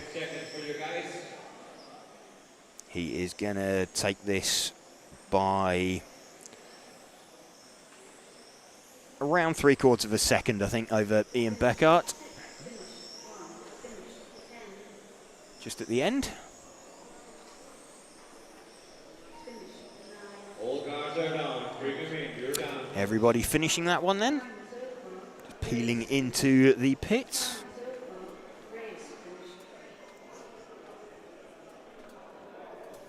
There we go, Sam Colt then, 36.1. So that's currently got him second overall to Ollie Payne. But we still have 2 heats left to go. See if anybody else from this next heat can get themselves sub 35. So 36.1 is the magic number on that one from Sam. One lap. Starting order 8, 6, 3, 1. So who are we going to have this time? We're going to have Adam Mackman, Chase Mackman, Nico Saarinen, Niels de Gruyser, Alex Anderson, Hupo Honigel, Stu Cartwright, Jacques Liebar, Ben Vincent and Thomas Stenger. 8, 6, 3, 1, and 9 in the front. 8, 6, missing mark, so 3 is coming. A white car coming up. Yep. And then we have 7, 4, 10, 2, 5. Adam Mackman going to be leading this one away. Yellow front, purple rear. 45 seconds to start. Welcome to you if you're just joining us here on RC Racing TV. Bringing you coverage of this EFRA 112 Euros for 2025 in association with event sponsors Hobbywing, Tony Sport, Automatics, Montec, Schumacher, Zen Racing and Orlowski Racing Line.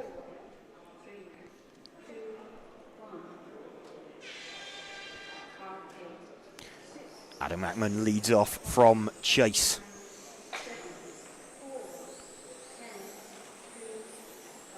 Expecting pace to come early on.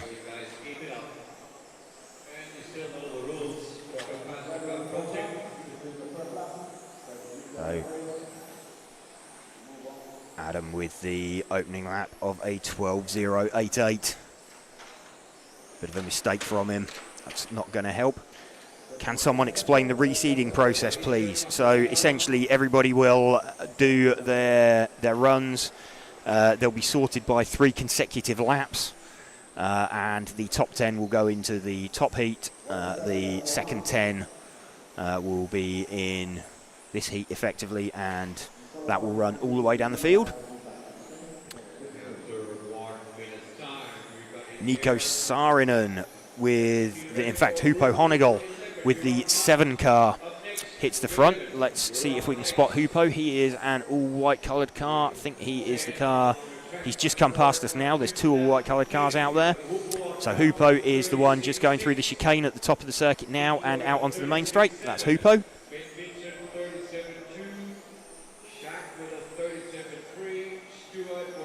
Hupo with a 36.6.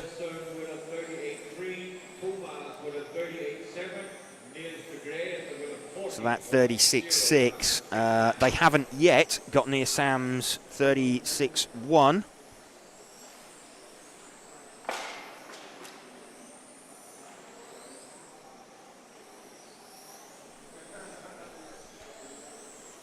We've got a retirement for Chase, so he's not going to be improving his seeding.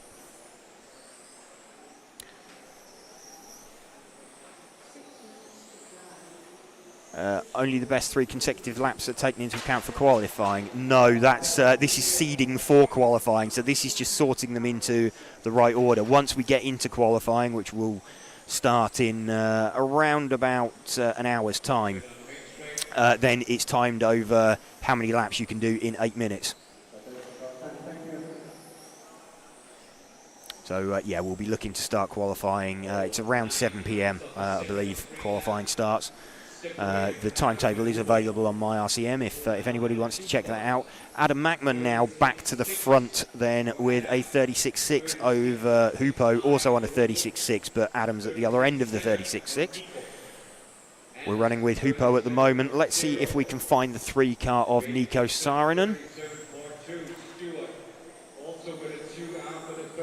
He is the other all-white car, is Nico Saarinen. He's in the chicane out onto the main straight now.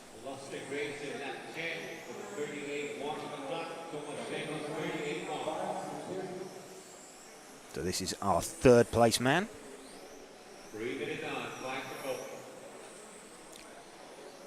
Adam improves to a 36.5, which is not quite what he managed in the earlier round. He did a 36.4 in the first round of seeding practice.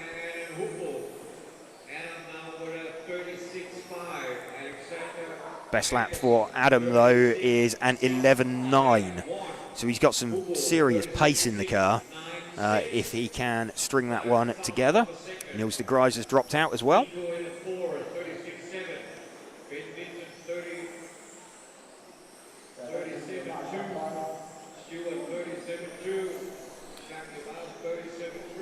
Where are we now?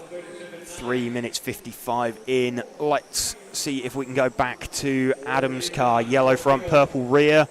He's up in the top end of the circuit through the chicane now and out onto the main straight.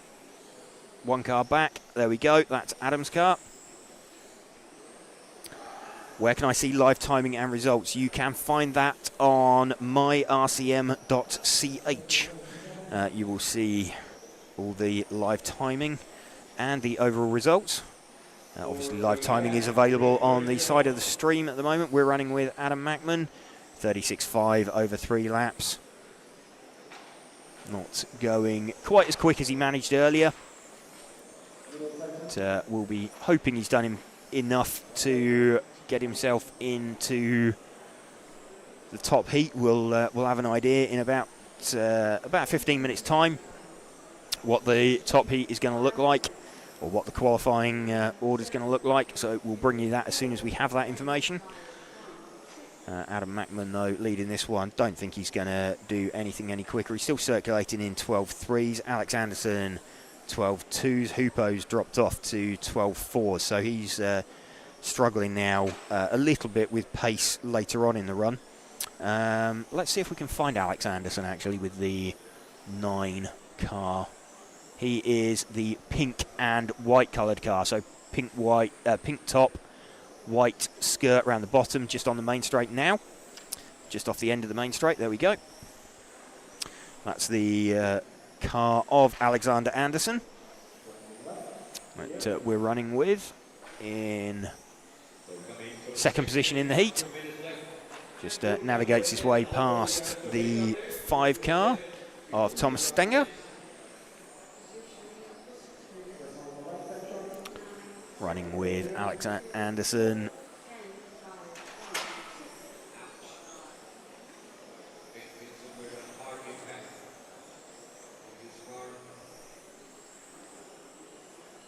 .36.691. So 1.5 tenths down on Adam Mackman over 3 laps. Adam still pumping in 12.3s quite late on into the run with his best lap of an 11.943. So not necessarily going to improve over a 3-lap run, but looking like he's got a very raceable car underneath him. What do we got? 1 minute 12 left. So we'll stick with Alex Anderson at the moment.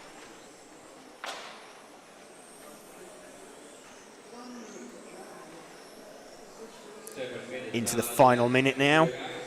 So I think most of these guys not thinking that they'll be looking to improve, but Adam predicting on an 8-minute run a 39.804. Alex Anderson 39.810. Hupo a 39.806. Nico Saarinen 39.805. So it's really, really close at the top end of this, where everybody is looking likely to end up. Pretty sure though that the order is going to stay very, very similar.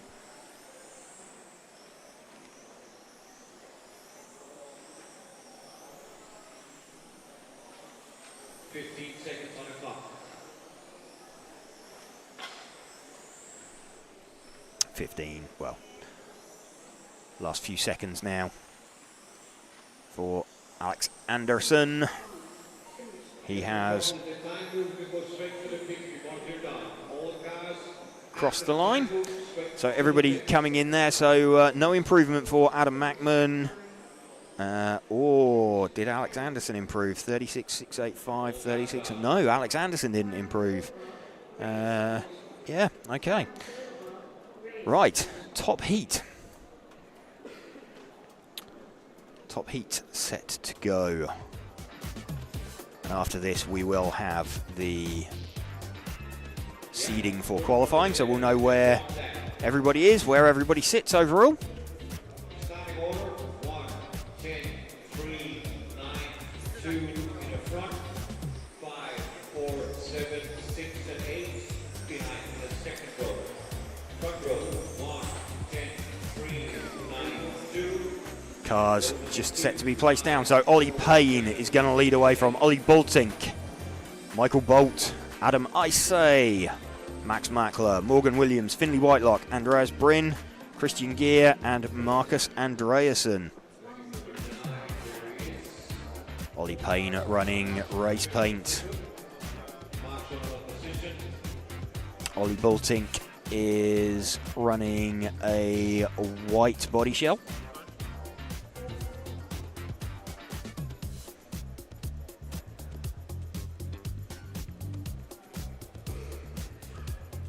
Ollie Payne looking like he's got his body shell mounted really far forwards on his car. Actually, I can see that there's very little cut at the rear of that.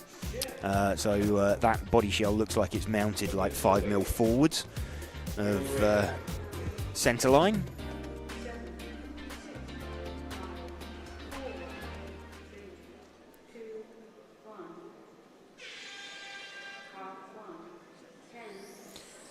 Ollie leads away from Ollie.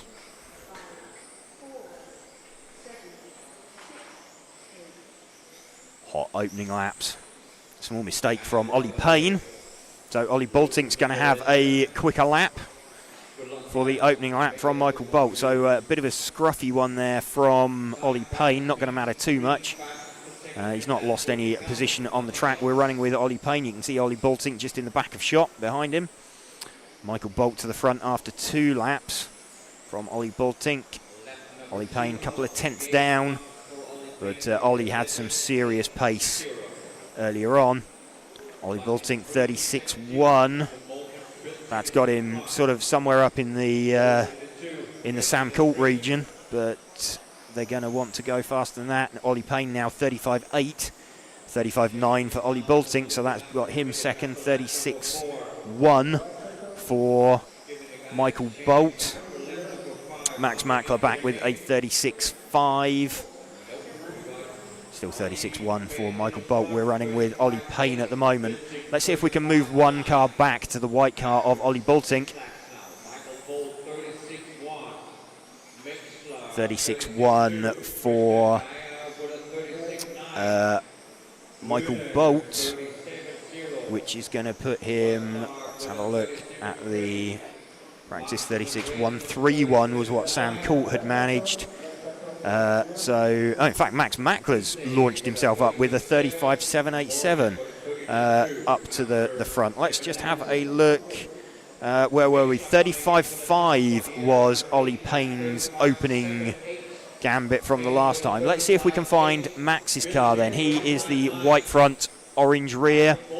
He's running his traditional race paint. He's up at the, where is he? He's out on the main straight now, off the end of the main straight. That is Max Mackler. Hits the front 35.7. That's got him second overall at the moment, not beating Ollie Payne's 35.5. What's his best lap? It is an 11.863. Ollie Payne 11.803.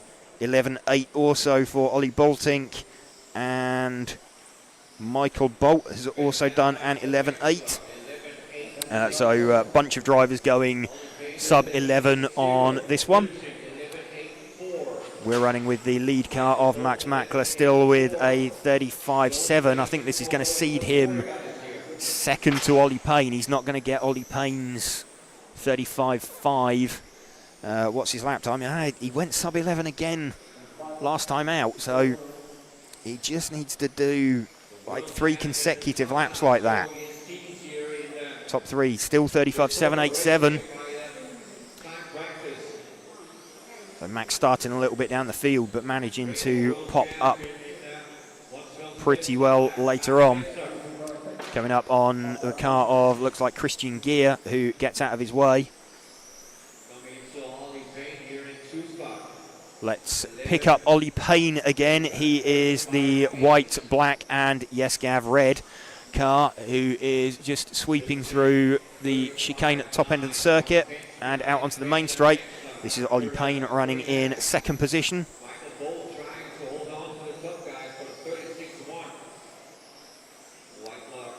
So Michael Bolt with a 36.1, Ollie Boltink. So I think at the moment we're looking like Ollie Payne will be the top seed from Max, from Ollie Boltink, from I think Sam Court is currently going to sit in fourth with Michael Bolt fifth. Would be my prediction at the minute, but we will wait and see. Still 12.0 from Max, 12.0 from Ollie Payne, 12.3s, 12.2s from everybody else. So we're running with Ollie Payne at the moment, circulating at pretty much the same speed as Max. Overall runs, Max is predicting a 40 in pretty much a 40 in 8 dead. Ollie is predicting a 40 in 8.03. Ollie Boltink, 40 in 8.05. So Max looking like he's got a good 8-minute car underneath him. Let's just see if we can pick out Michael Bolt. He is one of the orange coloured cars out there. The number 3 car is Michael Bolt. He is the orange coloured car. He's at the top end of the track now through the chicane and out onto the main straight. There we go, that is Michael Bolt.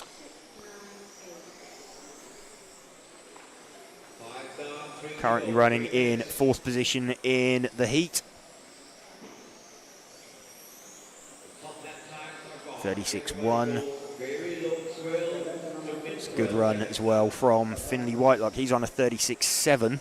So we'll see how this all shakes out.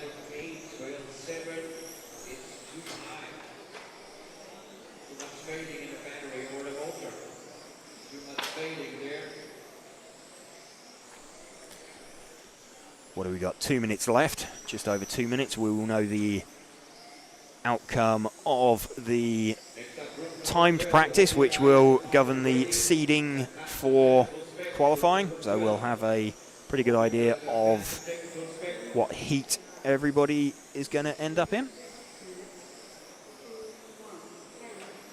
Max Mackler still leading this one, still stuck on that 35.7 though.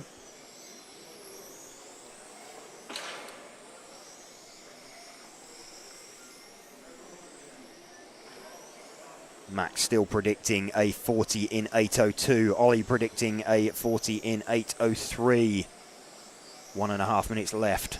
Let's see if we can pick up Max in the run for home then. White front, orange rear. He's through the chicane at the top end of the circuit and out onto the main straight now. Ducks underneath one of the white-coloured cars out there. That is the car of, I think, Ollie Boltink, who is suffering a little bit. But, I think they're pretty well stuck on their times now. Yeah, with 1 minute to go, no one's going to do anything. But let's have a look at lap times. Max with a 12.0 last time round. Ollie Payne with a 12.1. Ollie Boltink with a 12.3. Michael Bolt with a 12.3. Everybody else down below 12.5, or above 12.5, sorry. So Max looking like he's got strong pace towards the end of a run. That could come in quite useful for qualifying as well. So going very, very nicely out in front. Not matching the times from the earlier controlled practice round. It is definitely a little bit chillier in here, but obviously that doesn't matter. We're going to go when we go into qualifying, so this is just about getting yourself sorted into a heat. Final 20 seconds now for Max. He is looking like he's going to go about 9/10 of a second faster than Ollie Payne over an 8-minute run.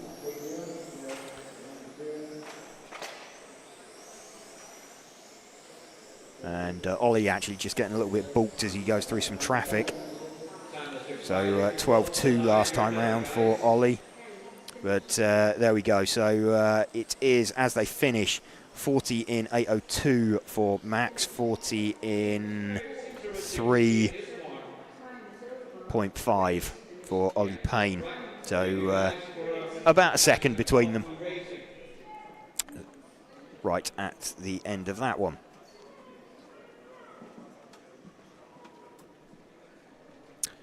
So let's have a look and see if we can get an update on the seeding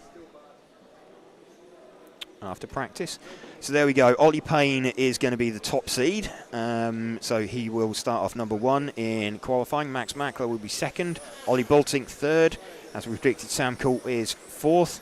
Then Michael Bolt, Adam Isay, Ian Beckhart, Adam Mackman. Chase Mackman will be car number 9. And Nico Saarinen will be car number 10 in the top heat. Then we've got Niels de Gruyter just missing out as 11, Morgan Williams 12, Alex Anderson 13, Hupo Honegol 14, Finley Whitelock, Andreas Bryn, Bailey Graves, James Hart gets himself up into the top heat, into the penultimate heat. That's a good effort from heat number 1. Who else have we got standing out down there? So some really good efforts from a bunch of drivers. But there we go. We have Ollie Payne down as the quickest in seeding practice. So Ollie Payne will start car number 1 for qualifying.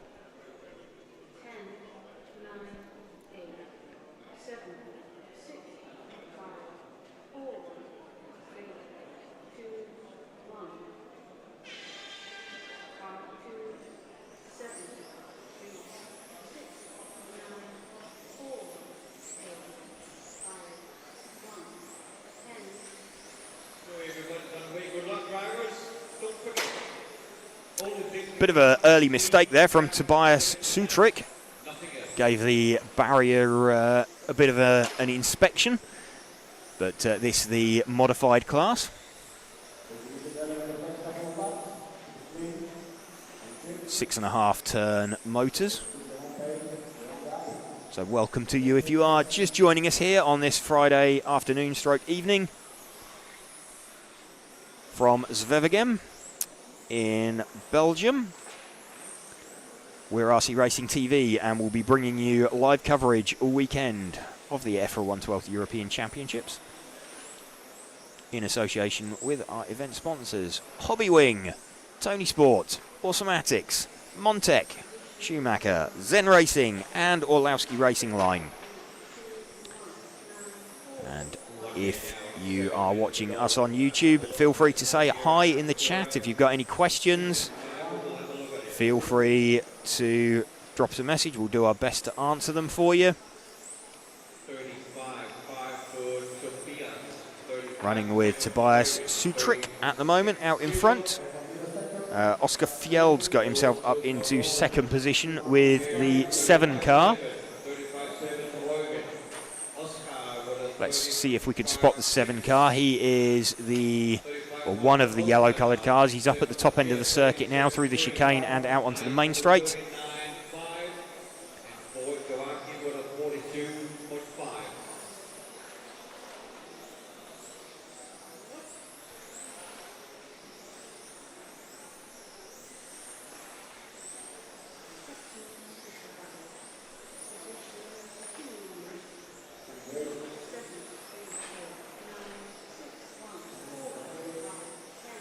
Running with the 7 car of Oscar Fjeld at the moment.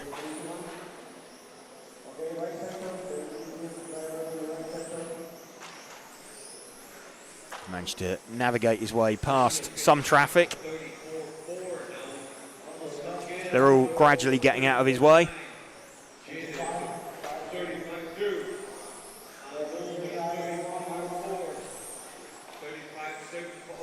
A little bit wayward through the chicane under the driver's rostrum, but managed to get away with that one. Let's see if we can find Jere Saarinen, the number 3 car out there.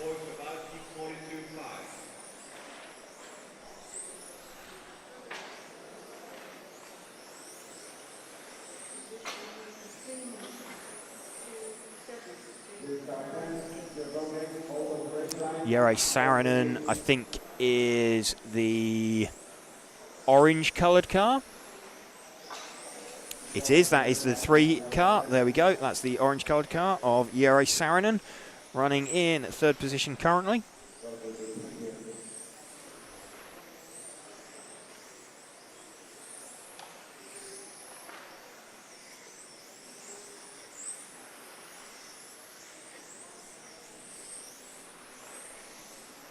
Running with Jere Saarinen in 3rd position. Just as we start to get ready for the top heat of modified, we'll also try and catch up with Ollie Payne, our top seed for qualifying. Had a brief chat with him earlier about his change of chassis sponsor, obviously adapting well to his new car, and mentioned further up in the chat, Mark Stiles mentioning that he feels that the cars with inline battery layouts look easier to extract times from than transverse cars at the moment. We'll see that put to the test in the top heat as well, with Mark Reinhard running the Automatics A12X. That's got an inline battery layout. And you see Michael Olowski running the Schumacher Eclipse 6 with the transverse battery layout. In the Spec class, that's chalked 1 up to the inline cars. With, what have we got? Top 3 are all like inline layout cars. Then we've got a transverse car in 4th with Sam Colt, inline 5th. Adam Isay, also transverse. Bit of a mixture in there.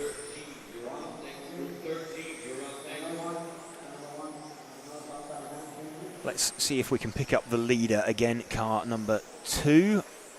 He is white and red coloured car, off the end of the main straight now.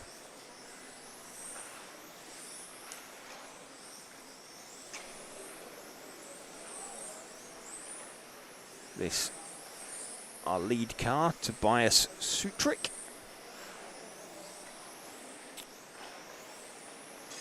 Best lap time 11.2 over 3 laps. He is on a 34.0 compared to Jere Saarinen, who has done a 34.7. So he's like 3/4 of a second down the road. Final 2 minutes now for these guys.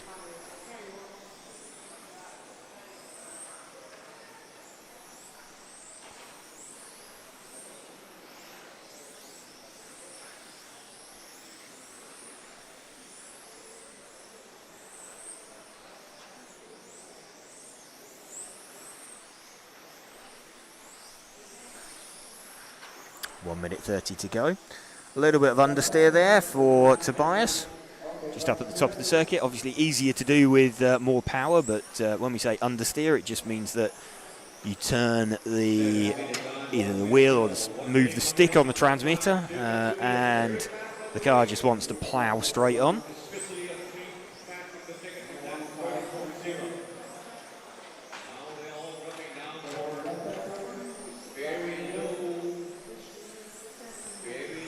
Tobias Sutrick navigating his way in and through some traffic. Going to be quite an important thing for qualifying later. Obviously he'll be looking to seed himself out of this heat. Should comfortably have the pace to do that. Looking at overalls, he is, where was he? He was 15th, so yeah, he's going to go from 35th to 15th, or yeah, he'll bump up 2 heats, I would think, at this kind of pace that he's showing.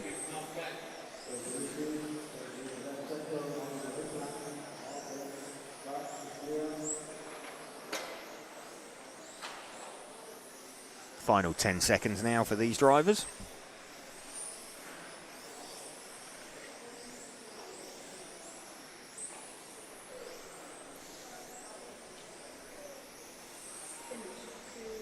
Time has expired, finish the lap you're on, and go straight to the pit.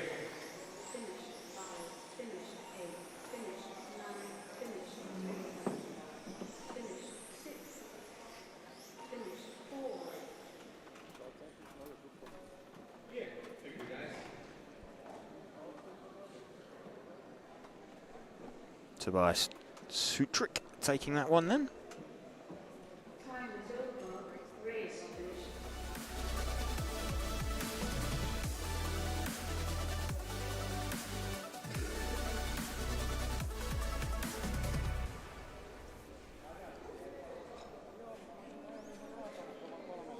Group number 13, track's open. Track open for heat number 13.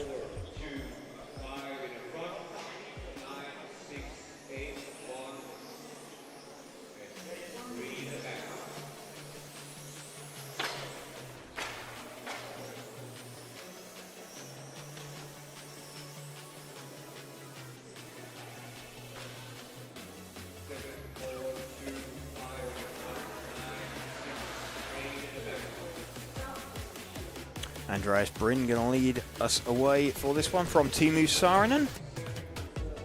So that'll be the 7 car that leads away. In fact, it'll be the 2 red and white coloured cars. Yeah, looks good. Marshals are ready. We're all racing. So the number 2 car going to lead us away. The white and red car closest to us. 10, 9, 8, 7, 6, 5, 4, 3, 2, 1. Car 7, 4, 2, 5. Andreas Bryn leads away from Teemu Saarinen. And pretty hot opening lap from Andreas. 12.4. Janne Koivisto has done the absolute fastest opening lap, but we'll let it settle down over 3. Number for your bodies has to be changed also. So look at the heat for the stock class. The numbers for your bodies, your new groups.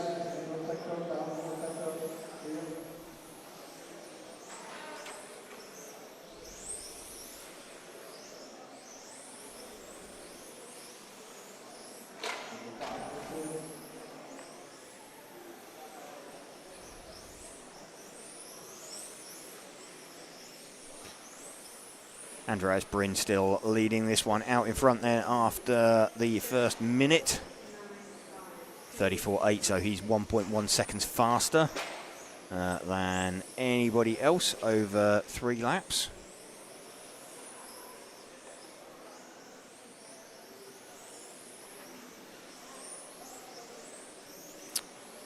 Just waiting for a published heat list.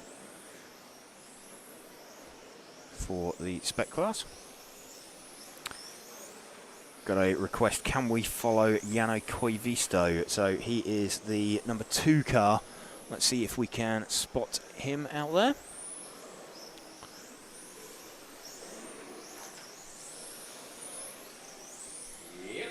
Just looking for him now. Halfway around the circuit. Jano Koivisto is... I think he is the yellow and blue coloured car, just recovering up at the top end of the circuit. There we go. We'll just confirm that. A bit difficult to pick out the timing number on him, but certainly seems to have just crossed the loop. Next up is group number 14. 14, you're out next. 13 is on the track. 14, you're out next. So, confirmed that is Jano Koivisto we're running with.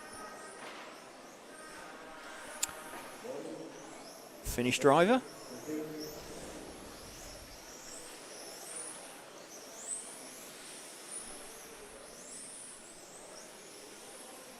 See how his car looks, just gets a little bit balked.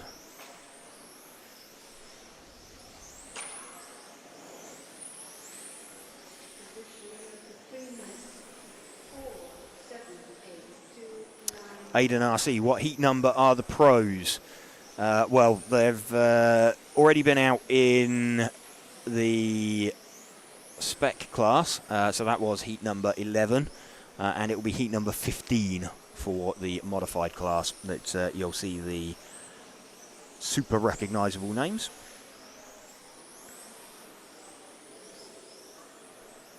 What have we got? 4 minutes 30 down.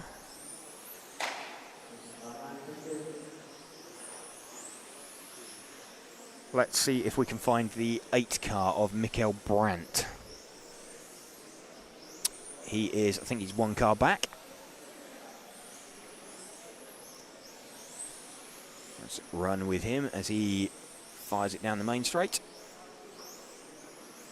4 minutes down, 4 minutes to go. We are halfway through, guys. Always a little bit harder with these slightly more powerful cars. Aiden RC saying, thanks my mate Hupo. Actually, talking about the pros, you won't see Hupo, he's not in the top heat. He is in the next heat up. He's in heat number 14, I believe. I'm getting confused between stock and mod now. Bear with me 1 second. Just looking at heat arrangements for practice. Hupo is indeed next. He is in heat 14. So, yeah, you'll see him out on circuit next. We're just getting an idea of where everybody is sitting and heat arrangements for qualifying. They haven't transmitted them yet, but just wanting to confirm they're putting in 10 cars into each heat and not splitting it. But as soon as we have that, we'll bring you news on it.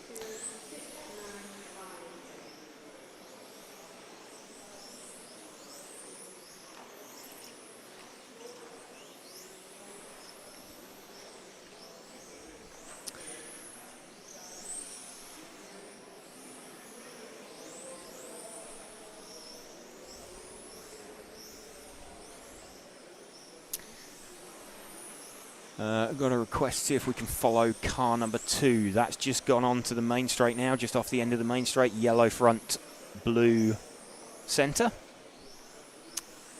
So let's run with this car for, what have we got, a couple of minutes left in this heat.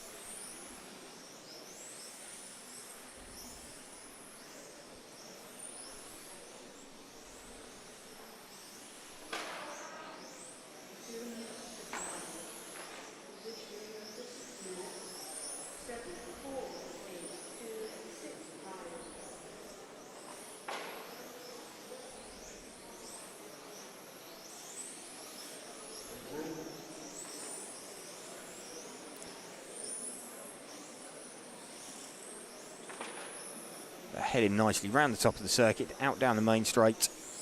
Once more, just tucks in off the end of the main straight. 1.5 minutes of this left.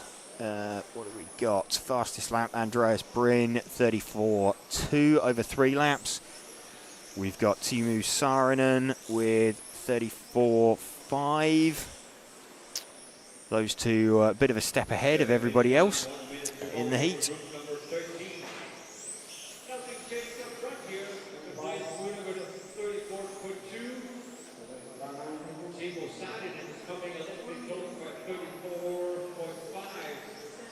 Final minute now for these drivers.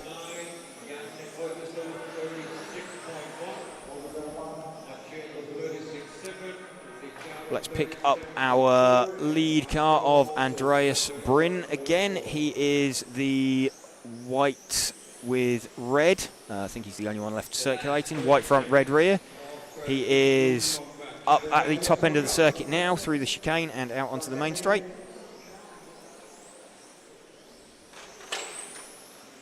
There we go, allowing us to confirm that is the 7 car by parking it in the barrier in front of us.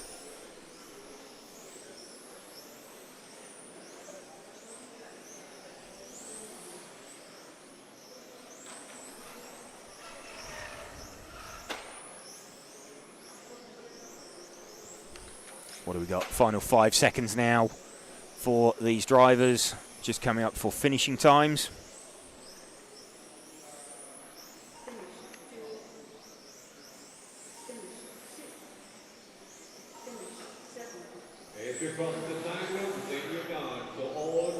Everybody just coming in for finishing times.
Penultimate heat set to go.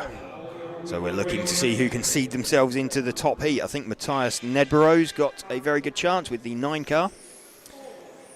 Leading away, this orange coloured car. A little bit sideways, a little bit leery. But should be able to pump in a few quick laps at the start like that at the very least. And get himself up into the top heat.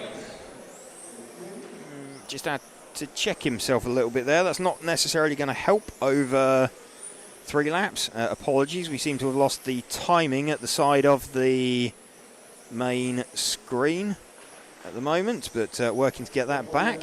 There we go, that's back live.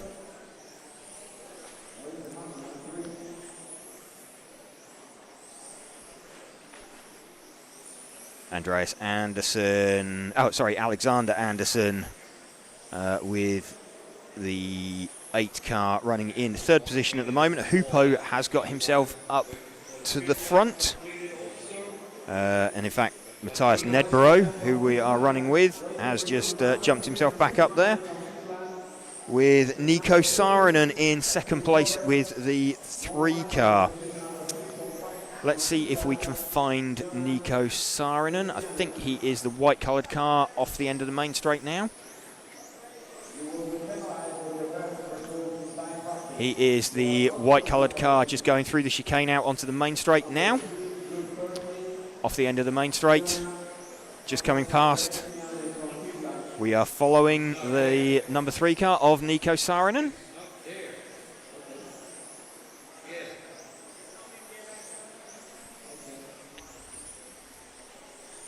Running in 2nd position at the moment. Matthias Nedbro just slightly down the road.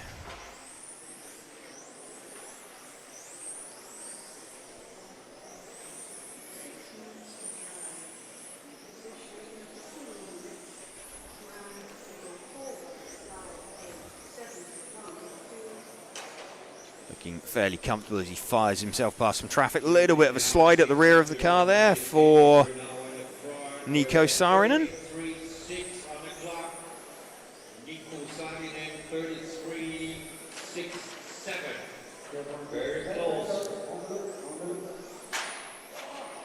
It is out in front, a 33.6.7 for Matthias Nedbro, and Nico Saarinen, who we're running with, 33.674. So 4 1,000ths of a second between the top two.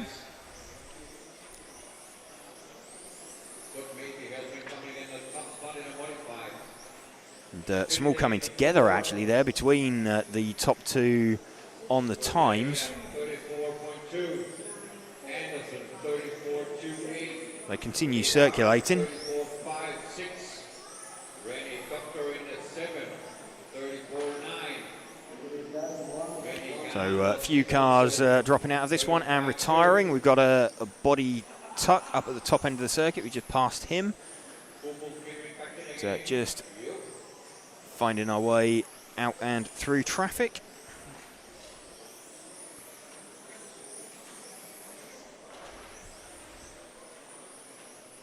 And in fact, Nico Saarinen's now found his way to the front. So we're running with Nico Saarinen, 33.4 compared to Matthias Nedbro. Let's just have a look at where that would put him overall. 33.4 is going to put him... In fact, it leaves him in the same place. They were 33.5 last time, but Adam Ice had done a 33.3, so it leaves him in exactly the same place. Matthias Nedbro had done a 32.9 before, so he's now on a 33.6. So he's lost a little bit of pace this run. You may well get that throughout. You know, this is still practice at the end of the day, so drivers have the opportunity to make changes to their car and try and get a feeling for what it does. Might come in handy later on in the weekend if they feel they've done enough in the first round of seeding practice.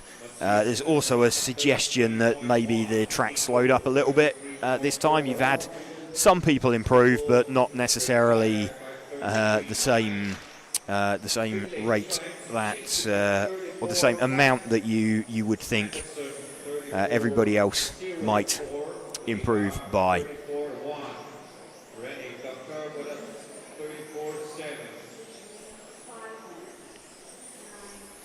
What have we got? 2 minutes 55 left.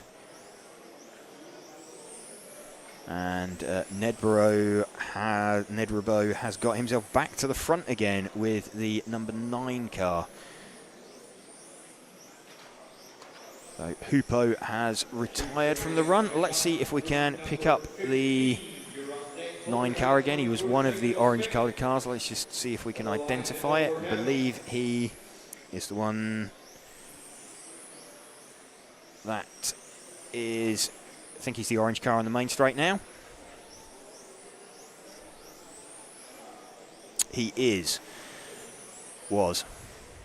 So we've got him up at the top end of the circuit. This is the lead car of Matthias Nedbro.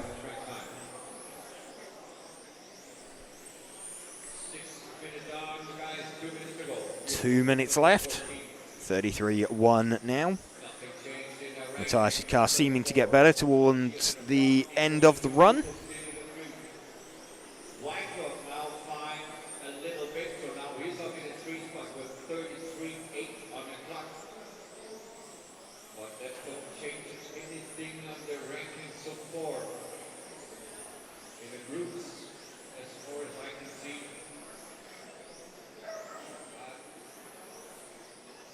One minute 25 left. Just bringing it in. Drivers for the top heat queuing down at the bottom end of the circuit, ready to get onto the driver's rostrum. So we'll be bringing you live coverage all weekend here on RC Racing TV in conjunction with our event sponsors Hobbywing, Tony Sport, Automatics, Montec, Schumacher, Zen Racing and Orlowski Racing Line.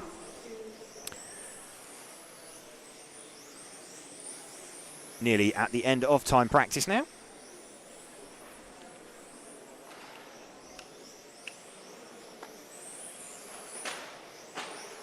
Mulip says this live coverage really adds something new and splendid to our hobby. Thank you very much. Not sure it's new because it's been going for about 15 years, but it's always good to bring live coverage. There's a few new things. There's a few new bits. We got new T-shirts. That's what it is. We've got fresh T-shirts.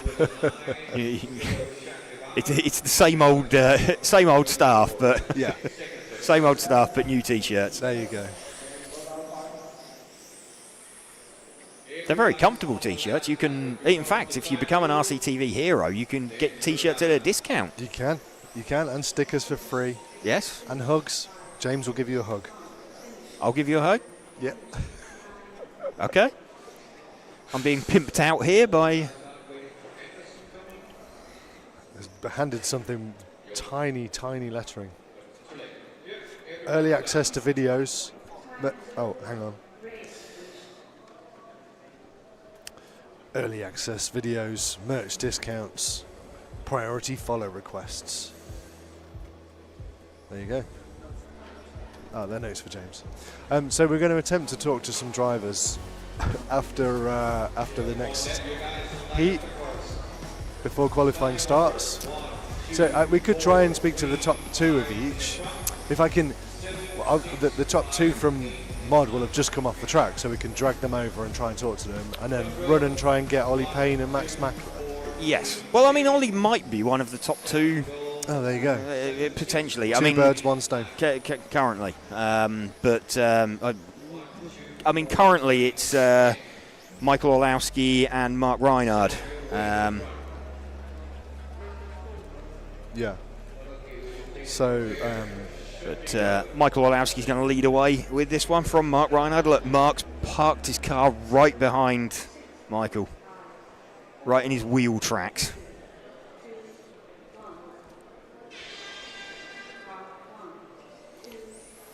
Michael leads away then from Mark. Let's run with Michael for a couple of laps.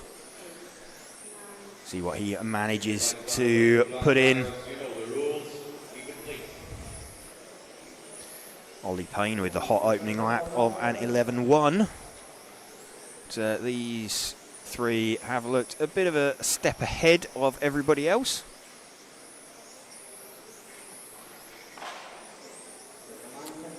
Michael Orlowski lays down some pretty decent opening laps. Where are we? After 3 laps, it is Payne from Reinhard from Orlowski.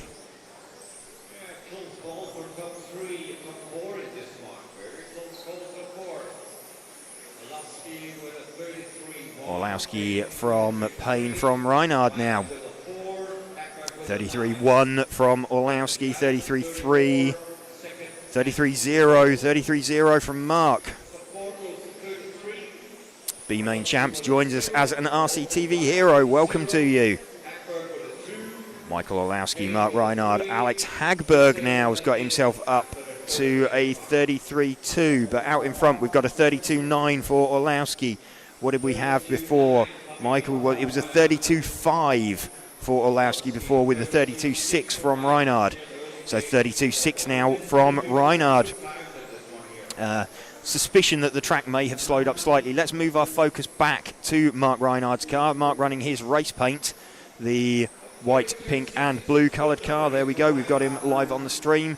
That wasn't Orlowski. He's just passed Orlowski's one car up the road. They started out 1 second apart. They are about 1 second apart now. Let's have a look at predicted times. We have a 45.810. That is Michael Orlowski has broken his car by firing it off into the scenery.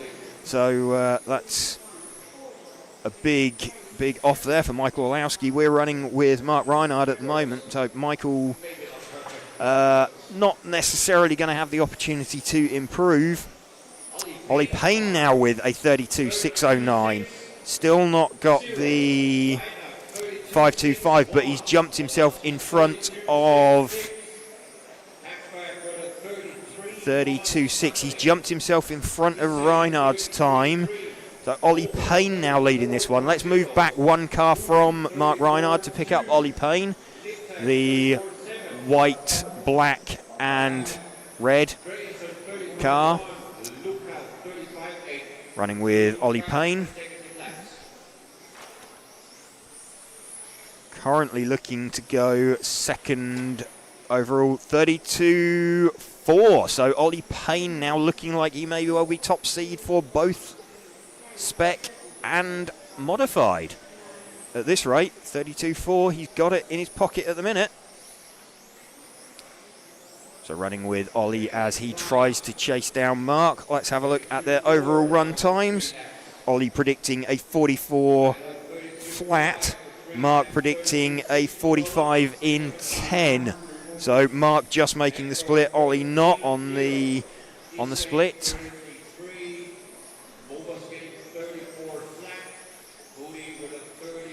We're still running with Ollie Payne. He's trying to chase down Mark Reinhard. On track, they started out 1 second apart. Ollie's done him over 3 laps. Reinhard with a 32.474. So Mark's now starting to find some pace. He's done enough to bump Orlovsky out of second. So Mark needs another quick lap. Let's have a look. 32.474 still. What's best laps? Ollie Payne a 10.8. A 10.9 for Mark Reinhard. Running with the car of Ollie Payne at the moment. Michael Olowski is back out on track, but he's well out of this, and I think he's got a slightly bent, broken car at the moment. 32.451 over 3 laps for Ollie Payne. 32.474 for Olowski. No timing at all in Modified, not on the speed controller, no. These are 6.5 turn blinky powered. The only timing you can add is by rotating at the end bell of the motor. Still Ollie Payne, 32.451, so he is by about 1/4 of a tenth down the road from Mark Reinhard over a complete run. Ollie Payne is about 3/10 off of Mark Reinhard. Both of them predicting quick 44s. Still running with Ollie at the moment.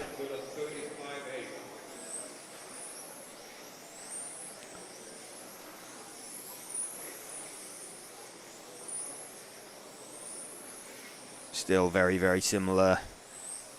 These two, Alex Hagberg running as a 33.061, but Ollie Payne heading to be the top seed in both classes as things stand, with just over 2 minutes to go. We're running with Ollie at the moment. Let's flick forward and see if we can find Mark Reinhard. He is just 2 cars forward from Ollie. There we go. This is Mark now. Final 2 minutes. He started out 1 second in front of Ollie Payne. Ollie now predicting a 45.810. Let's have a look at their last lap times. Last time round, Ollie was a 10.8. Mark Reinhard was a 10.7. So these two charging round, sizing each other up.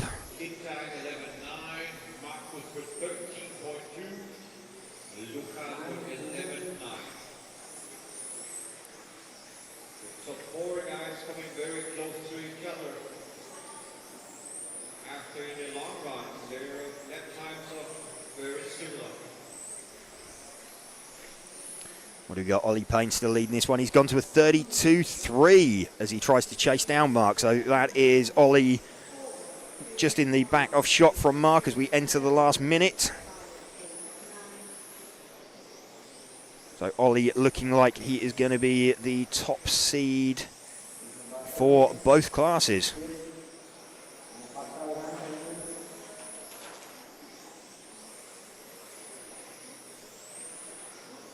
By about a 10th in modified.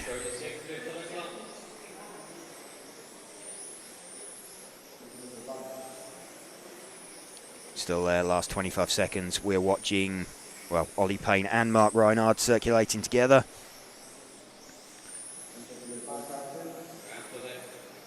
Down the main straight, final 10 seconds. Mark opens up, lets Ollie go on the final lap. So there we go, Ollie Payne is going to be top seed.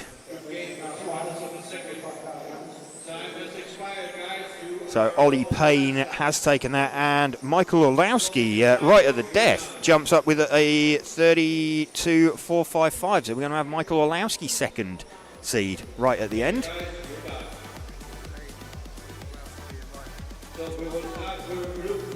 So that's the top three. So Ollie Payne has taken that one from Michael Orlowski and Mark Reinhard.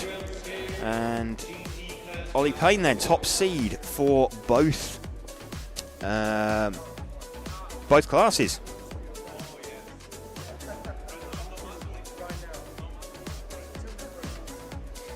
So we're just going to go and try and catch a few of the drivers. So we'll be disappearing off shortly, just while we catch up with them.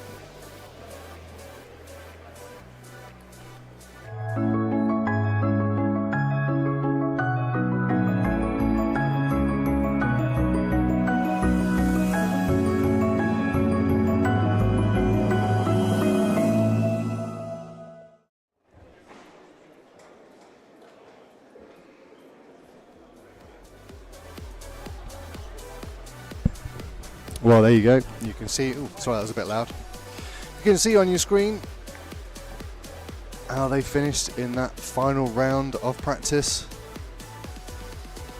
Orlowski took a massive off track. It nearly hit a marshal and a spectator and ended up at the bottom of the stairs. Oh, but it looks like we're ready to go over to hear from Mr. Ollie Payne. Any moment now.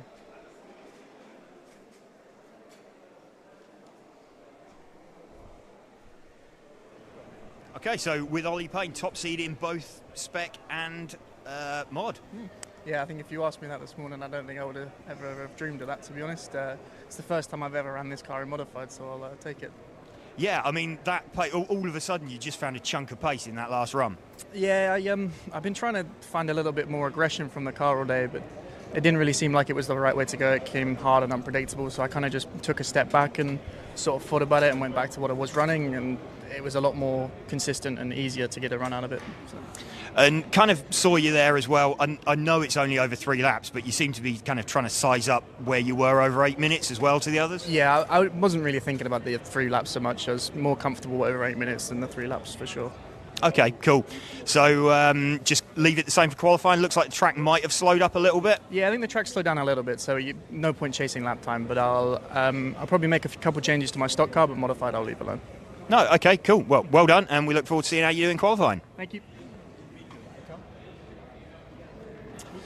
So Michael Orlowski, second in modified. That was a pretty hefty launch into the rostrum. Yeah, it was pretty bad. Just good. Unlucky with the curb, and I'm surprised the car was okay after that. Well, I mean, you were running in third, and we thought you were gone, and then you just popped up in second, like in the last minute. Yeah, and we're trying some stuff. We're always trying different things. We have not so many practice, so there's a lot of things to test. But yeah, our car is extremely reliable, and with big hits, it's not an issue. So yeah, the car was completely fine after that. What about how does the car feel over 8 minutes compared to 3 laps? It's good. It's really consistent throughout 8 minutes. It's not fading. power, traction. It's very good on the 8 minutes.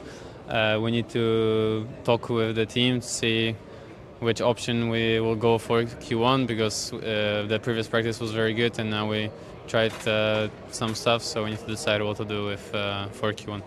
Well, good luck for Q1. Thank you.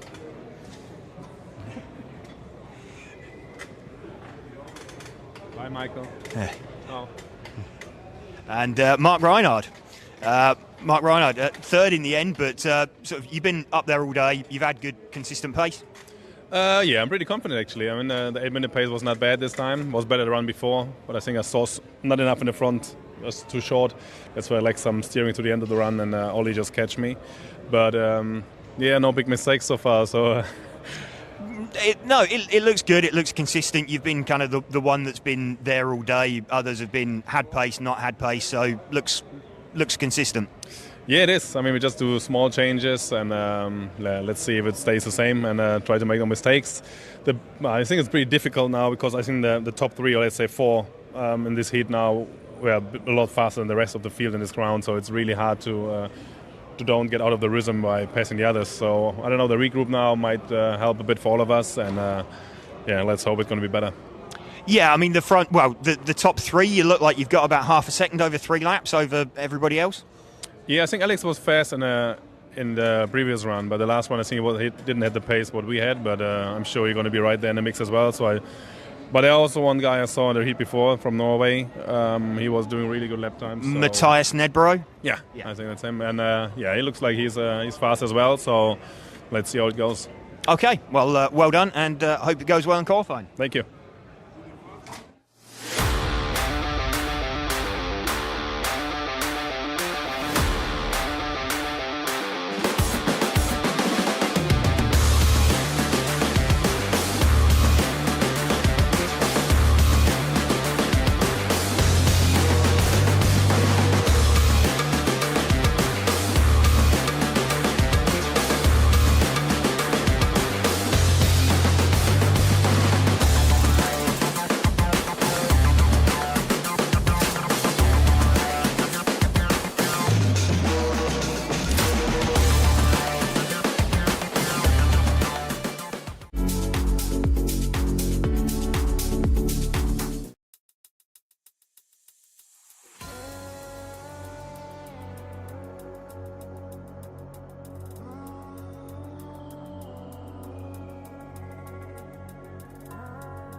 There we go, Simon Lauter, European champion. Yeah, in the end it paid off. I'm happy.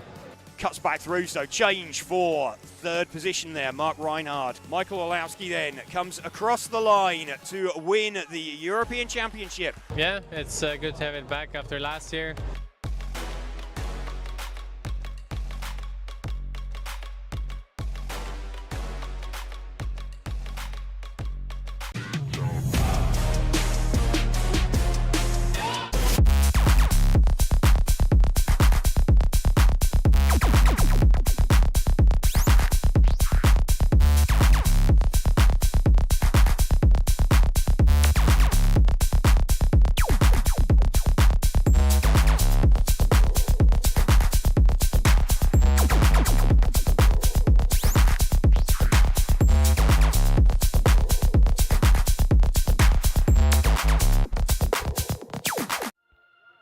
Joining us here for a lap of the EFRA 1/12 European Championships circuit, hosted by the MRCZ track. Heading down the main straight, we're going to flick left, scrubbing the speed off. We head in towards a little hairpin, then a quick flick back to the right. This is going to be a constant radius probably. Round to the right again, then back round to the left, curving as we start building the speed all the way down underneath the driver's rostrum before another sort of tightening left-hand turn into a hairpin, then another quick flick to the right, constant radius again as you start getting on the power. This is possibly going to be a triple apex right-hander before another quick flick to the left as we go down towards the bottom end of the circuit. Building speed, then starting to scrub speed off, turning it round to the left again before we head up in towards this tight, tortuous chicane as we flick right then left. Right again on the exit, then back round to the left and out onto the main straight, building the power all the way back down again, getting faster and faster and faster as we complete the lap. Let's go.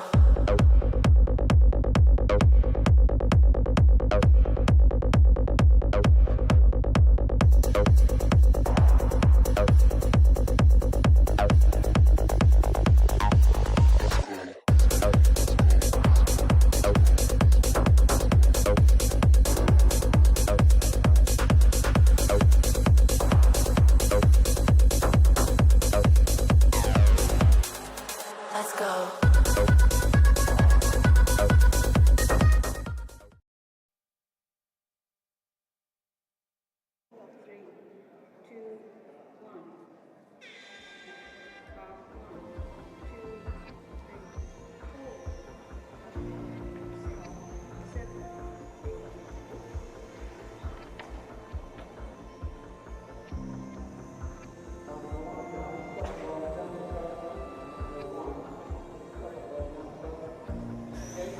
Well, we're just going to leave you with a few rotating shots of the GT class in their first qualifying heat whilst we grab some more content for you guys. And yeah, we'll be back as soon as we get back to the 12 scale.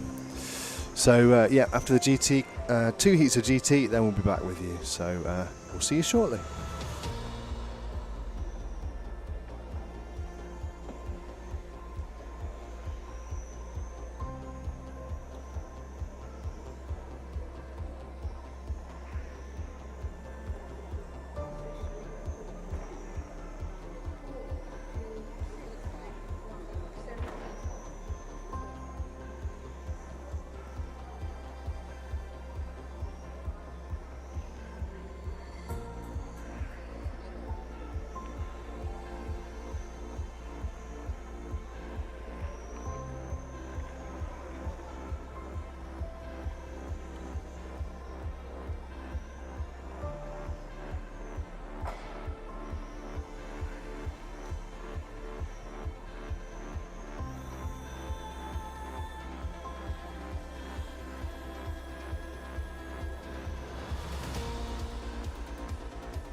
still have 4 rounds to try. Group number 1 in the track, next up group number 2. You're up next, group 2. I hope you're ready for the more real numbers on the bodies.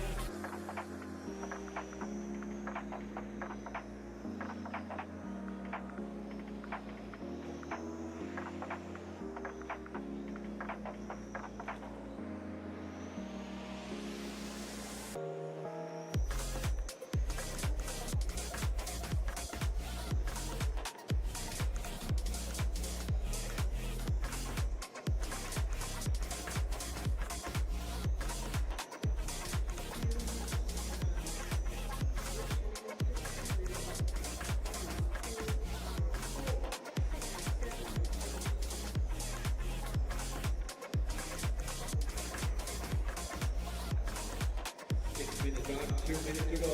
2 minutes, guys. Good job here. And Raymond DeBars who's coming up in the speed now.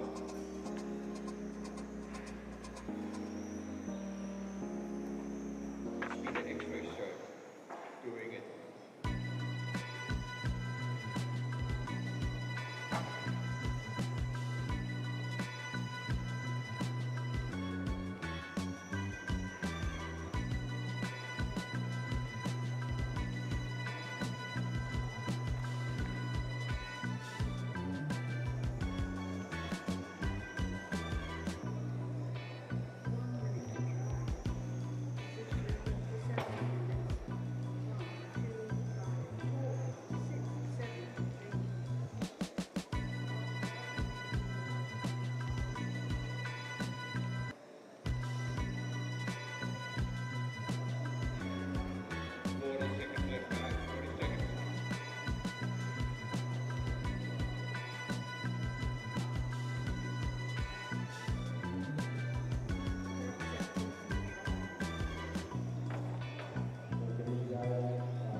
Concentrated, last 10 seconds on the clock, guys. Last 10 seconds.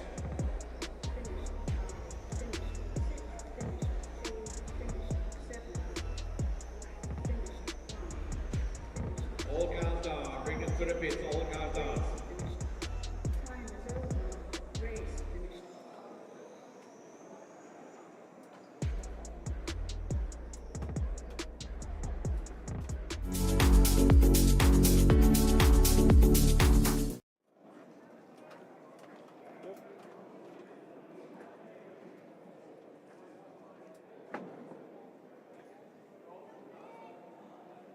Yeah, group number 2, track is over. Come on, marshals.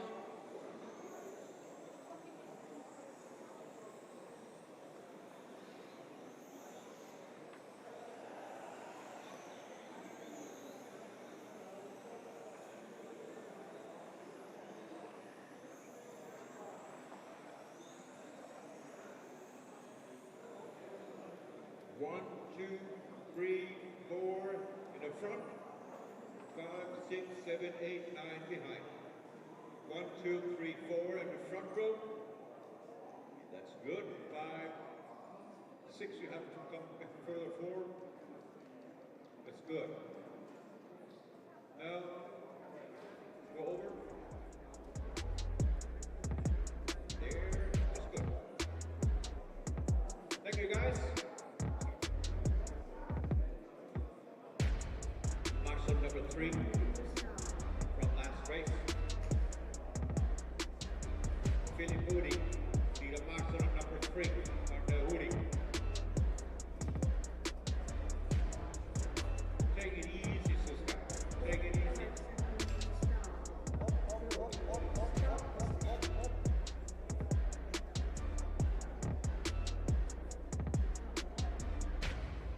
Marshal number 1. Marshal number 1.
so it's unofficial.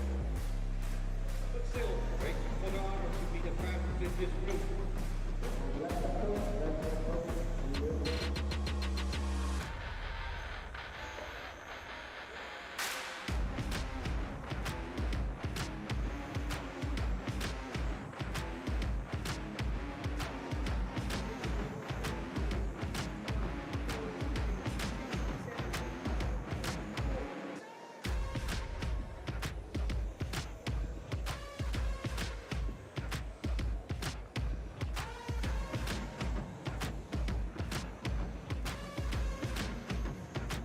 The race is 1 minute 30 old, and we got 6 minutes 30 seconds left of racing. Lewis over in the front, ball 6 minutes 2. Chris in 3, gets minutes in 4, Oliver in 5, in 6, Nicholas in 7, Mika in 8.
Who will take the over 92? Here is the 112 GT class.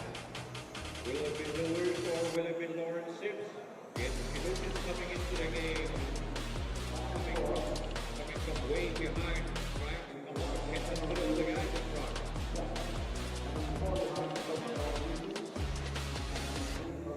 1, 2, 6, 1, 2, and 6, top 3 guys. Car 1, 2, and 6, the top 3 guys in this race in here. Trying to here over 92.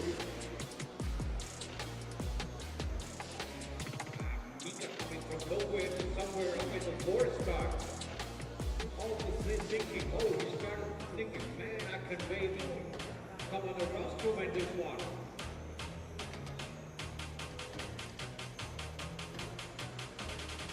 Still racing the clock. Don't race each other. This is full time.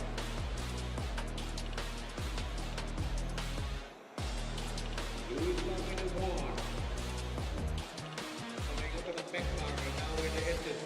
On the main straight. Fastest car is the last car. Other 3 guys here. Wow. Working this way, feel here. Nice maneuver here from Lewis. Lucky come overtaking in this one onto the main straight, coming up to the brother.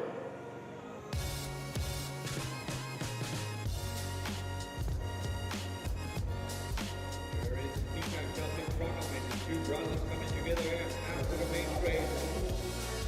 So Mika can put a hook on him, trying to follow him. Just trying to follow your brother's very fast here, Mika. Just trying to follow. Chris Grant working his butt out up there. So hold on to the conduct. 5:30 down, 2 minutes 30 to go. Now we have to concentrate into the work. Now we have to really be concentrating.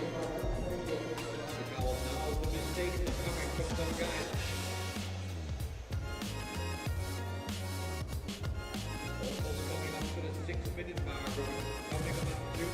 go. 2 minutes left here. Group number 2 in the GT class. Next up, group number 3. Hope you're ready. Chris Howard, Dennis, Eric, Lee Moss, Winston, Patrick, Eric, and Jean-Michel.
Two cars coming up here.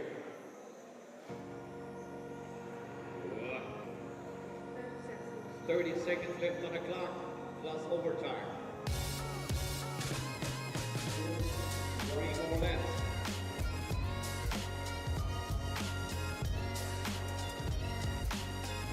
This lap has 1 more.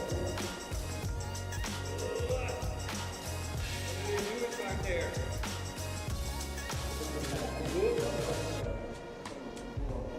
Time has expired, guys. Race it to the line.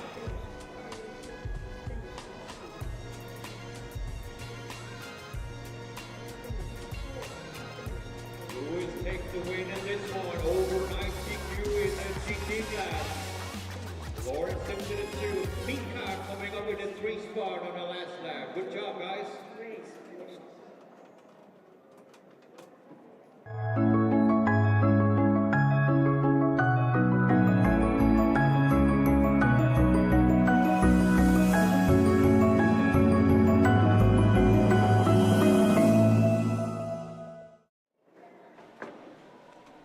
Welcome back.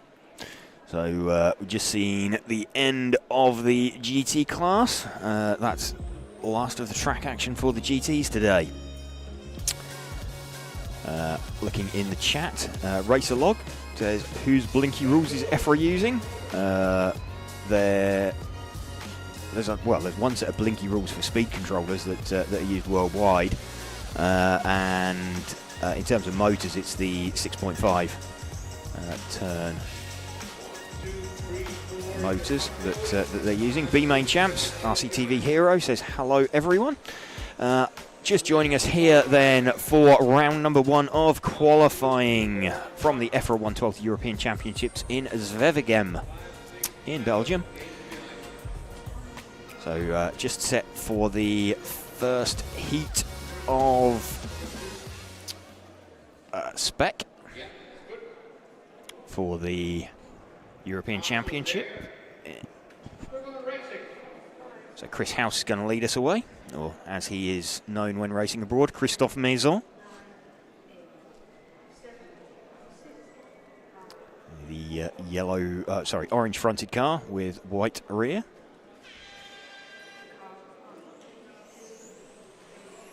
Chris leads away. Let's run with him for a few laps.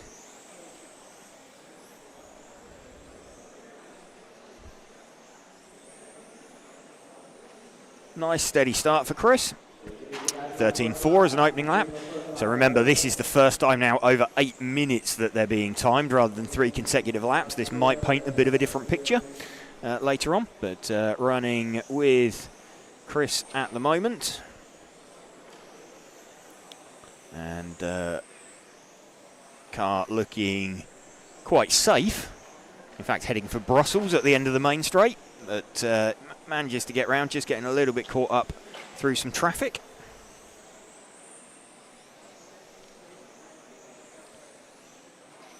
Early pace setter looks to be Winston Barnett with car number 5.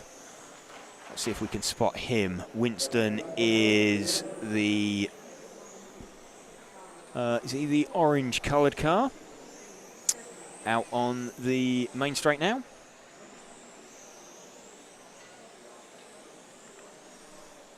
That is indeed Winston Barnett, our current leader, predicting a 35 in 8:04. So Winston's going to filter back to the top as he crosses the line. There we go.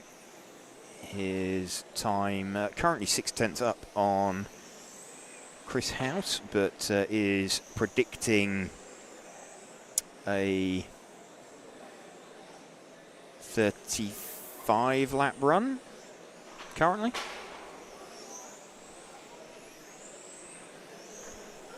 So Winston going quite nicely out in the lead. Filters back to the top every time he crosses the loop. He's running in 3rd position. We've got Lee Moss with the 4 car. Let's find the 4 car, Lee Moss. His is the white and green coloured car. Just sort of wobbling its way around the top end of the circuit now, out down the main straight.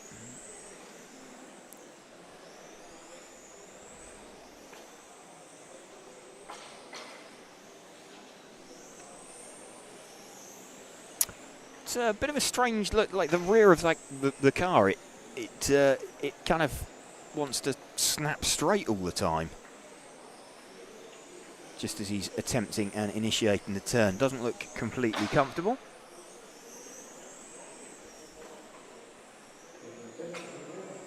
Winston Barnett still leading this one. Eric Gourgeot has got himself up into 4th position with the number 3 car. Let's see if we can pick out the 3. Believe that is the red coloured car out there, just up at the top end of the circuit now, down the main straight. That is indeed the 4th place runner of Eric Gourgeot.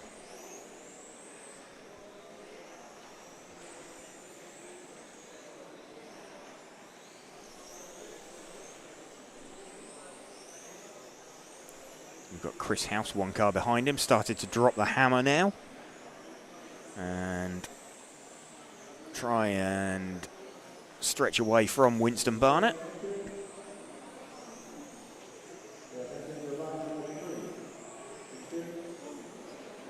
The times very, very close to one another.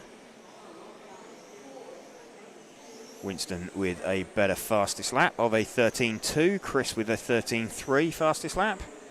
But Winston doing a 13.5 last time round, Chris doing a 13.7.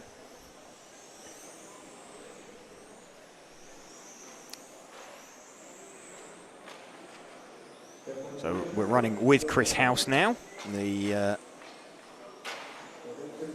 in a battle for the lead. The orange front, white rear car. Flicks up through that chicane, up at the top end of the circuit. Down the main straight once more.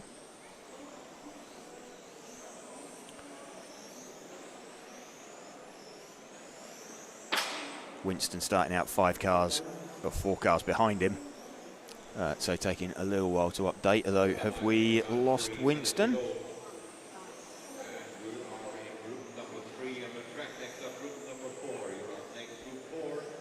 So Winston's dropped off the pace, having made a mistake. He's 3.5 seconds back now off of the car we're running with, of Chris House. Welcome to you if you're just joining us this evening for our live coverage. We're bringing you round number 1 of qualifying here at the EFRA 112th European Championships from Zwevegem in Belgium. We're RC Racing TV and bringing you this coverage in conjunction with event sponsors Hobbywing, Tony Sport, Automatics, Montec, Schumacher, Zen Racing and Orlowski Racing Line.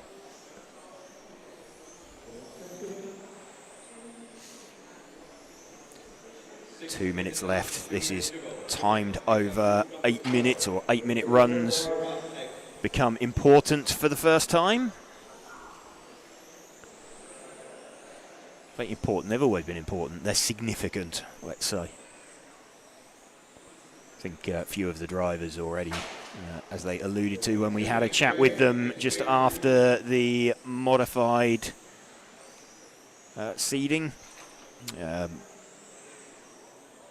saying that they were looking at 8-minute times. Obviously, we had Ollie Payne and Mark Reinhard managing 8-minute runs. Michael Orlowski putting his car off the track into the wall, and potentially something to come with that. We understand that Michael changed tyres midway through that last run after he'd put his car off the circuit onto the driver's rostrum and tried a different set of tyres and subsequently set a faster time.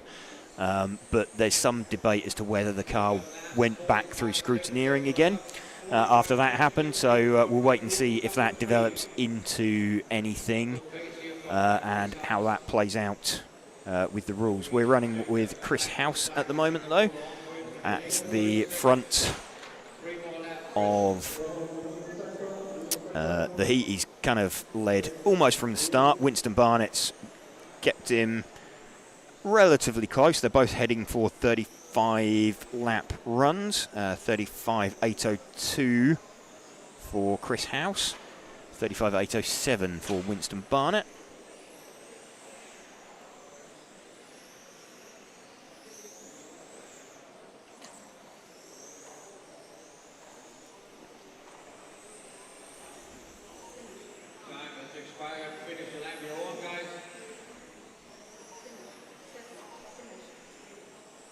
Car's just finishing. Chris House going to cross the line. Winston already having crossed the line. So Chris House takes that one with an opening gambit of 35.802. So he'll get himself, there we go, Chris House from Winston Barnett from Lee Moss.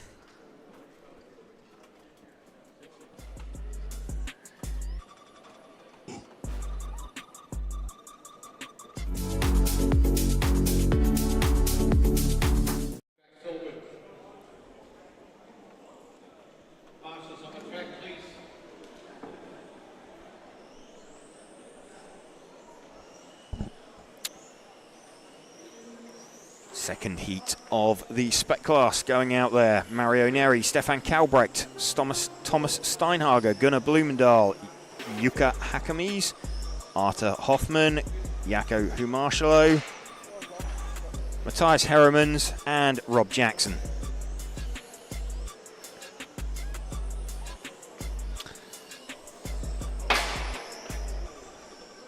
Dan Bancroft watching along, says go GB. Oh, hello to you, Dan. Shame you couldn't make it here this weekend, but good to see you joining on and watching the coverage. 1, 2, 3, 4 in the front row, 5, 6, 7, 8, and 9 behind. So cars just lining themselves up. Can't see Mario Neri out there with the one car. So Stefan Kalbrecht looks like he's going to lead off.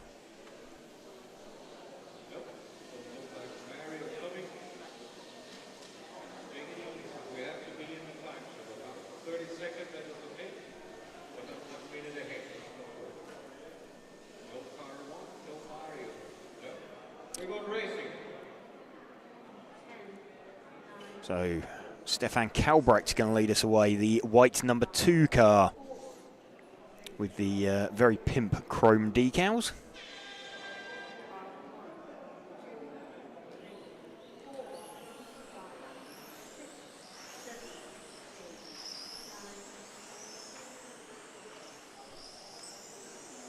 Stefan Kalbrecht down the main straight for the first time.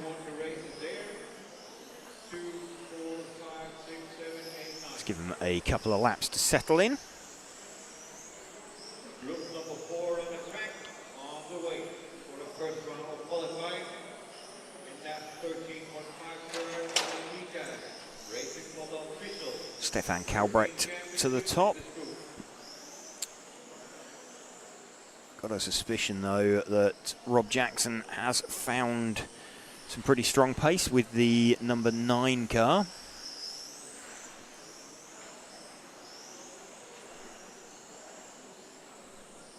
He's managing to filter through to the top every time. Let's see if we can find Rob. He is the white front, red rear car.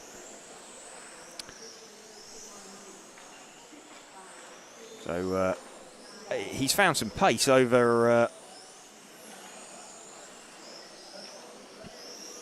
not really getting away, but started out car 9, so he'll be wanting to get himself sort of up towards the pointy end of this heat, I would think, with that kind of pace in his car. He is currently 3rd, dropping down the order, but then he'll pop up as he crosses the loop. There we go, up into 2nd. What is he? He is 7/10 behind Arthur Hobman.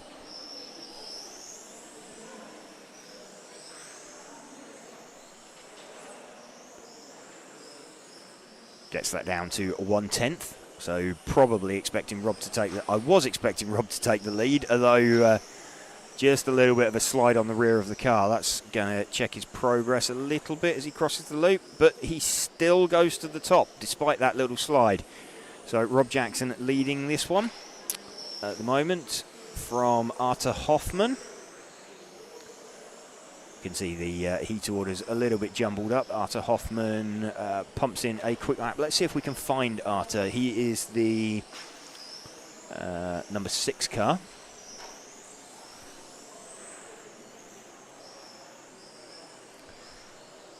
So we're just going to try and identify the 6 as he comes down to cross the loop. Arthur Hoffman is the white car with black wheels, just up it through the chicane and out onto the main straight now.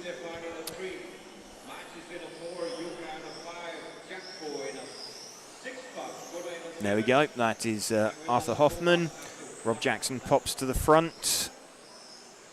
So Rob has got a fair bit faster car out there. Rob's best lap, a 12.8.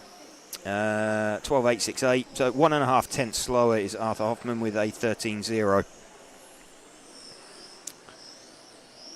So just a little bit less pace in the car, but and in fact Rob is just entering the back of your shot. Now bear in mind that Arthur started out as car number 6, Rob started out as car number 9, so started 3 seconds back. You can see that that is much, much less than 3 seconds between them, and in fact Arthur jumps out of Rob's way very, very early, but got nicely out of the way of him there.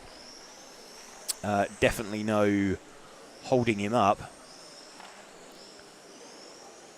Run with Rob out in front. Rob leading this one. What do we got? Just coming near half distance. Rob's lead now up to about 5 seconds that he's managed to pull over the rest of the pack. Rob heading for a 37-lap run at the moment.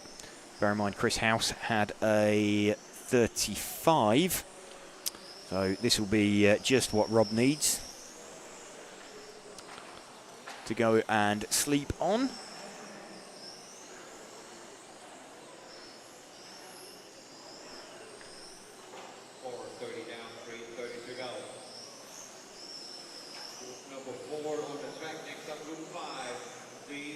Stefan Kalbrecht's now got himself back up into 2nd position. He is some 6 seconds behind Rob. Rob we're running with at the moment, and Rob puts it on its roof, launches it across the chicane and ends up having to go back round. That is going to eat into his lead, but despite that Rob still leads by 4 seconds.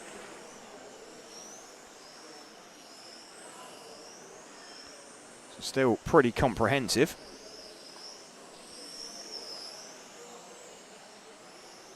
Predicting 36. 5:30 down to 30 to go. See what Rob does this time around, a 13.2. Next up, group number 5. Run next. Stefan Kalbrecht flicks to the top, then Rob Jackson does as he crosses the line. Stefan started 7 seconds in front. Dan Bancroft saying Rob needed a roll mast. Might have helped him. It might have left him teetering on the roof rather than landing back upside down.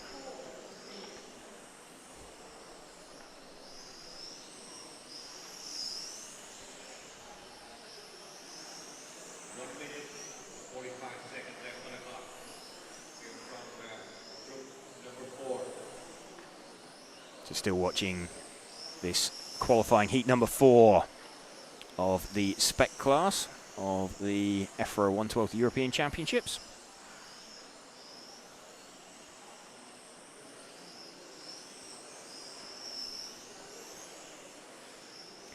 Dan Bancroft desiring a return of the roll mast.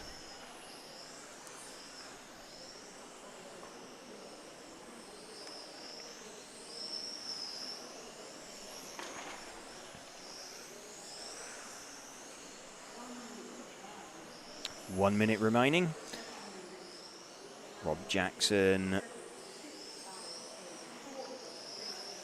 now about 8 seconds down the road. 7.5 seconds down the road.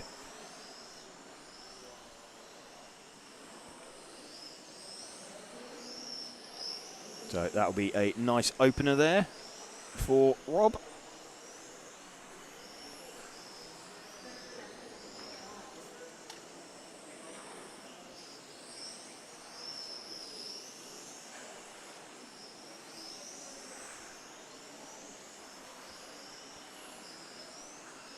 Final 20 seconds now.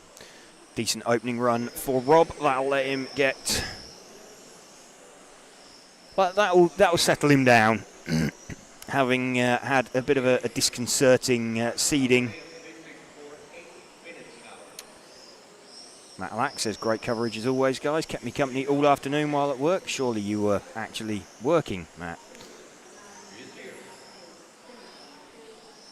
Rob Jackson taking that then from Stefan Kalbrecht and Jaakko Humarshalo. All cars down. Bring them to the pits, please. Cars being brought into the pits.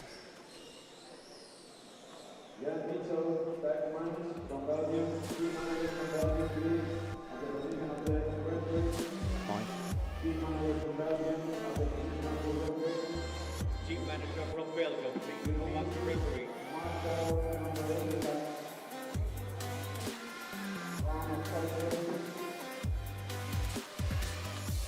Again, team manager from Belgium, please come up to the rostrum to the referee. Team manager from Belgium.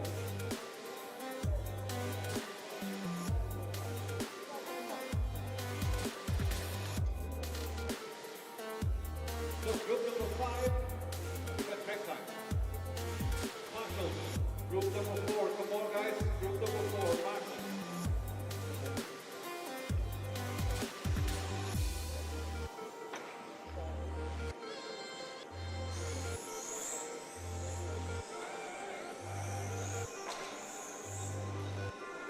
Getting set for heat number 5 then. Laurent Sips, Julian Krajuzek, Tony Wade, Thomas Gavel,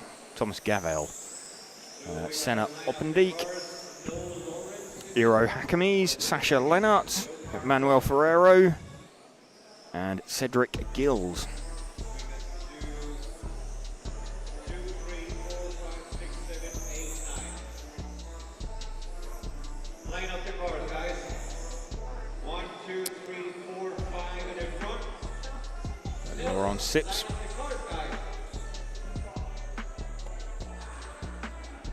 Making his way to the front.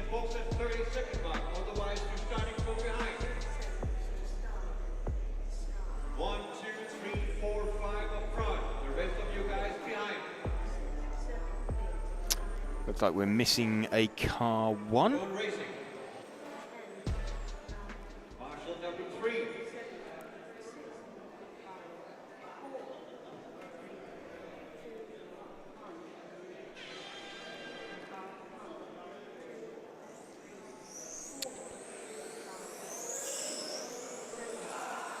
Julian Krajuzek leading away down the main straight to the all yellow coloured car, or yellow coloured car with the white roof.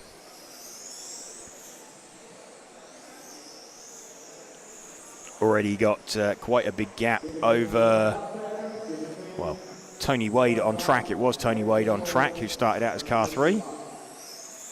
But I think Sene Optabeek will pop out into the lead after this one. Let's move one car back. That's the 4 car of Thomas Gavel. That's one of the quickest cars in the heat. He's currently running 2nd in the heat and having a bit of a contretemps with Tony Wade.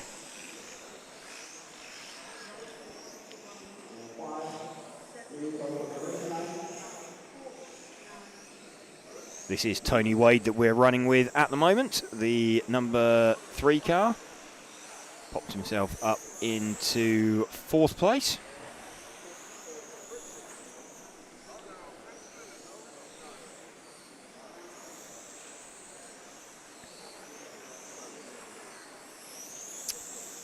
Lead car at the moment is Emmanuel Ferrero with the 8 car. Let's see if we can spot the 8 car out there, travelling with some pace. That is potentially the pink coloured car down the main straight.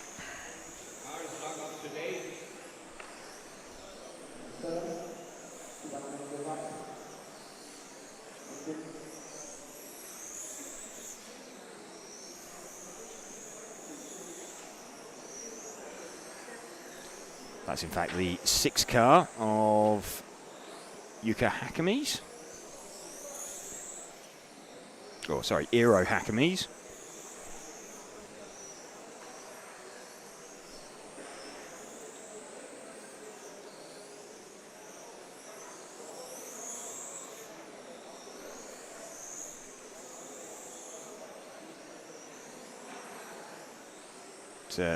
Julian Krajuzek has got himself back out in front with the number 2 car. Here is the yellow car with white out onto the main straight now.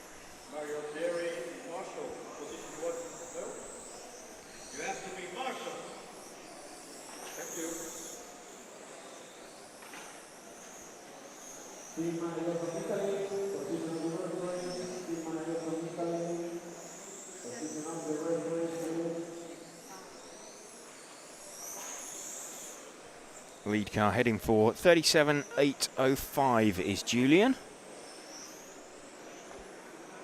So going to jump in ahead of Rob's time. Let's just double check, see what Rob did last time out.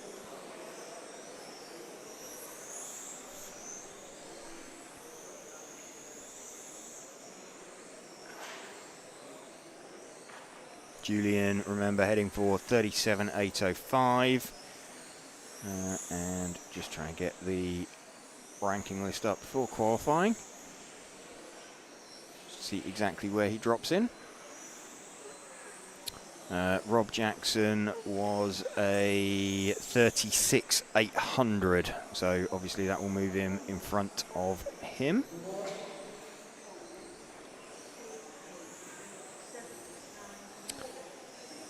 Predicted time, Tony Wade is heading for pretty much an identical time to Rob at the moment.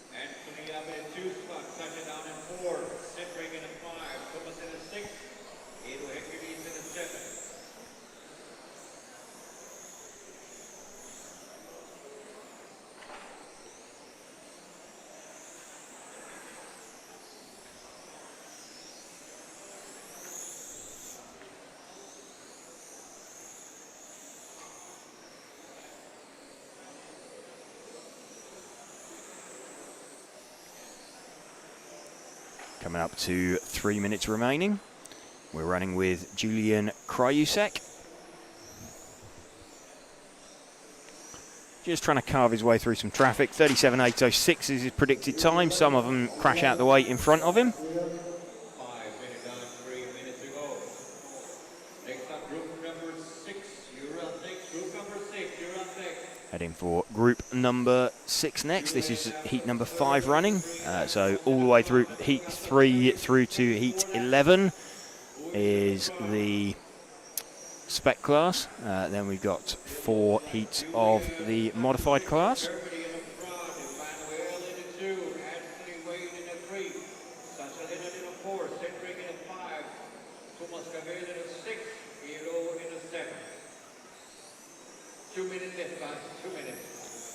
Just waiting to see if anything has altered with qualifying for the modified class, see if anything's come of the transgression on Michael Orlowski's car. See if we've got any news to bring you. We know Ollie Payne's going to be seeded number 1. We're just waiting to find out whether Michael Orlowski will be starting from P2 or whether that's going to be Mark Reinhard.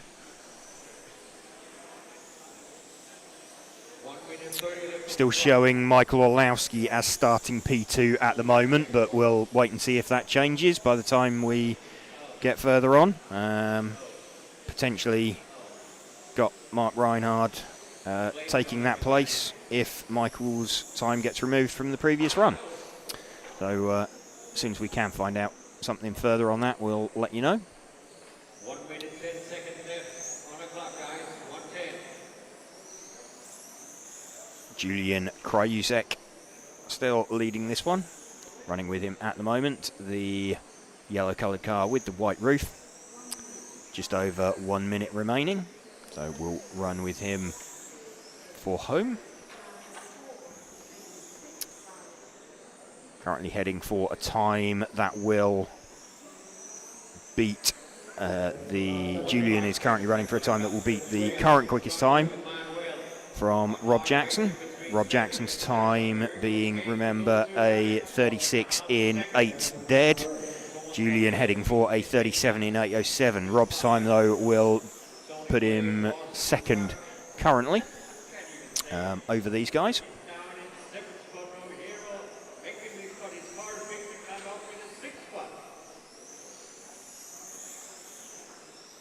Into the final 15 seconds now. Just ahead for home. Small little mistake there over the curbs. Not going to be too injurious. He's still going to make it over for the split lap. And he has quite comfortably made the split lap. Just crosses the line. So Julian Kryusek taking that one with a 37 in 8. Rob Jackson's 36 in 8 dead holds up for second position, though.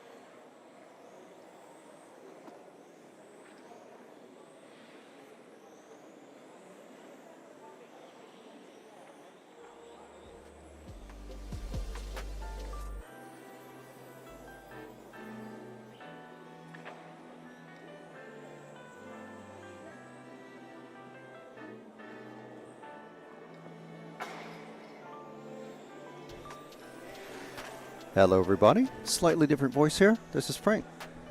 Yeah, always on the camera, but now I've eaten, so James is eating, and Matt is trying to wolf down some burger as well. I got a little pamphlet of the burger van as well. There's the proud of their burgers. I had a chef burger with Roquefort. Yeah, I know, I'm just missing some red wine. That's for later. So in this one, we've got some drivers, and we have cars, and there's brightly colored things on a gray track. There we go. Esteban Fontaine, Mark Payne, Niels Mers, Alfie Hart, Tim Jensen, Tom Bryn, Ole Thomas Bryn, I'm going to go with. Eric Saturnau, Andrew Thompson, and Magnus Hellmark. So, although James didn't pass on the compliments, I did see the very nice compliments from someone, I think it was Kevin someone, who was saying, very nice work on the camera, thank you very much. I hope everyone's appreciating it. Matt is on camera now, and you can tell he's been brushing the rust off of his skills. The original cameraman. So, with 8-minute run, we're already 30 seconds in. I didn't brush my own rust off. Fontaine popping up. Well, it's all moving around. Fastest 3 laps, consecutive laps. Oh no, this is 8 minutes qualifying, full 8-minute run. Right, yeah. So they will be jumping around. Do apologize. I'm getting my feet underneath me. I haven't commentated 12th in a while or ever. So we're with the leader of Esteban Fontaine. I'm pretty sure. Whoa. Let me see. See if I can see the car number here. Nope, it's a car. I can't tell who it is. I think it is Fontaine, though, who crossed over. Very rapidly getting passed by Thompson, Saturnau. Jansen trying to catch up. That is, Fontaine. So is the car one. I apologize. My eyes are old and the light is dark. James will be back shortly as soon as he finishes his burger. Huge lead. Big lead on track anyway. But let's see who else is he able to maintain it, because Saturnau and Thompson doing pretty well to get past Fontaine, but maintaining it. He is. Mers pops up into second, then Thompson, Saturnau again, or Saturo, sorry, I do apologize. Monsieur Saturo. Jeez, I think that's the 7. That the minty green, the Tiffany green, second car going down the straight as Fontaine, I believe, in the lead on track. This is Fontaine and Saturo, and then Mers has just crossed over with the red and white. See if we can drop back one car, Matt, to Mers. It's not Mers. This is Saturo. Okay. I've been following them all day on the track, but actually following them for commentary is a little bit different. Saturo, yes, popping back up in the lead with that number 7. Then we got Mers, Thompson, Hellmark. So, just so you guys know, because you can't see it, but you can see this on myrcm.ch if you have a separate screen or phone or whatever. Very handy to have multiple screens like we do here. So Saturo on pace for a 37 and 8:13. Who's doing better than that is 37 8:08. 8:07 actually for Andrew Thompson from the UK. And it's going to be Saturo, Mers, Thompson, and Bryn competing for that overall 37-lap pace at the moment. Fastest lap so far is Niels Mers with a 12.858. 4 minutes gone. So we're still with Mers. So it's... Oh, sorry, this is Saturo still. Thompson and Bryn running 3rd and 4th. So this is our leader. We're competing for the very tight battle for the lead, actually. Saturo 13 flat lap, best time, but that's about a 10th and a half slower than Niels Mers, car number 3. It'd be great if they had numbers on them. They do. I just can't read them. I'll see if I can find the car 3. It was one of the cars that we were following. Oh, it's the Tiffany green car going into the far end of the track. So the second after the like white and green, and then there's the Tiffany green or seafoam green, Bianchi, whatever you want to call it. Minty green is what we tend to call it here. That is Niels Muurs, who looks like, if he can maintain this pace, is going to win this heat. We're into qualifying now. 3 rounds of controlled practice, which was the first time that the drivers actually got to drive on the track with their cars. Checking in yesterday and all that, but no cars were allowed on track until this morning. So 3 rounds of controlled practice, 2 rounds of timed practice, which basically seeded everybody into their qualifying positions, and then the qualifying will place everybody into the various main race positions. So Niels Muurs still at the top, dropping Thompson and Satiro down again, and they are not able to, the last time they came around, they are not able to knock him off the top perch. So it looks like Niels Muurs, with 2 minutes left in this one, is going to be winning this run. First round of qualifying, as you can see, it's Spec. It's heat number 6. There are 11 heats of Spec, and then 4 of modified. Of course, modified is in air quotes, sort of, depending on who you ask. But we'll be discussing that over the time. Ooh, Thompson has just popped up into the top spot. Andrew Thompson with a 12.860. Niels Muurs still with a 12.858. They are basically battling over a second or so, or less than a second. So it's Thompson, Satiro, and Muurs. So if we wait at the end, well, the purple, there's just one purple car just about to cross the line in a second. That is Andrew Thompson, who we haven't followed, and he's one of the challengers for the top spot here. We'll stick with him till the end and make it easy on myself. It's a lot easier to commentate when you're familiar with the colors of the cars and stuff like that, and so just gonna make it easier myself. Andrew Thompson coming down the main straight around that T, that sort of omega shaped turn, around the triple left, and then this long left, triple right and long left in the chicane, back down the main straight. Thompson, see what he does this time around. Thompson popping back up into the top spot. 37.809.409 forecast, but Niels Muurs with a 37.809.409. So literally half a second in it. Just a single pop of a corner, or just going wide in a couple of turns can decide the winner of this one. Everyone, remember, on their own clock. Time has finished, so racers are going to be finishing the lap that they're on. And Neil, ooh, no, he takes it just at the very end. Muurs had it for a moment, but now Thompson has taken it back. So I'm going to hand you back over to James if he's finished with his cheeseburger and Belgian frites. Very nice. Okay, so that's it. Thank you to Hobbywing, Tony Sport, Awesomatics, Montec, Schumacher, Zen Racing, and Orlowski Racing Line. I'll be back on the camera in a moment.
So thank you to Frank for stepping in whilst we were suitably refreshed during that one. Jan Dietmar leads away his all-white coloured car from Mark Dieterman in second position. And Jan Dietmar makes a mistake coming out onto the main straight. So let's pick up Mark Dieterman in second position. Oh, he's actually going to be leading this one now, with a decent opening lap. Currently on a predicted 38 lap run, but we'll see what that settles down to.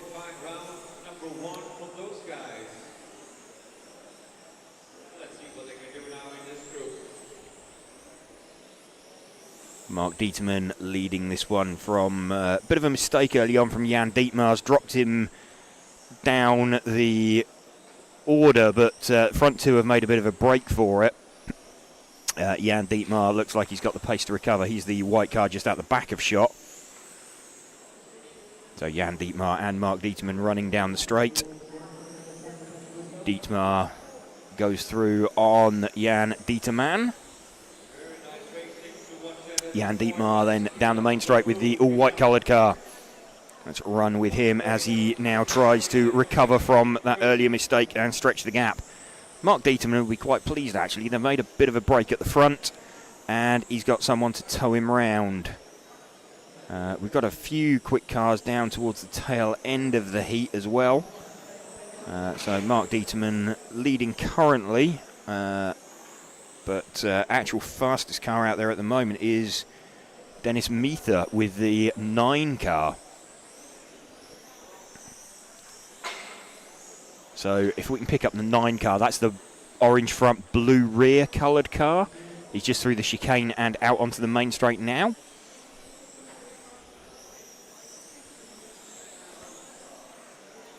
This, our current leader, Dennis Meether.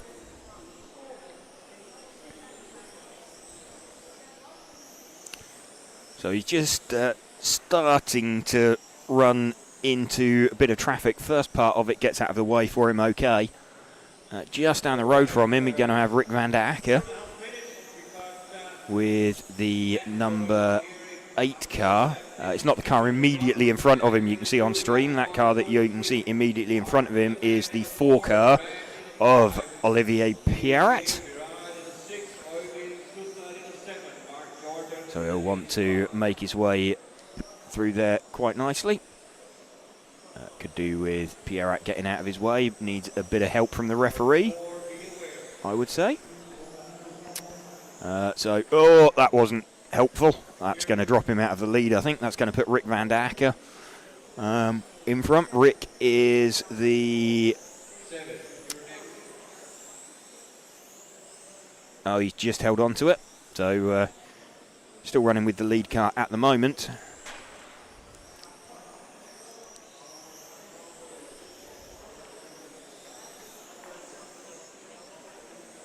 See who he's coming up on next. I think that's the number 7 car.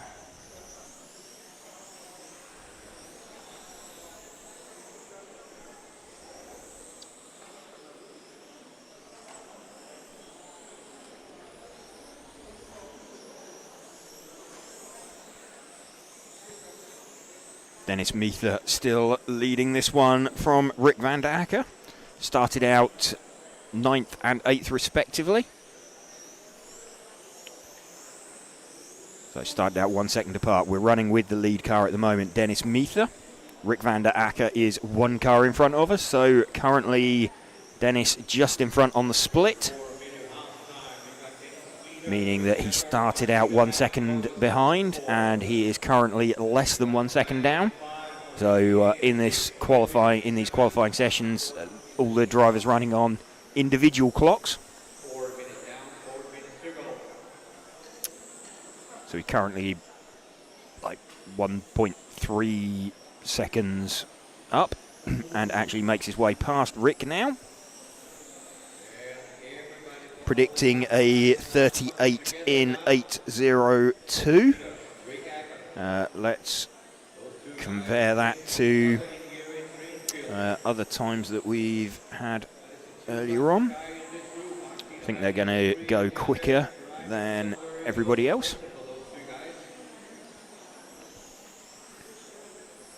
Just giving each other a nice tow round, everybody working together exactly as it should be.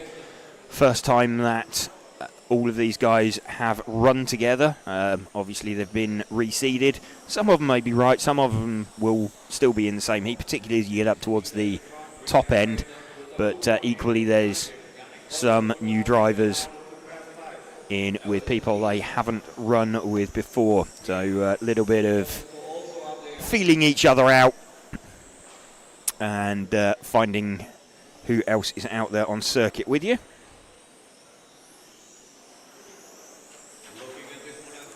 Dennis Meether still running out in front by some 3 seconds now from Rick van der Akker. Just we come up with 2 minutes left. Dennis Meether from Rick van der Akker, Janne Koivisto, Mark Dieterman, Mikkel Brandt, Oliver Pirat, Oyvind Stusal and Mark Jordan at the tail of the field currently.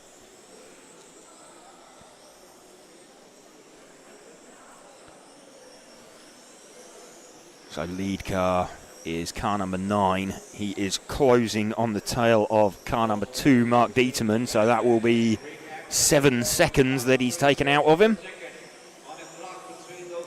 over the course of the run. So quickest currently we have Julian Krajuzek, who did a 37 in 8. And we are heading for Dennis Meether, a 38. So a bunch of these guys are going to go quicker than the 37 in 8. In fact, just about everybody is, with the exception of Mark Jordan. Everybody in this heat is going to trump the times from the previous heat.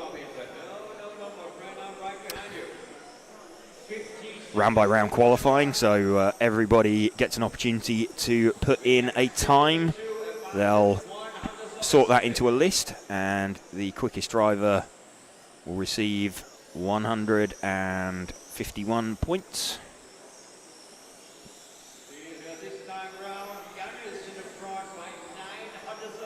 In fact, a lie, it'll be 155 points. And then they'll sort them down after that.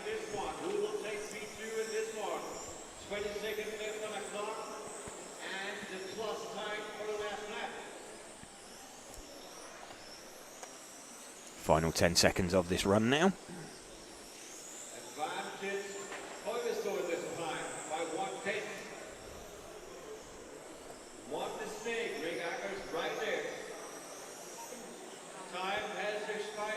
Time has expired. Dennis Meether from car 9 going to take that one.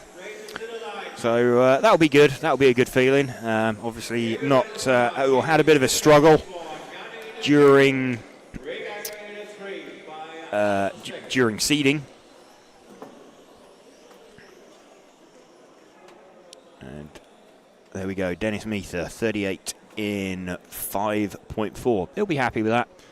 That's a good run. It's a good base to start from.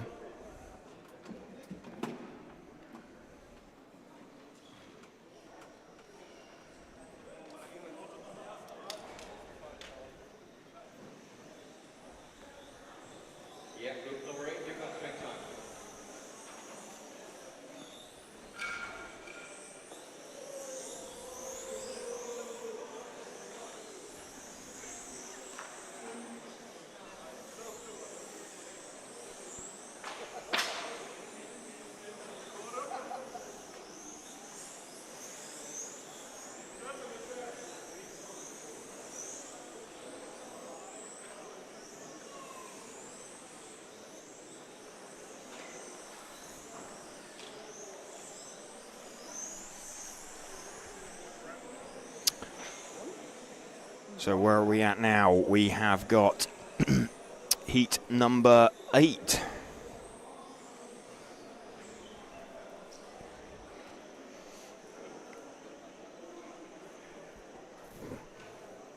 So this heat number 8 of 11 of the Spec class. Then we got 4 heats of modified. Dan Burke's going to lead away, the green and gold body shell.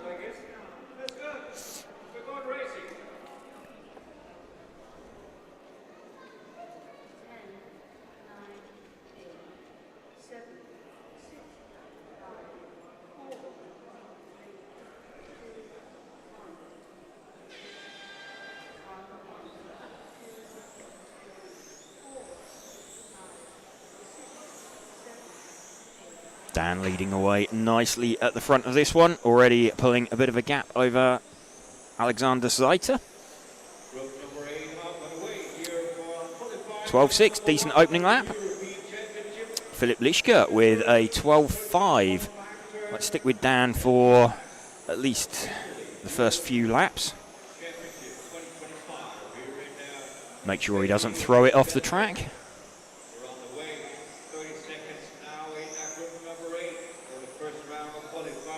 Looking pretty decent for Dan at the moment. Car looks like it's got some good drive off the corner now. Nice bit of lift, flicks it through the chicane nicely. Predicting a 39 lap run currently for Dan.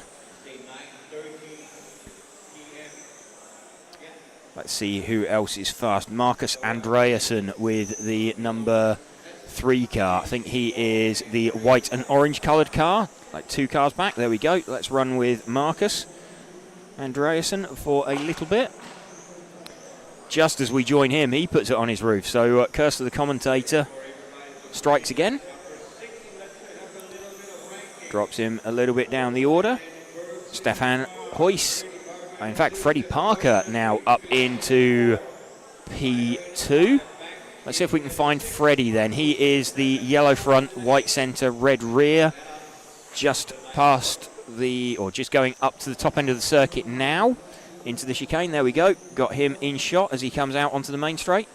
So Freddie Parker running second. He'll filter down the order but then come back up it again.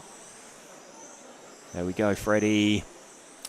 About 1.2 seconds behind Dan out in front. Small mistake there from Freddie.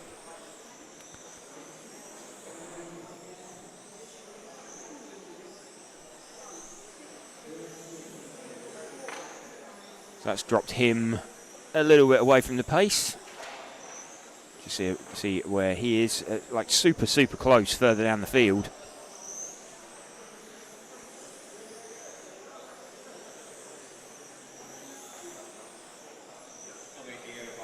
Alex Saiter back up into second position with the number 2 car.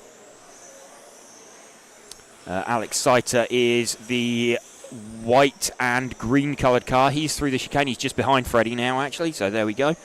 As he comes down the main straight.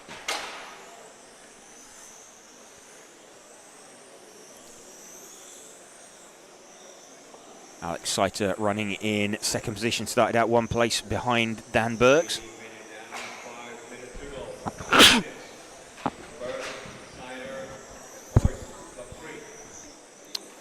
Dan still leading this one by 1.1 seconds from Alex Saiter.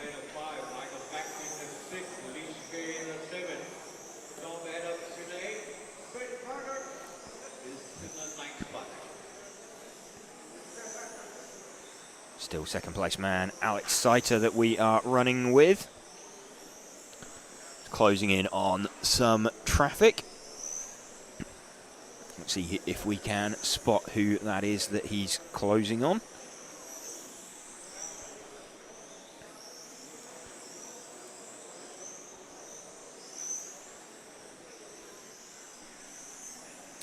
.38.805 predicted for Dan Burks. Similar time predicted for Alex Saiter.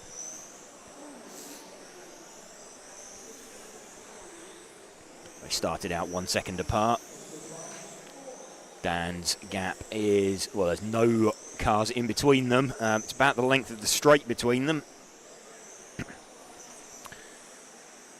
There's about 7/10 between them on the absolute time. after they've crossed the line.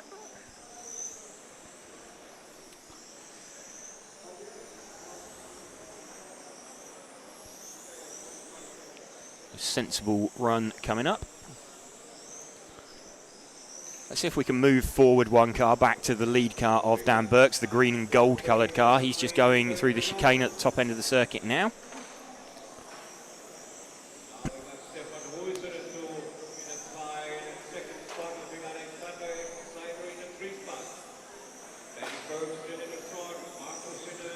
Stefan Huyss seems to have found some place. He's got himself up into second. He's about 8/10 down at the moment on Dan Burks, but just keeping a bit of a watching brief. Last lap time, not a brilliant lap from Dan. It was a 13.0 against a 12.7, so won't want to have too many more slow laps like that, will Dan?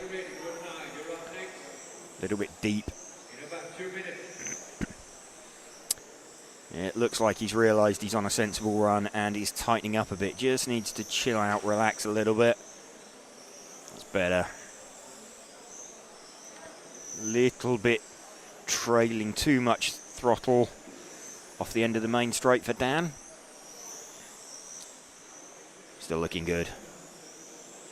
Still got about a second in hand over Alex Seiter. Stefan Huyss found a bit of pace and then dropped off of it. We're still running with Dan Burks as he runs for home. Less than 2 minutes to go. He'll want to get this one in the bag if he can. Small little mistake doesn't cost him too much time. That will give Alex Seiter a bit of a sniff though. Gap now 7/10 between them. Don't want to be going out there, Dan. 1:30 left on the clock, 1 minute 30. Just keep it going.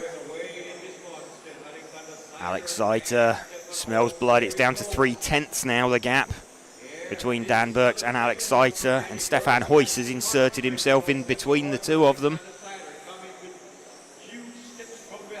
Alex Seiter now to the front from Dan Burks, and I think Stefan Huyss is now going to go to the front. So Dan Burks goes from leading to third in the space of one lap. Let's move back one car to Alex Seiter. This is Alex Seiter that we're running with. He is, well, he's now in third. Dan's nicked second back off of him. Stefan Huyss with the 6 car is the one who is leading this though. Just trying to locate him with 30 seconds left. I think he is the green front, white rear car.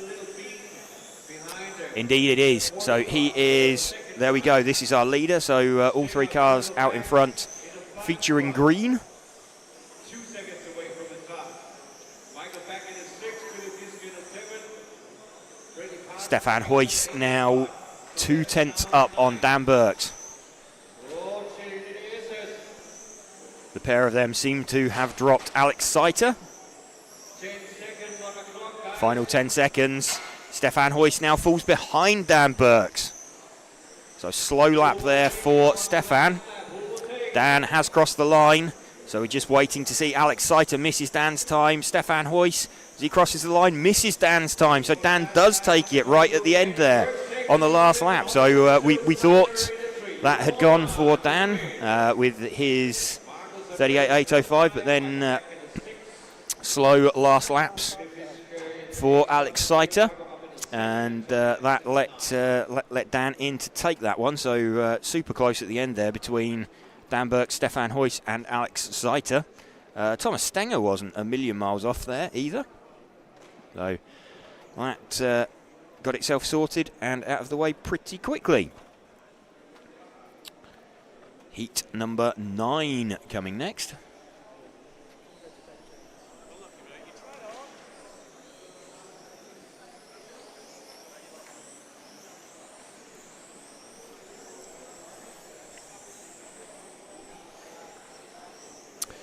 Who are we going to have then? Christian Gear, Lucas Larsson, Rico Clays, Werner Spanbrucker, Ben Vincent, Stu Cartwright, Alexander Van Gansen, Jacques Libar and Andrea Torrigiani. will be taking part in this heat. I'd like to say thank you again to our event sponsors, Hobbywing, Tony Sport, Awesomatics, Montec, Schumacher, Zen Racing and Orlowski Racing Line for helping us to bring you this coverage.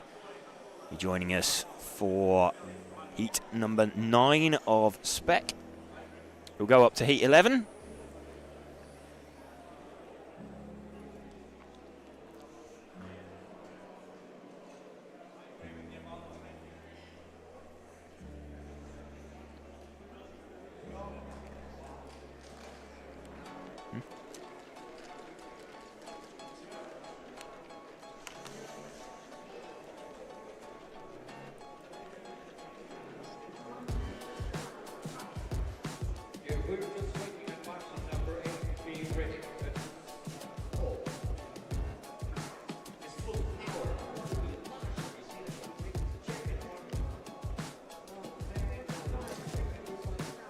Getting set then for Christian Gear to lead off with car number 1. He is the white, yellow and sky blue coloured car.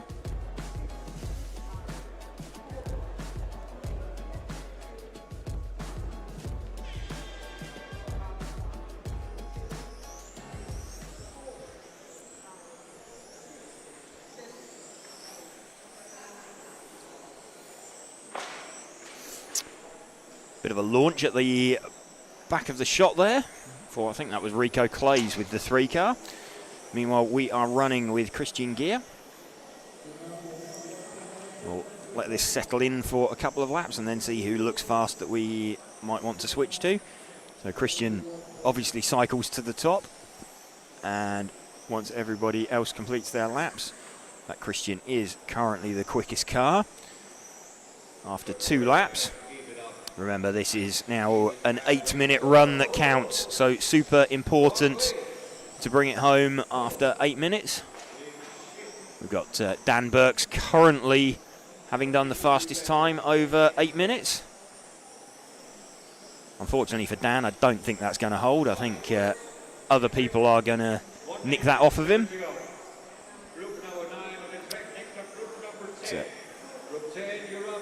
Got Andrea Torrigiani, looks like he's found some speed out there with the number 9 car. That's the all-white coloured car, just going through the chicane and out onto the main straight at the moment. So Andrea pops up in front, in fact to the front now, so he's leading this one by about 2 tenths. So starting out car number 9, we need to pick his way through this traffic. Andrea developing very rapidly into a very fine driver. Down the main straight once more. Just catching, passing people as he needs to. By the time you get up to heats up at this area, that was a little bit unfortunate for him. Didn't cost him too much time, but I think that was a little bit of over-enthusiasm, trying to get past some traffic that was kind of trying to get out of the way, but didn't cost him too much.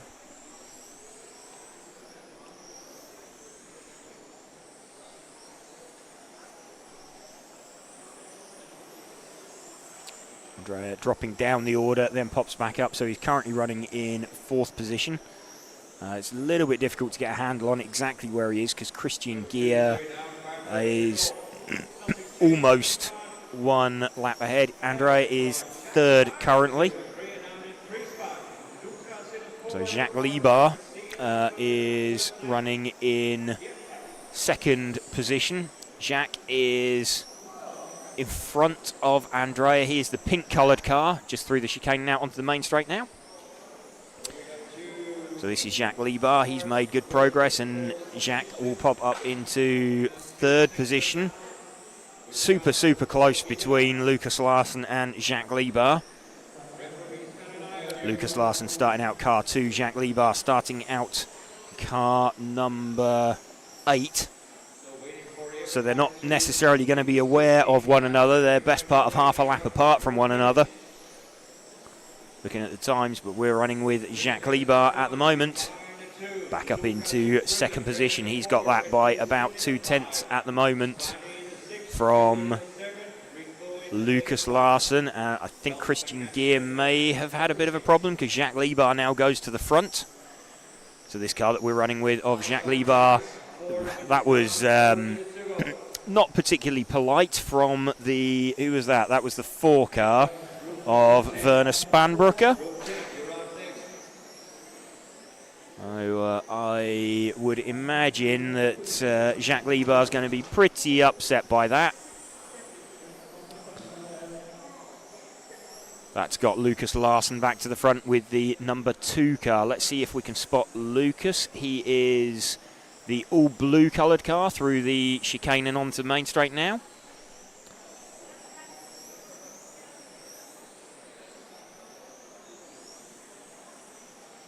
In fact, I think Andrea is going to be back somewhere near the front when he crosses the line again. Yeah, Andrea's leading this one by about 3/10, but we'll run with Lucas for a little bit.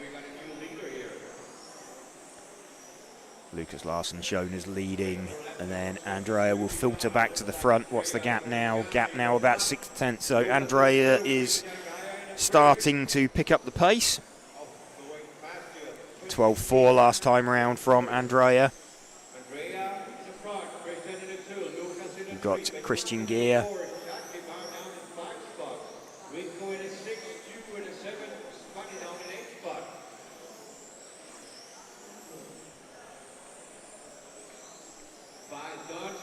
Still running with the car of Lucas Larsson.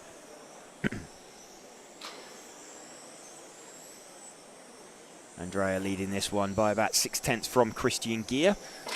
Let's see if we can move forward 2 cars to pick up the car of Christian. There we go. That is Christian Gear's car, set off as car number 1. This will be a bit strange for him because he hasn't really seen anybody else over the course of the run. Certainly like approach him and come past him, and to kind of hear that he's running 2nd or 3rd will be a bit of an oddity. Not necessarily, certainly Lucas Larsson, he'll know where he is because he started out P2, but hearing that Andrea all the way from car 9, he's like 8 seconds back, he's not going to know where that one's come from. So Christian Gear still shown as the leader at the moment, but then Andrea flicks back to the top. About half a second now for Andrea, his lead. Andrea is, where is Andrea? He's just coming past us now, the all-white coloured car. Let's see if we can pick him up as we sweep through the middle of the circuit. Andrea, our lead car. And he is circulating just in front of... well, someone has got a broken car, and I think that's the 6 car of Stu Cartwright, who will fail post-race tech for being underweight, mainly because his tyre's been punted under the rostrum. But still going quite nicely out in front.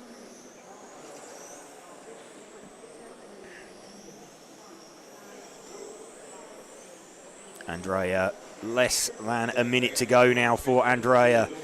2/10 the gap between Andrea and Christian. They're in completely different parts of the track because of where they started. Andrea being pressured by some traffic that he's let past. Let's see if we can spot who it is. It's the 5 car, which is that Ben Vincent? That doesn't look like a Ben Vincent car, but it is the 5 car of Ben Vincent. It looked far too in control for Ben Vincent's car.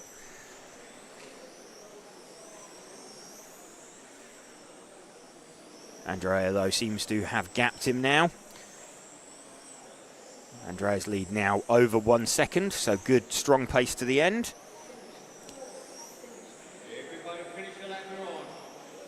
Just waiting for Andrea to finish. So Andrea takes that from P9 with a 38 in 8:01.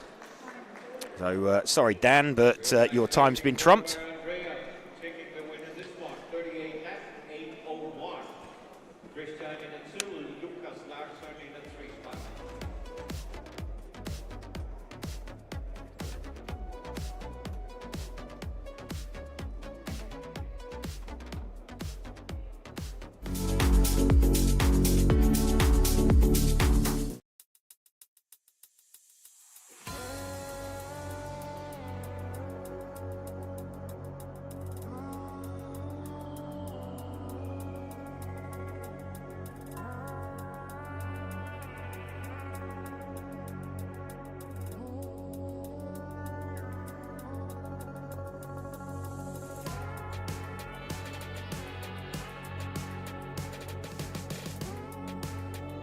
There we go, Simon Lauter, European champion. Yeah, in the end it paid off. I'm happy.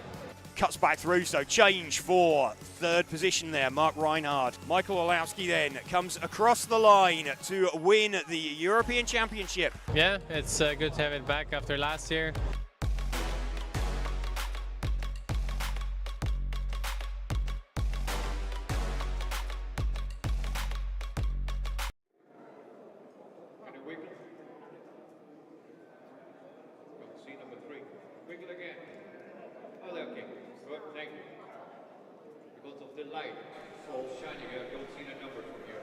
Ready for heat number 10, penultimate heat then.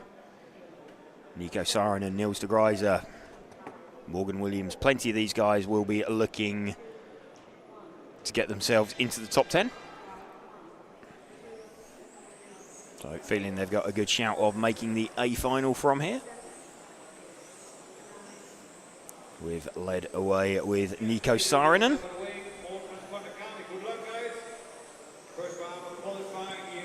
Strong start from Nico Saarinen.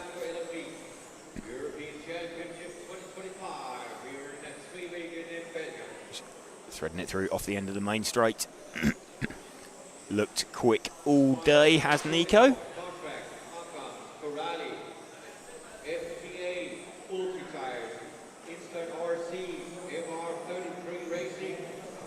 Still Nico Saarinen leading this one. Morgan Williams up into second position with the 3 car. So Morgan is 2 cars back. He is the second of the all-white cars. There we go. That is Morgan's car. The all-white car through the chicane at the moment and out onto the main straight. So 1 car back from the white and blue car. There we go. This is Morgan running in second position. Lots and lots of white cars out there, starting to get quite confusing.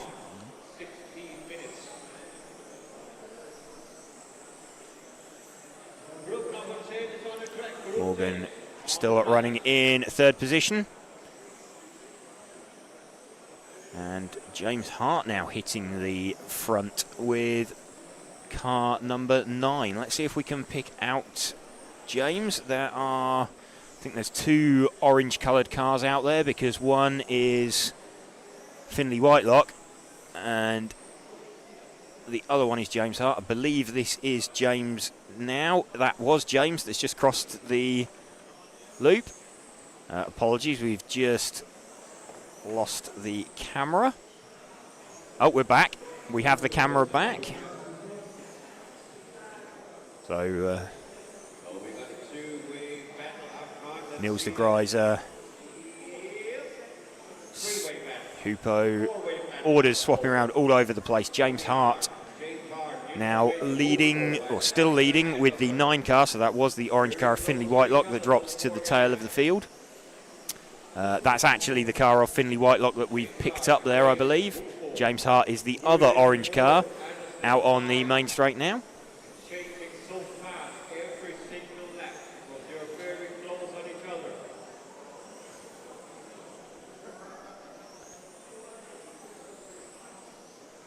So James Hart now trying to catch and pass Andreas Bryn.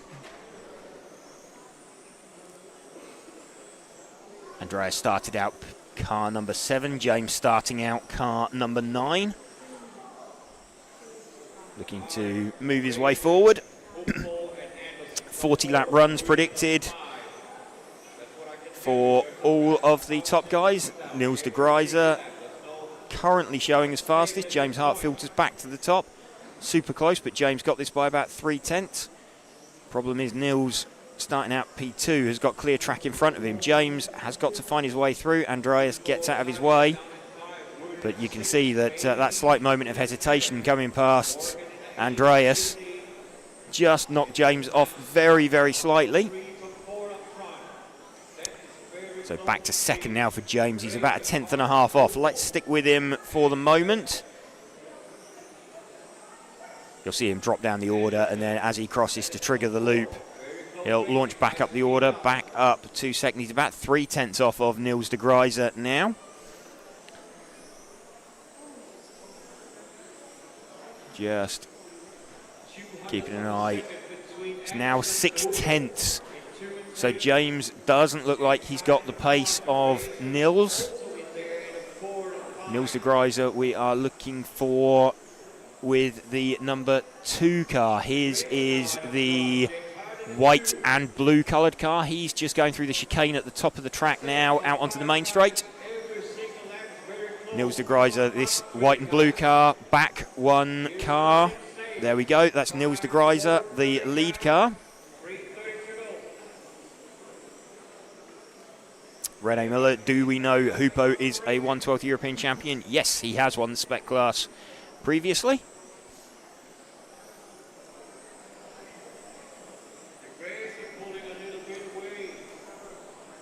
Small mistake there from Nils de Gruyter. James Hart had closed in. Let's see what happens as they cross the line this time. Gap now less than 1/10 of a second between the top 2. We're running with Nils de Gruyter. James Hart now back to the top. So it was a slow lap there from Nils.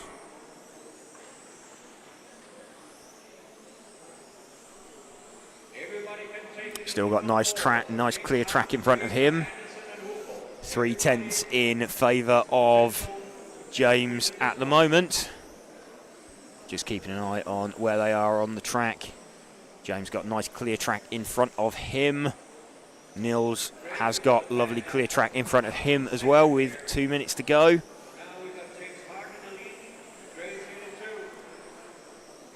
James Hart back to the front. His lead now like 3.5 tenths from Nils de Gruyter. We're running with Nils at the moment. I think these guys will be thinking if they can win this heat, this will give them a top 10 round score, or is very likely to give them a top 10 round score.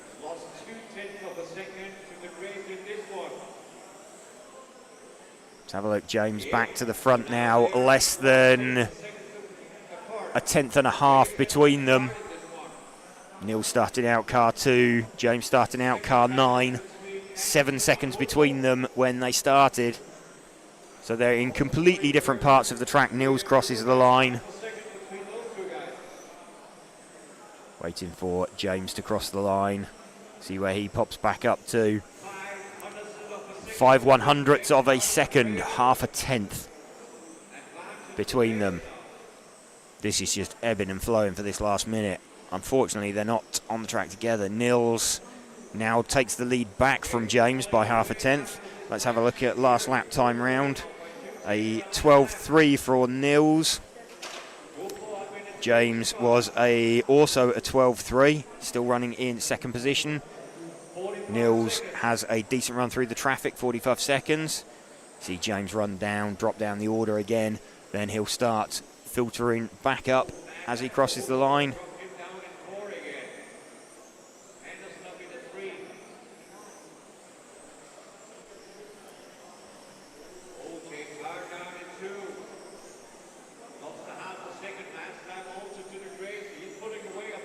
De Gruyter stretching away at the front now, predicting a time 1.5 seconds faster than James. So James putting up a good fight. But last 10 seconds, Nils de Gruyter looks like he's going to take this one. We're running with him at the moment as he crosses the line. 39 in 8.01. Just see what James does as he crosses the line. It's down at the tail end of the field. So there we go, 8.02. James just about hangs on to second position.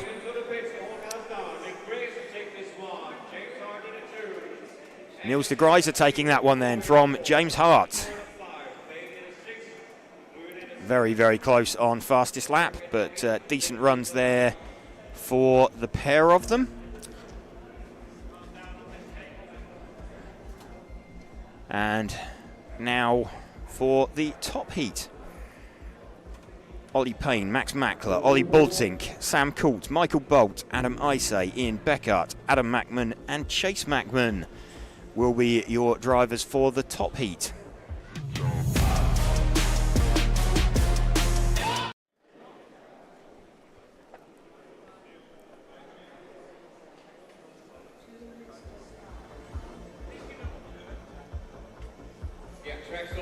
Can you explain something to me? What's that? I completely missed it. I was facilitating and helping, and Mark's putting me off. I don't know what he's doing. Doing something weird. What was the issue with Michał Orlowski's? When he broke the car, or when he fired the car onto the rostrum, yeah. they took the car off the track. They put on a different set of tyres and then put it back on the track, but it didn't go through scrutineering again. So that's not allowed, obviously. Well, it's not been teched, so you can't verify that it's not been verified that the car's legal. So what's been the judgment about I that? think they checked it after the run and kind of don't do it again. But it's like it's not, because it hasn't affected too much. I think they've let it go. Why would you do that?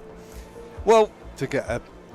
I mean, you might want to try a different compound of tyre. Yeah. It's because you're only over 3 laps rather than over an 8-minute time. You can put down. You're not supposed to put down multiple cars, and obviously they've just. Yeah, it's not really the done thing, but there you go.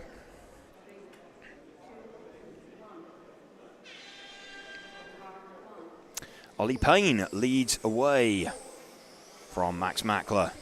So Ollie had some serious pace over 3 laps, certainly. Looked a little bit closer over 8 minutes, but we're running with Max. 11.8 for Ollie, 11.9 for Max. Those two making a bit of a break for it.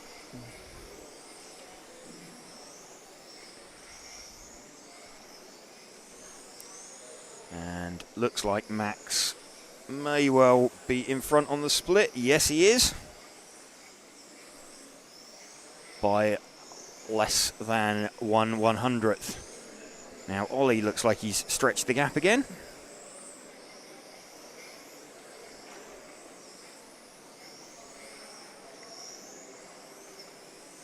But nothing in it between the top two. And Michael Bolt also keeping a watching brief.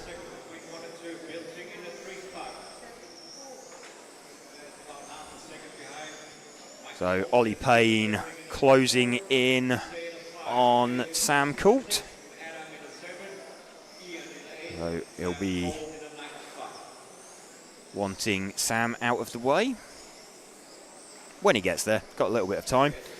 Max is leading this one though. He's just out of the back of shot. Let's move the focus back 1 car. There we go. This is Max leading this one from Ollie Payne. Max leading it on the split.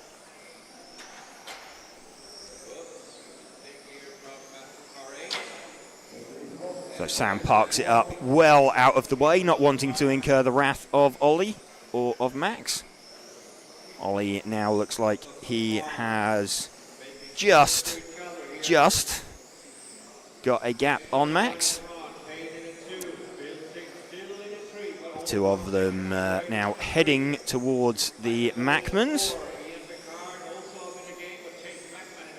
Ollie going to be getting to Adam first.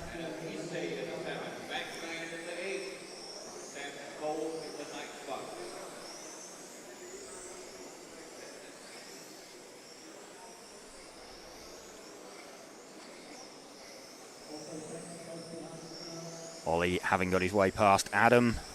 We're running with Max currently. Adam dives out of his way. Ollie with Chase next. Chase gets out of his way.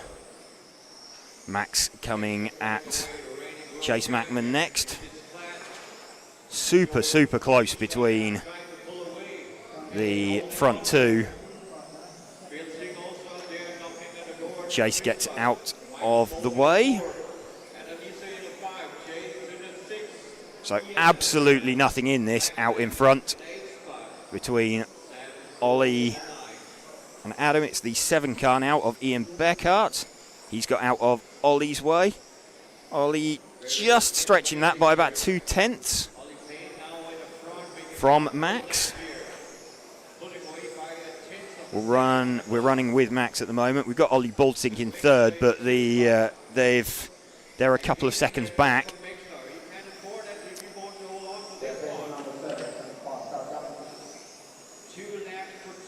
So let's move forward 2 cars onto Ollie Payne again. The white front, black centre, red rear.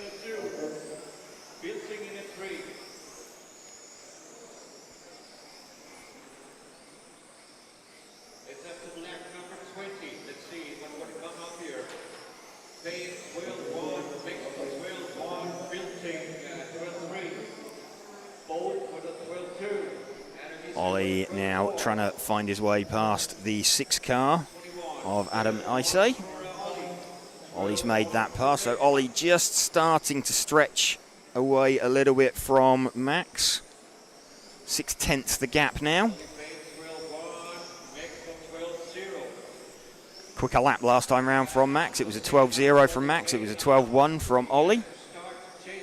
Let's see if Max can start coming back at Ollie.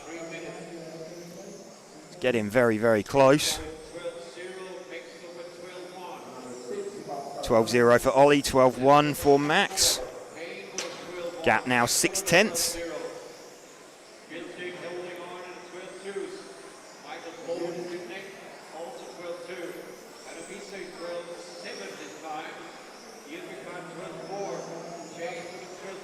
So gap is up to about the length of the straight, but they started out 1 second apart.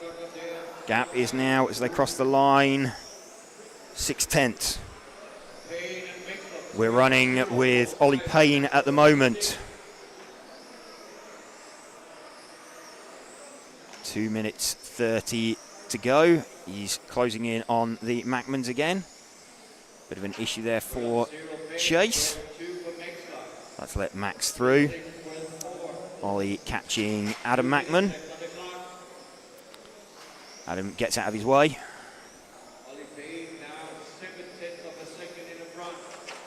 Small mistake there from Max as he runs across the chicane. He'll hold on to second, I think. Yeah, he'll hold on to second quite comfortably. Pulling out from Ollie Boltink. So it's Ollie Payne from Max Mackler from Ollie Boltink. Michael Bolt in third position. It's like 1.3 seconds now, the gap after that mistake from Max. So Ollie Payne with, let's have a look, 1.3 seconds, 1.25 seconds looking at lap times.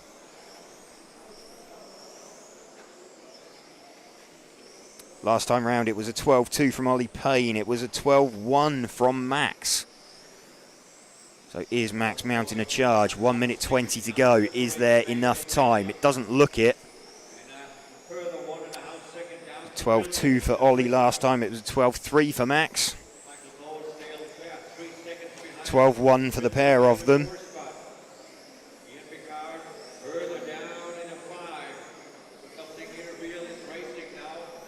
Still running with Ollie Payne. Max Mackler not really been able to quite close up on him. 1 second now, the gap between them. 30 seconds left between Ollie taking the round from Max. Those two looking pretty comfortable out in front of the rest of them.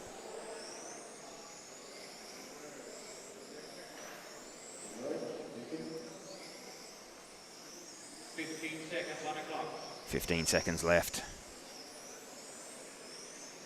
Ollie Payne 9/10 up.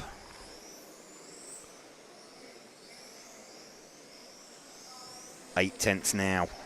Still not enough time. This is the split lap, 40 lap runs coming up for a bunch of drivers. Let's have a look once that is done. So Ollie Payne takes round number 1 of Spec from Max Mackler and Ollie Boltink. Max Mackler taking that one. Let's just get an update on the overall top 10s after that round number 1.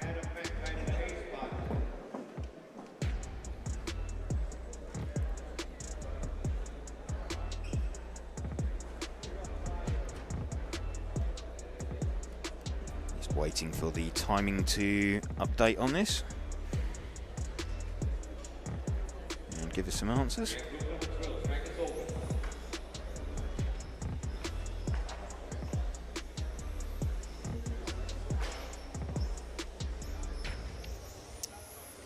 Looking for the overall ranking list for qualifying. So welcome to you if you are just joining us towards the end of Friday for the EFRA 112 European Championships from Zwevegem in Belgium.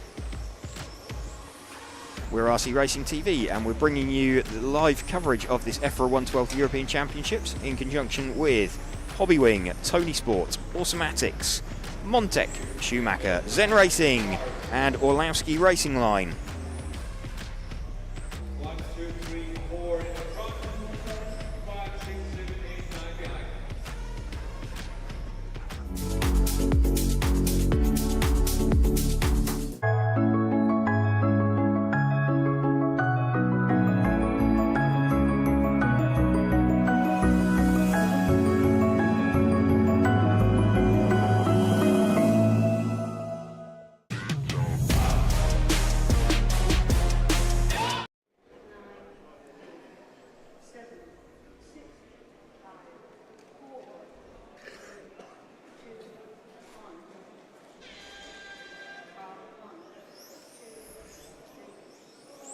Janne Koivisto leads away with this one.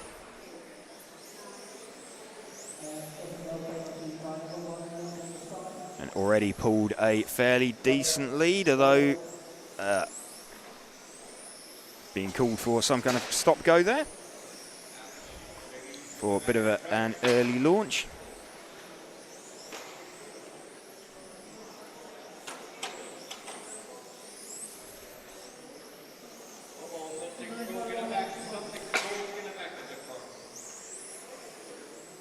The 9 car of Boyd Chewaki being recovered.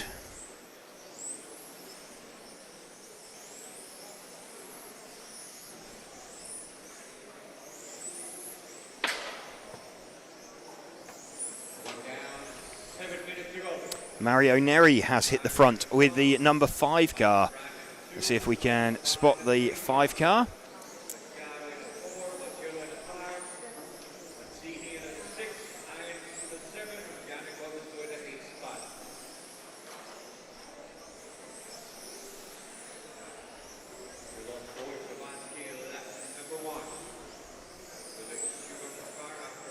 Mario Neri is the white and red coloured car through the chicane and out onto the main straight now.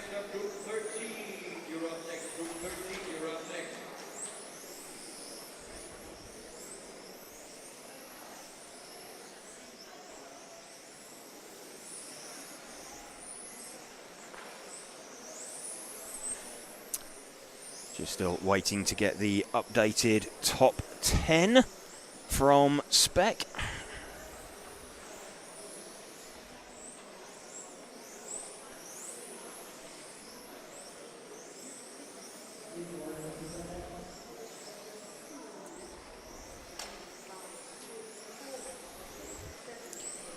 Mikael Brandt now leading with the 3 car from Arno Buffat. This the first heat of modified. Group number 13 coming up. Group 13.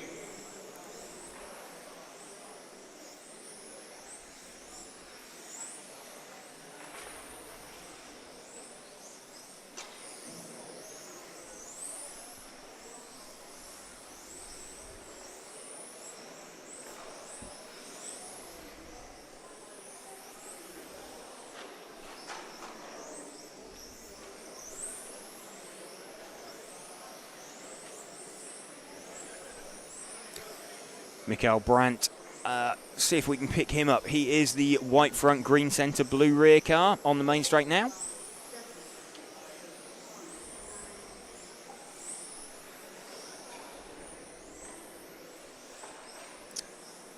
The lead car, car number 3.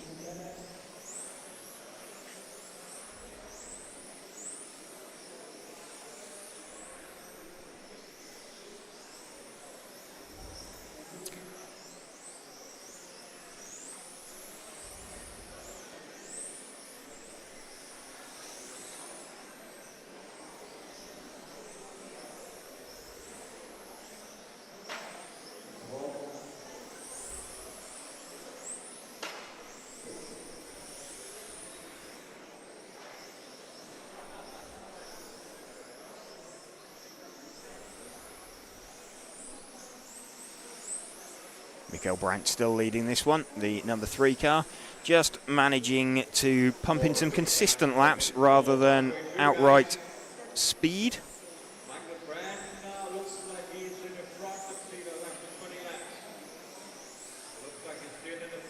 Heading for a 40-lap run for Mikael Brandt.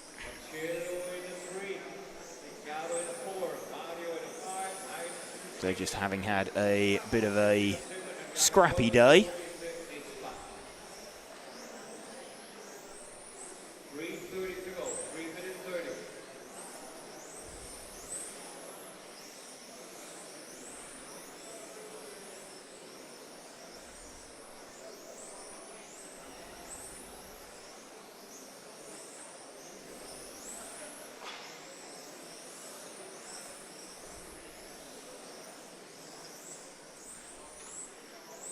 Three minutes remaining of this heat.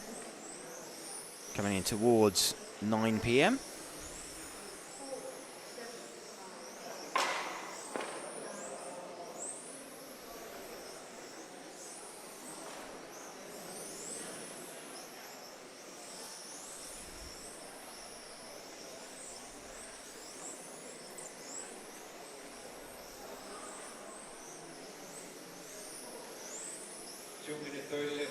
Two-minute 30 left. Mikael Brandt leading from Arno Buffat still. Marcello Galli, Mario Neri.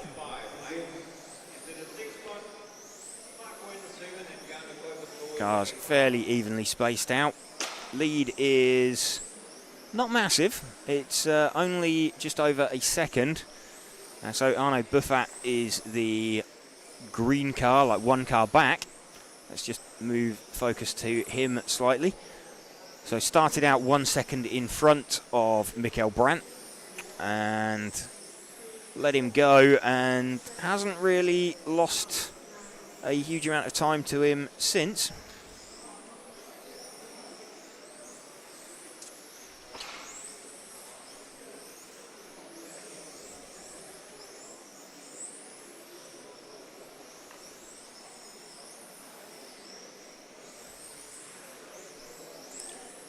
So 1 minute 30 left. We've now got an overall from round number 1 of the Spec class that we can bring you.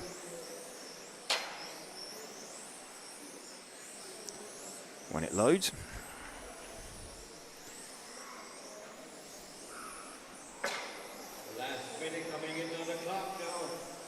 Just over 1 minute remaining.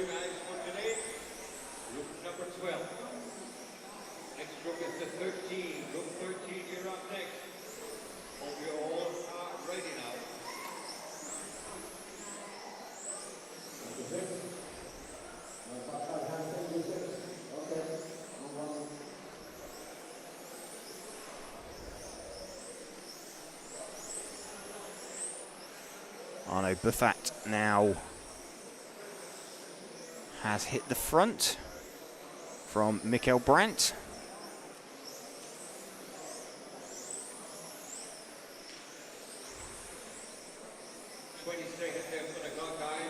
.20 seconds left to run. Small mistake there from the leader. Should hang on to it. It was less of a mistake than it was for Mikael Brandt.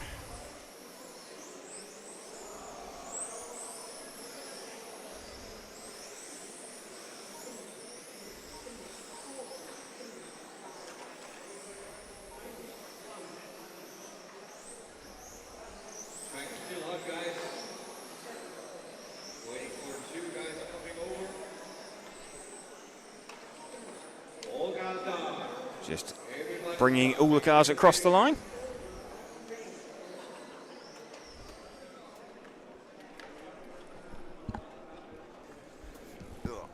Am I right to go to the loo just before the top heat goes on? Yeah. Yeah. You may.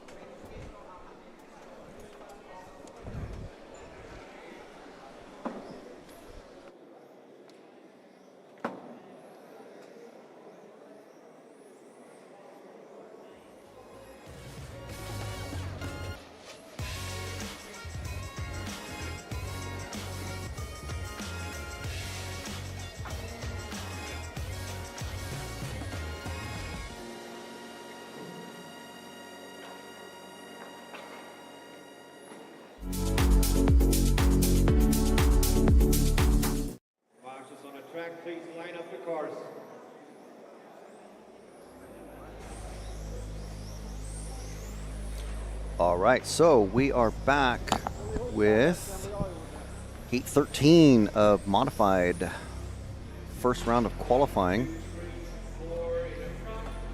Just to let Matt know, Yeah. again, James missed. He didn't comment that the person in control of the camera is on point. That's when you were on. That's when I was on. Yeah. Yeah. Did he mention that? He took me to one side and said, Mm. and said, "Well done. You can have a biscuit." Mm. Just a single biscuit, half a crumb. Right. Okay. So we've had the drivers, the runners and riders in this one listed: Andreasen, Liptak, Saarinen, Fjeld, Morone, Stusdal, Larsen, Jan, and Lemperrier. Starting off with car 1, Andreasen from Sweden. That first car coming down the main straight, around the tee, across the line, and doing a 12.3, but an 11.9 for Liptak to take over the lead immediately. But we'll let this all settle down, but we'll follow these two cars because looks like the green car at the, ooh, yeah, a little bit of a slidey bit there.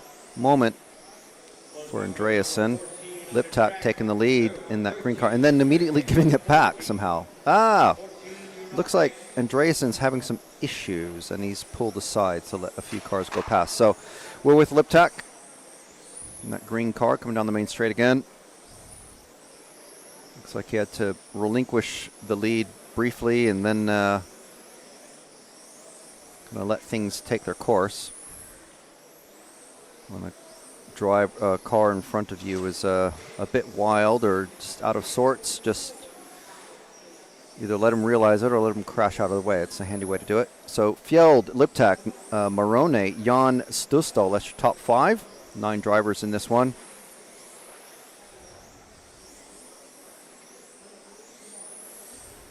It's already coming up on lap traffic of that's Lemperrier. So the white and yellow car behind this car here of Fjeld. Number 4 green car is lap traffic. Next car back is the number 2 of Liptak. We've lost them. Somehow we've lost them. Okay, I can't see the numbers, Matt, so you're going to have to find the numbers somehow. We'll see what this is. There we go, that's Liptak. This is Liptak here. So we have 2 green cars, I think, that were... I don't know, I'm confused here. I'm confused. James is, to be fair, a lot better with the drivers and the names and the... especially the paint schemes. You can just about read the number on the screen. We have a very large screen in front of us. Tommy Bergfeld saying, Gasa I don't know what that means. I don't know if that's polite or not. I'm assuming it is because it sounds very excited.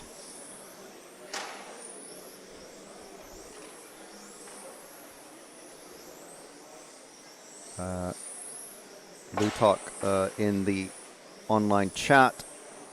Make sure you're in, whether it's on Facebook, EFRA YouTube, or RC Racing TV YouTube. You can post in the chat and we'll answer and comment on your comments as much as we can. Lutak in the chat saying, I thought Michael was going to be in the Spec. Ooh, and off another car off the track, and a piece literally coming off the car there. You could just see on that car is going to be ill handling, to be sure, because literally something flew off it, and the marshal did not realize. Yeah, he's trying to gave the referee a piece of that car that came off it. There it is. Can't tell what it was. It was like the size of a shock, but it was not a shock because these cars don't use shocks anymore. So I don't know what it was, but it wasn't a wheel, but it was something very important. So, but that was Jere Saarinen. Fjeld in the number 4 car leading this one. Liptak Actually, that may have been Liptak. No, yeah, that was Liptak, the number 2, that green car that came off. So he's dropping down the order. You can see Saarinen had pulled off after about 8 laps ago. So Fjeld in the number 4, I believe this is him. No, this is Andreasen, but we can stick with Andreasen. Somewhere, I think the green car just ahead is Fjeld, our current leader. So they are in the same region of the track. Ooh, and he's made a mistake coming out across the finish line. So the white and yellow that was in second is now leading. Not on the timing, but will be leading. Okay, now I'm mixed up. This might be Stusdal. No, we are with Andreasen. Fjeld. That was a different green car then. My apologies. I'm only filling in for James and not 100%. How many heats of mod? I can answer that. There are 4 heats of mod. This is the second. So there's 2 more heats of mod. Fast Guy's coming up in about 12 minutes or so. So just be prepared. The second fastest, penultimate fastest, or whatever you want to call it, heat of modified qualifying is after this one in just a couple of minutes. And then we'll have the fast guys with, our top seeded racer, Ollie Payne. Second seed, Orlovsky, Mikhail Orlovsky, defending champion. Going to be chasing down his former teammate. And then Orlovsky's very good mate, Mark Reinhard, starting in car number 3.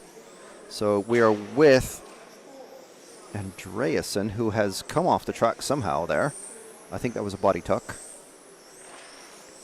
So currently running 3rd. I'll see if I can spot the number 4 when Oscar comes round. But 3 cars coming off. One of them like fully broke. Oh, now Andreasen. Tragedy for him as well. What is happening to this heat? This Marshall has 3 cars at his feet. What's happened? He's somehow collecting cars. All 3 cars have broken down in front of him. Fabulous. Okay, well, very lucky Marshall. And a rule of the European Championships, of course, is that you get to, if you're out in the middle of the track and the car breaks down in front of you, you get to keep the car. So, good for him. Completely lying there. Early April Fools. So, car number 4. I'm still waiting for car number 4, Oscar Fjeld, to cross. It's just crossed. It's the yellow car in the middle of the track, going into the chicane. We finally caught the leader in the final minute. There's Oscar Fjeld from Norway. We have some lovely Norwegian chocolates from the famous chocolate fields of the fjords. We've been enjoying those today. Thank you very much. Exactly, Kevin. Lucky corner marshal, exactly. So this is Oscar Fjeld. One of 4 cars still running in this qualifier. I mean, this is not a fantastic Q1 for literally most of the racers in this heat. But Oscar Fjeld going to take it while he can. He started 4th and he's finishing 1st. So I'd say that's how you do it, but I don't imagine that he would have possibly sabotaged 5 cars. All right, well, that's it for me at the moment anyway, unless James needs another break. But there we go. He's taking him home, folks. Marshall number 4 enjoying his lucky lottery win there.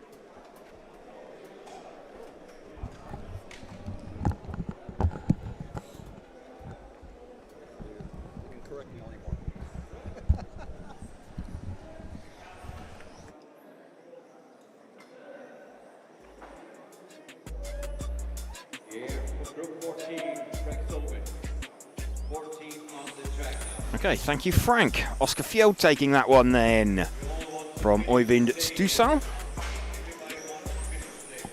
What do we got then? Penultimate heat. Who have we got? Martin Huddy, Hupo Honegol, Finley Whitelock, Alex Anderson, Jacques Liebar, Tobias Sutrich, Andreas Bryn, Rene Doctor, and Teemu Saarinen.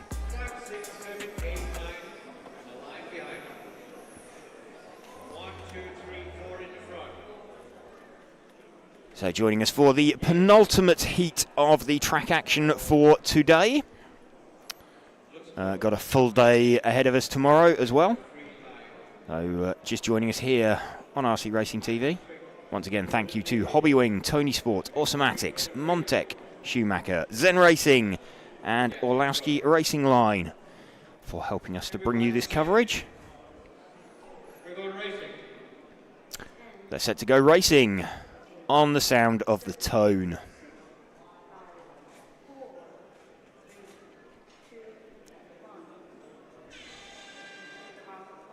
Martin Huddy leads away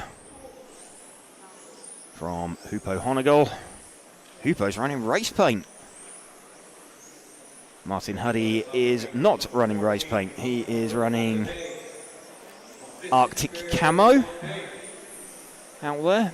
Bunch of all white cars. So Martin plops it on its roof. Back on his wheels again. So that's going to put Hupo in front on the split.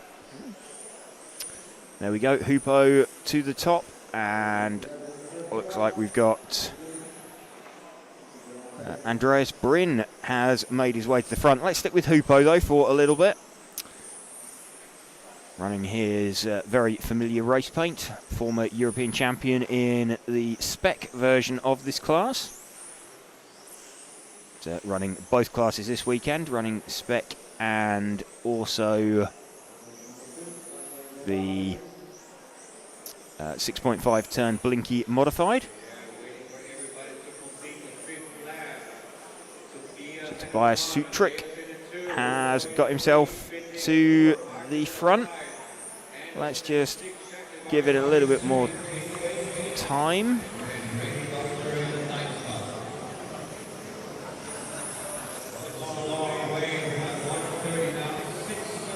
Hupo still running in front of Martin Huddy. Right, let's see if we can pick up the 6 car of Tobias Sutrich, because he is moving with some pace.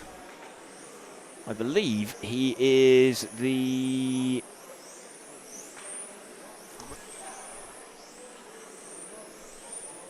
Let's have a look, the 6 car, trying to find.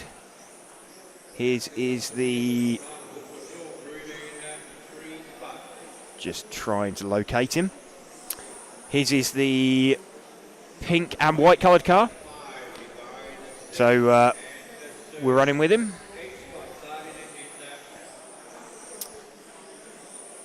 Tobias leading this one by about 0.7 of a second from Martin Huddy.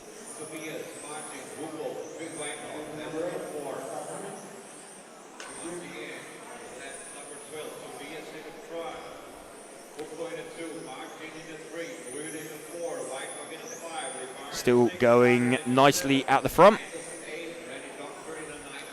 Tobias back to the front. He's still got this by about 0.6 from Martin Huddy.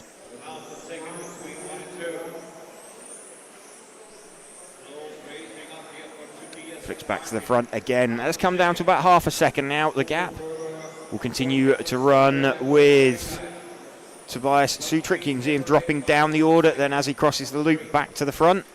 0.4 now. 11.4 for Tobias last time round, and 11.3 for Martin Huddy. 11.3 for Hupo. 11.4 again. So gap now coming down. Got an issue there for the 9 car of Saarinen.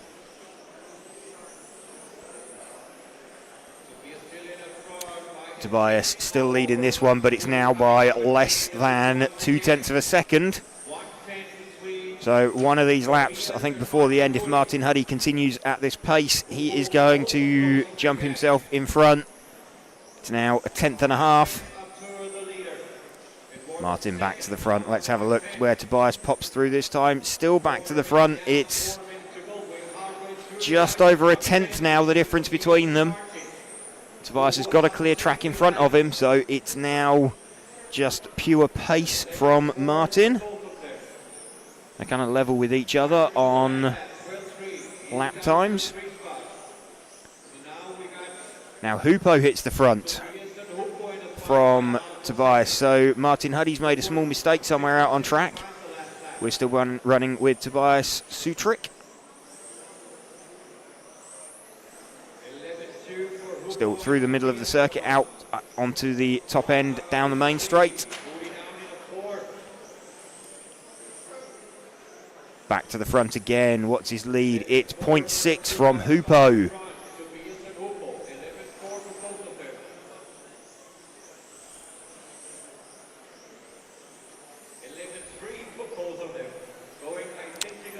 Tobias and Hupo just trading lap times out there.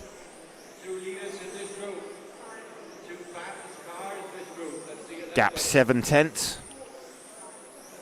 Super close. They started out 4 seconds apart. They're still just over 4 seconds apart.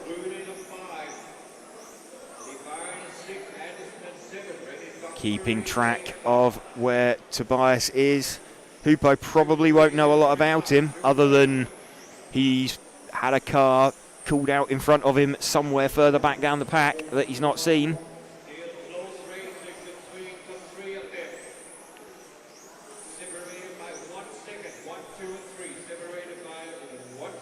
Hupo and Martin move to the top, then Tobias flicks back to the front. Tobias has extended, if anything.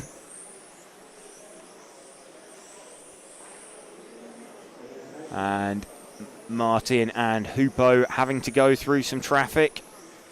Looks like Hupo's had a bit of a scruffy lap. Martin goes back in front of him. Tobias now back to the top. By 0.6 from Martin now.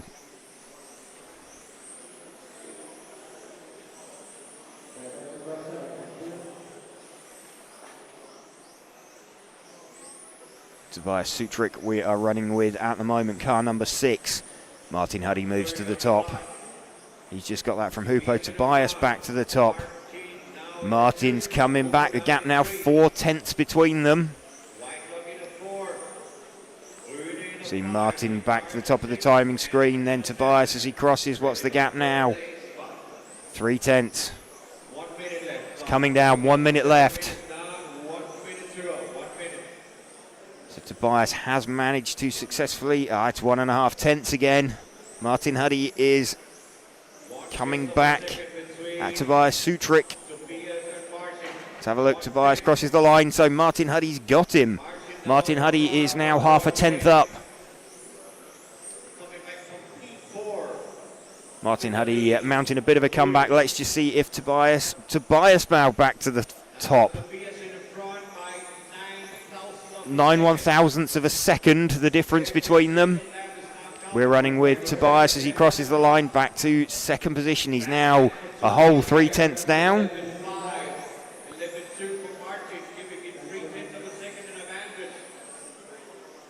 Tobias back. He's now 4 tenths down, so I think Martin Huddy's going to get this one. Out in the front of the field. We'll stick with Tobias because we're not going to find Martin in time just as they come through, but we'll keep an eye on the finishing times. Martin Huddy 0.5 second down the road from this man, Tobias Sutrick. Martin Huddy gets it by 4 tenths right at the end.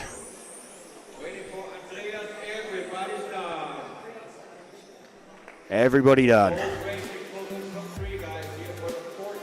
There we go. Martin Huddy getting that one in the end from Tobias Sutrick. Super close.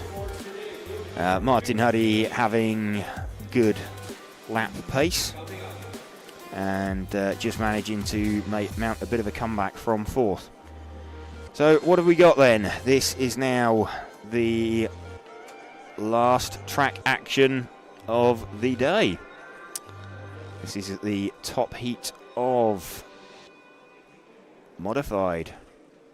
All set to go. Thank you once again to our event sponsors: Hobbywing, Tony Sport, Automatics, Montec, Schumacher, Zen Racing, and Orlowski Racing Line.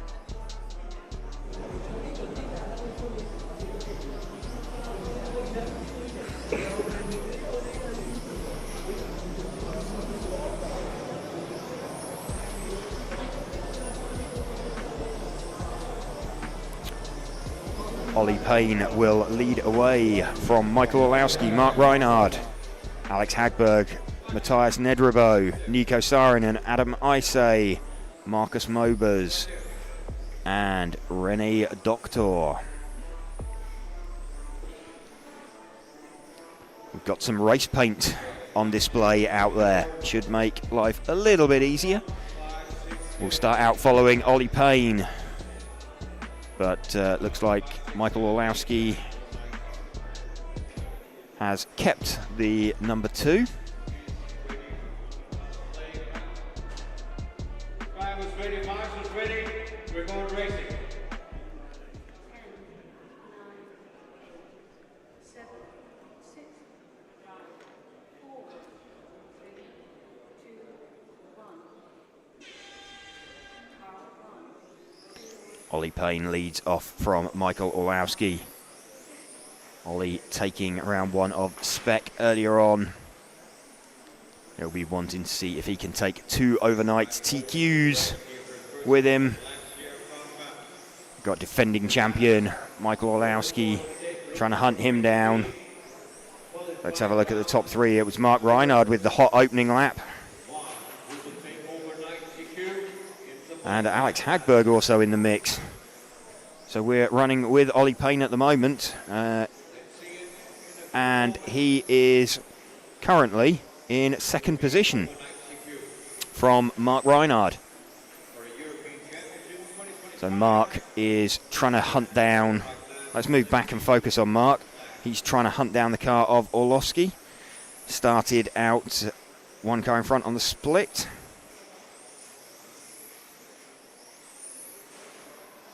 Ollie now leading this one by about 1/10 of a second from Mark.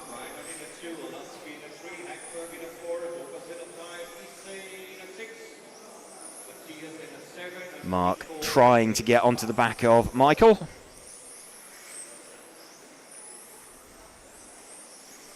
Not quite got there yet.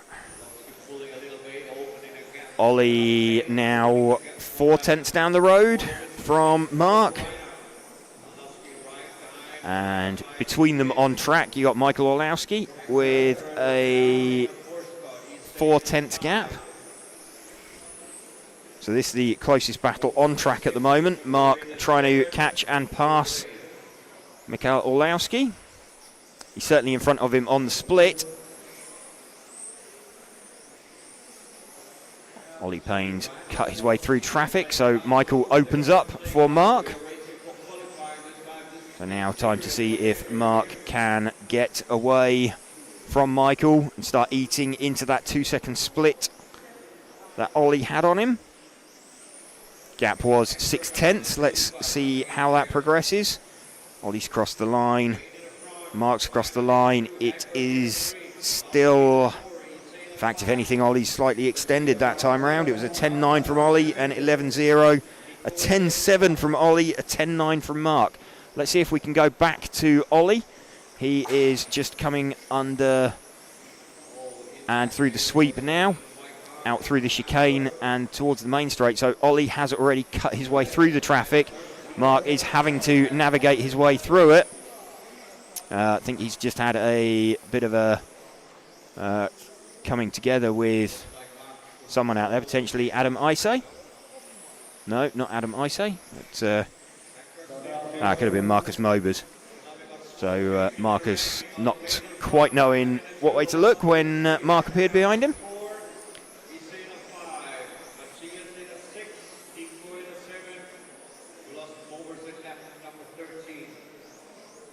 kind of all it's really done in terms of the running order is extended out Ollie's gap over Mark.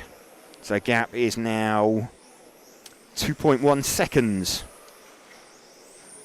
And Ollie has got clear track in front of him. A big clear track in front of him. With 4 minutes 30 remaining. Mark still got Michael Orlowski in close attendance. We did see this earlier on, that Mark kind of had some good pace early on and in the middle of the run, and Michael came back a little bit at the end of it, but Ollie, we're watching now, just continuing to stretch away.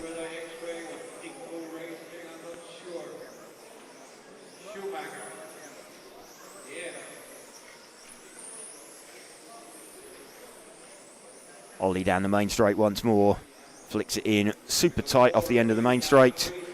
Car looking really good, 3:30 to go. Ollie Payne leading from Mark Reinhard, Michael Orlowski. Also got a retirement from Alex Hagberg as well. So good opportunity for some of the others, potentially Adam Isay and Matthias Nedbro. Mark's made his way through them, but Ollie is stretching away at the front. So it's looking like we're going to have 2 TQs for Ollie Payne, barring any absolute disasters in the last 3 minutes. Let's have a look, see what the gap is as they cross the line this time. So it's about 2.5 seconds, the gap between Ollie and Mark.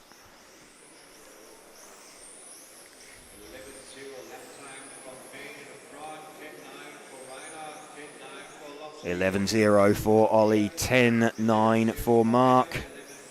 That's not going to be enough. 2 minute 20. Let's have a look this time around. It's an 11.0 for Ollie. Let's have a look at Mark's lap time. It's a 10.9. It's still not enough. He's taking like a tenth, half a tenth.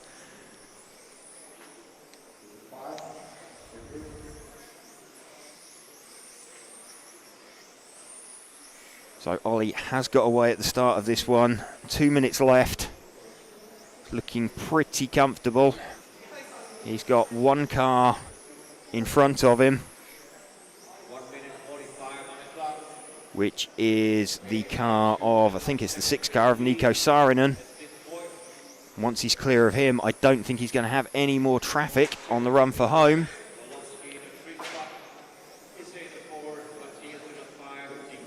So Ollie has negotiated Nico Saarinen. Mark seems to have fended off the attentions of Mikael Orlowski. But have a look as they cross the line. It's like 3 seconds the gap. So looking very, very good for Ollie at the moment.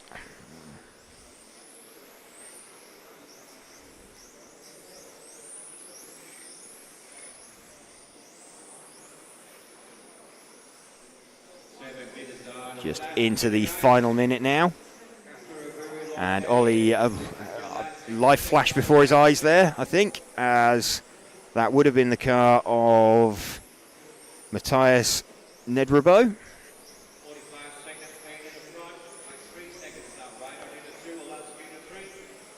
40 seconds left.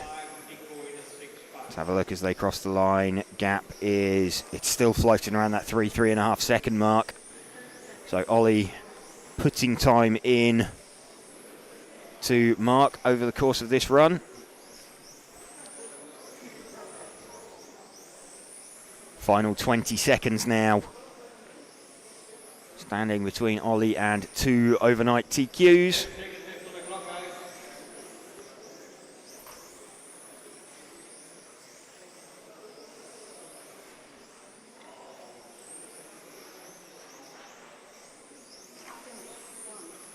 So Ollie has finished, just waiting for Mark to cross the line.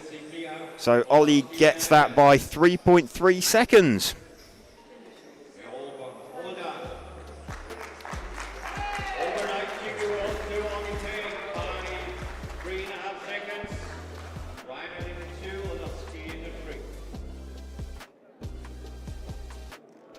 Well, what a great stamp Ollie has put on this day. It's been a fantastic day of practice and one round of qualifying. He must be thrilled. He comes off the stand taking congratulations of many drivers. We will have a word with him in a moment, so don't you go anywhere, but of course we have to give big thanks to Hobbywing. This is the EFRA 112th European Championships coming to you live from Zwebegem in Belgium. Hobbywing are our title sponsor, but of course we have Tony Sport, Automatics, Montec, Schumacher, Zen Racing and OrlovskyRacingLine.com. And we are going to have a quick word with the double TQ. Busy, racing 2 classes, TQing 2 classes, and I think we can hear from him now. Okay, so with Ollie Payne, 2 overnight TQs. Yeah, I don't really know what to say. Well, I mean, that looked... they were kind of 2 different things. I mean, well, you pulled away in both of them, but what ones are you finding one harder than the other? I find stock a little bit harder at the moment, just because if I lean on it a little bit too hard, it kind of wants to bite back. Whereas mod seems to be more forgiving, which I know seems backwards, but yeah, the mod car is a lot more forgiving. So I'm going to work on the stock car overnight and see if I can get that a bit better. Yeah, it looked like, I mean, at the start, Max got you on the split for like the first minute or so, and then you managed to pull away, whereas mod, you were just gone from the start. Yeah, it's very odd. It seems a little bit too easy to slide the rear with the stock car. They're basically the same setup, but it's just, I don't know if it's the speed thing or just because you're loading the rear tyre so much harder or what, but I need to get that stability back so I can lean on it just a bit harder.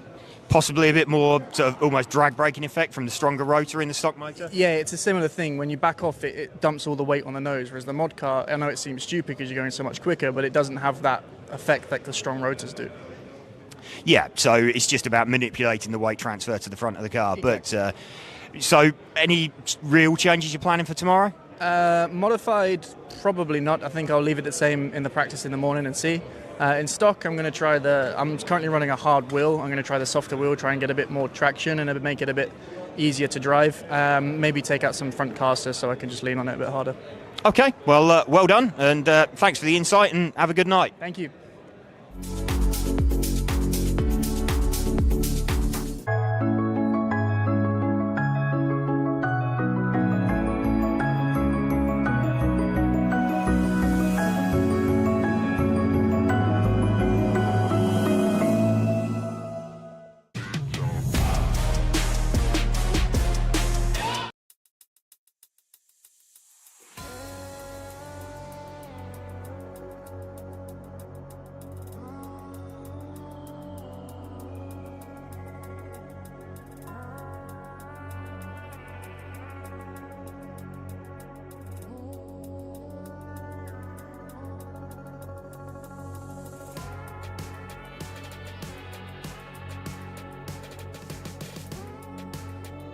There we go, Simon Lauter, European champion. Yeah, in the end it paid off. I'm happy.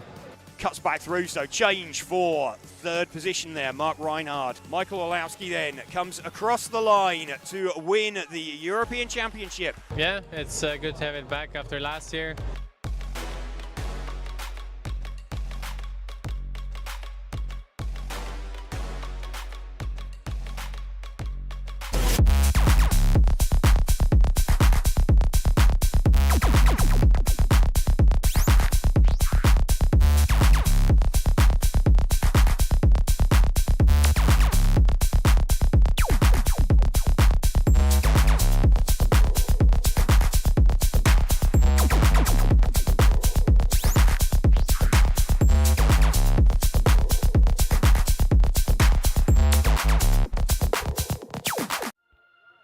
Joining us here for a lap of the EFRA 112th European Championships circuit, hosted by the MRCZ track. Heading down the main straight, we're going to flick left, scrubbing the speed off as we head in towards a little hairpin, then a quick flick back to the right. This is going to be a constant radius probably, round to the right again, then back round to the left, curving as we start building the speed all the way down underneath the driver's rostrum before another sort of tightening left-hand turn into a hairpin, then another quick flick to the right, constant radius again as you start getting on the power. This is possibly going to be a triple apex right-hander before another quick flick to the left as we go down towards the bottom end of the circuit. Building speed, then starting to scrub speed off, turning round to the left again before we head up in towards this tight, torturous chicane as we flick right then left. Right again on the exit, then back round to the left and out onto the main straight, building the power all the way back down again, getting faster and faster and faster as we complete the lap. Let's go.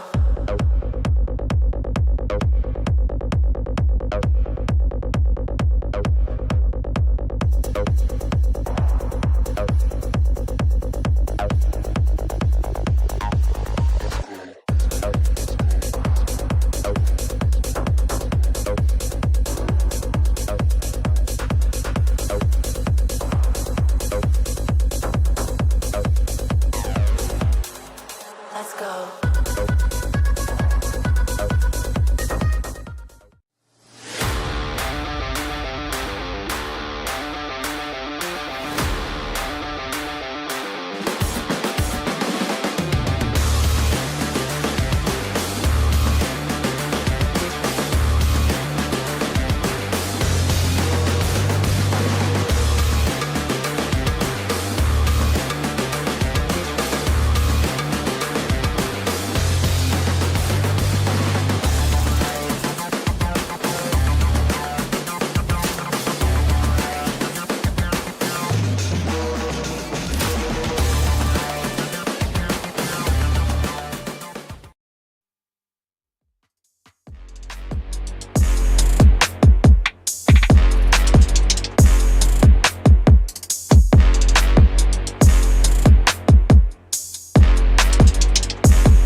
Oh,